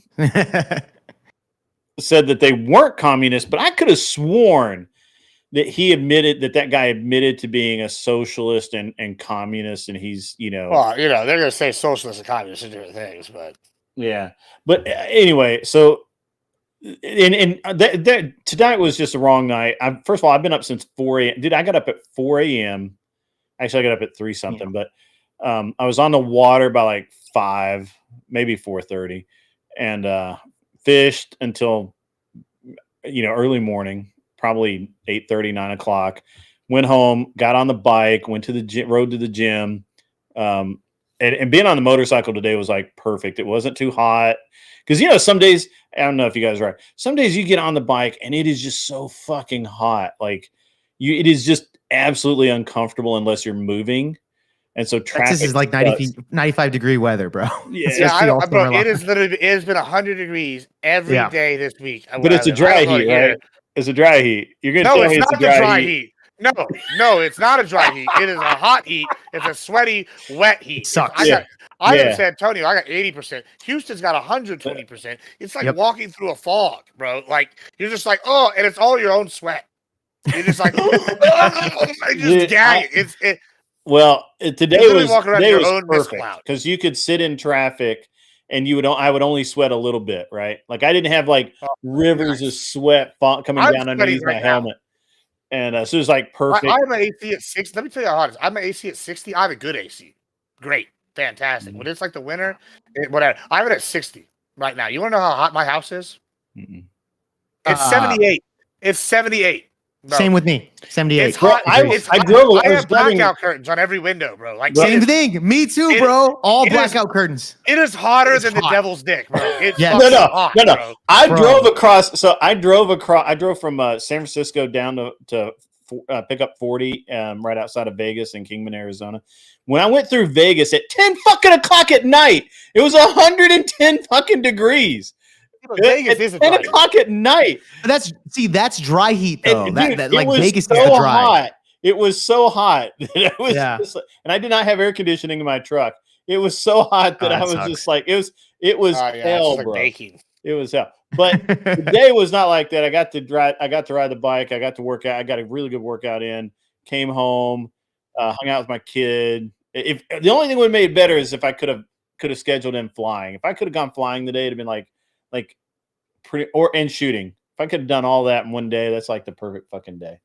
Perfect day. Yeah. Yep. Yeah. All right, boys, I'm gonna get out of here. I'm gonna go do something. Yeah, I'm gonna jump. I gotta go to my chat and I've been fucking y'all have fun. Shit out of Jake, thanks for coming. I'd love to have you on in the future again. You were great, Grant. Anytime, bro. Yeah. All right, we'll talk soon. All right, see you guys. Right, have a good one. See you later.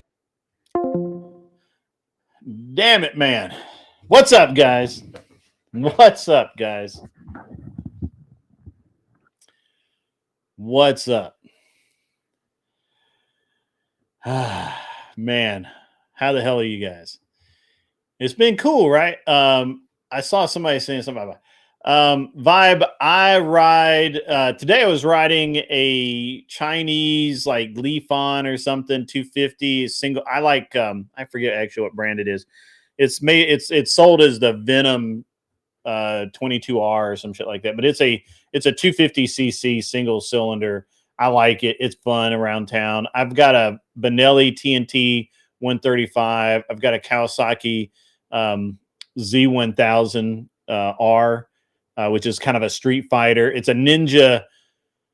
It's a Ninja ZX10 R ZX10 motor in Street Fighter trim, so it's cool. And then I've got a what else? I had the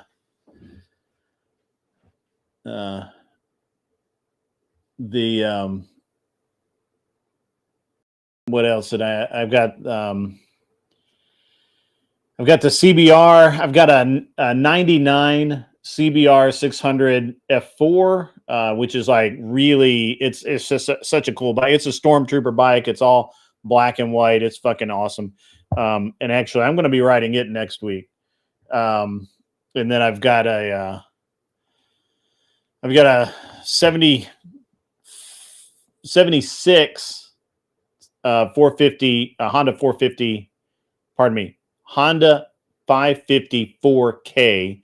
And then I have a 73 Honda CB 354K that I'm in the middle of restoring. I bounce back and forth between new and old bikes, and I looked today at a 22 Triumph Daytona.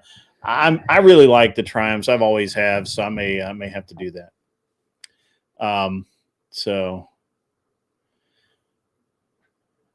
yeah, it's going to be awesome.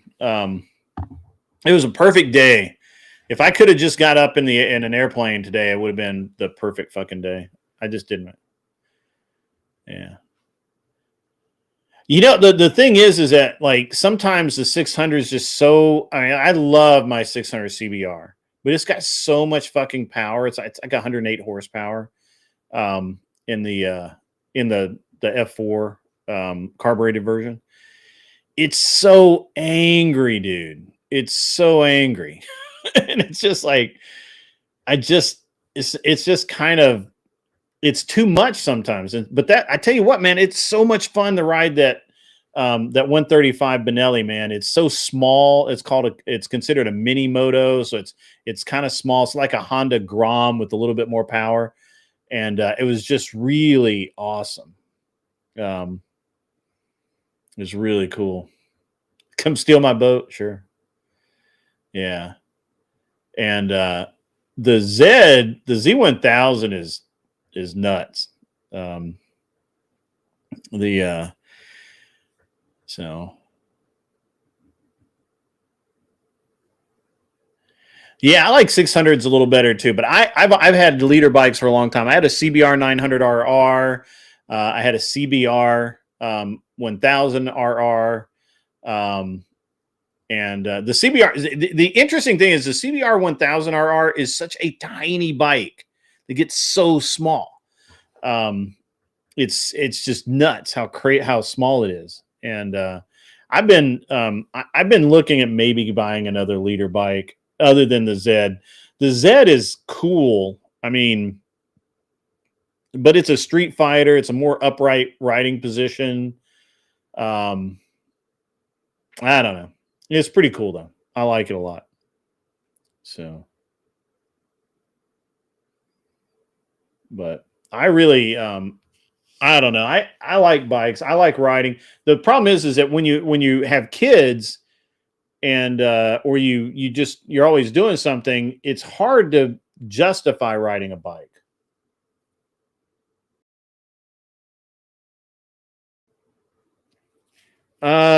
Actually, Anson, I don't think that's exactly how the aeronautics work, but it's okay.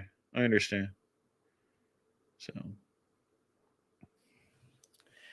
yeah, that's true, Darth Grumpy Dad. The CBR 1000RR. I don't know why it's so small. It's a tiny bike.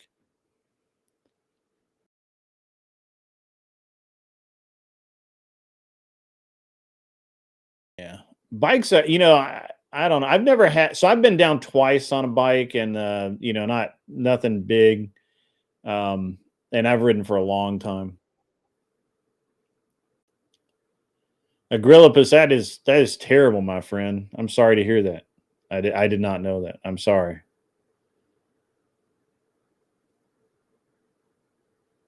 Yeah. I'll be honest. I don't ride dirt bikes anymore. I kind of want to get another dirt bike, but I know that every time I get a dirt bike, man, I become absolutely fearless. Oh, that's awesome, man. Hey, I appreciate that, Ghost 1978. I really do. So,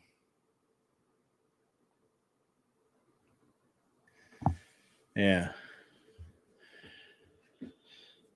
I did not know that, my friend. I'm sorry about that. But I have four wheelers, but I don't have any like racing quads or anything like that. Um, you know. But when I get on a dirt bike, I feel like I'm invincible. Like I seriously do. Like I feel like that I can just not get hurt at all.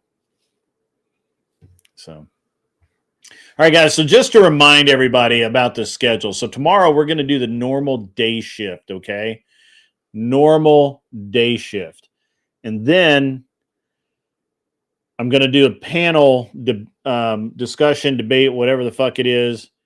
This is going to be over immigration and the gerrymandering and all of that going on in Texas right now. That's going to be probably the same time. And then Friday, I couldn't really get it out, but Friday, I think Rob Noor and I are going to do an IRL Friday night in wherever the fuck that is, Illinois or where whatever, in Indiana. I think it's actually in Indiana. So Agrillipus, my friend, I'm so sorry. I'm so sorry. I don't know. I don't know what to say, man.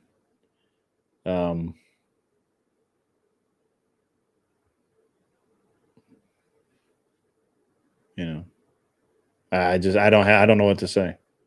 That's got to be a horrible thing. Yeah.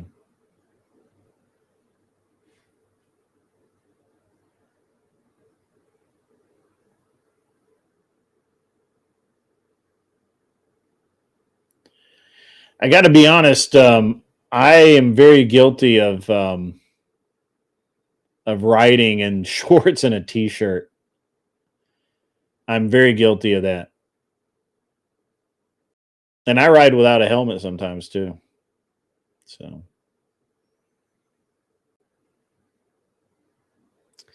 he wants to parachute from my plane. I don't know if we can go that slow without falling out of the air. I know some people though. I'll get them hooked up.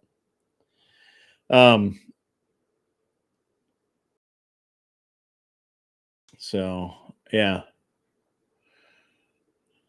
So Friday night, I think Rob Noor and I are going to try and live stream together. We just got to find a place to do it. Hopefully, we can find a conference room or something in one of the hotels. I've got to actually book my hotel tonight, and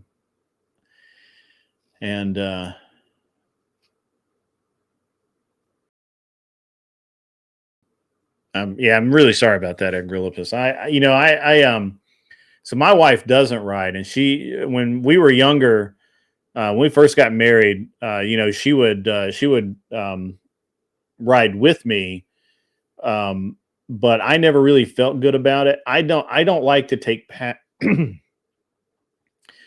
don't like to take passengers because I don't want to be responsible for somebody else's life like that, and so I'm just I normally put solo seats on everything so that we can't even take passengers at all.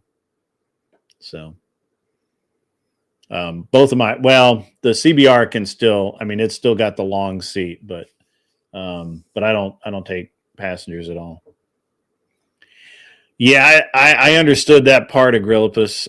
That's got to be just ridiculously rough. I've had people pull out in front of me, and so far I haven't hit any of them. But it was terrible.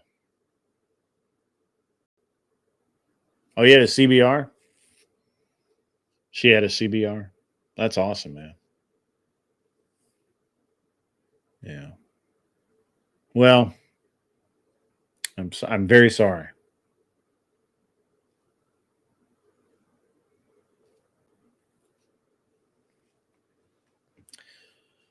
Effing epic. I've been down a couple of times. I've never had any serious damage. Hello, ZD Den. Your husband is never taking you, I'm guess, riding because he got hit. Yeah, it's, yeah. Yeah.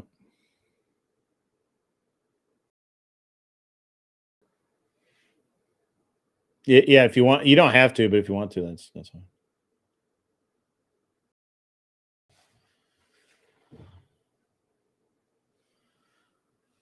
Yeah, I don't believe that Ghost 1978, but it'll be me and Rob Noor this coming weekend, and we will not be in a bathtub. I think I think obviously his wife and kid are coming. And that's, I don't know that we'll have the debate competition this weekend. I want to, but I'm not really sure how that'll work out. So we'll see. We'll see what happens. I'm actually going to go to bed, guys. I've been up since about 3:30 a.m. and so I'm going to go get some sleep. If you guys are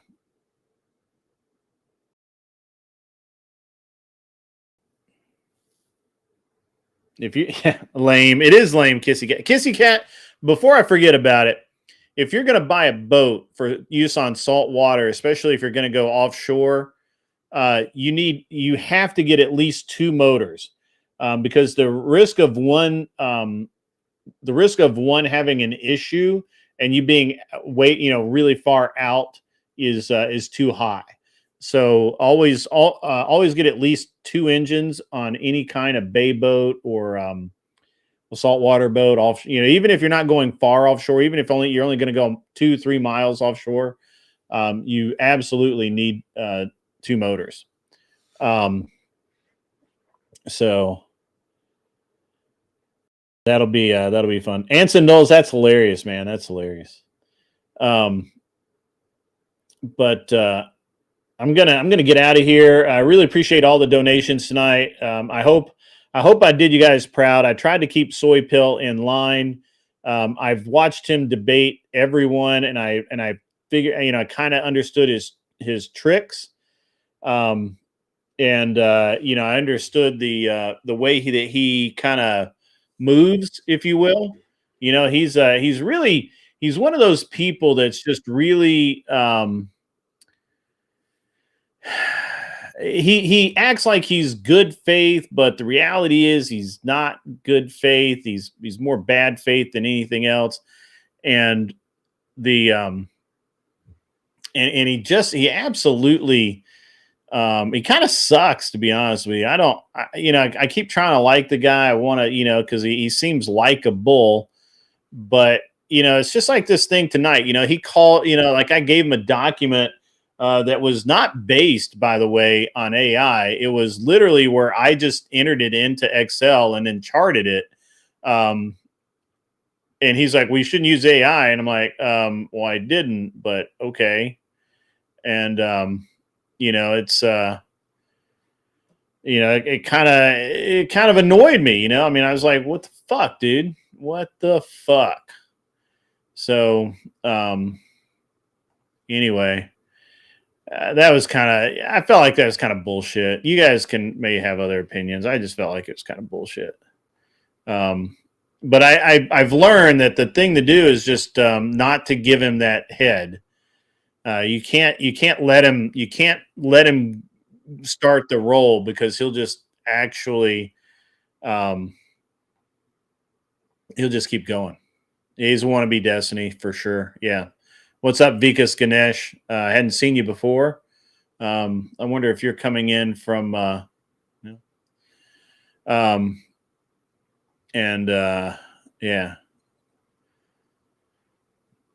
I saw a really good comment. Name one leftist that is actually good faith. Yes, that would be tough. That would be very tough.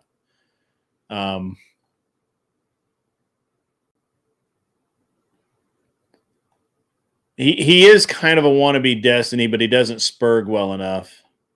So,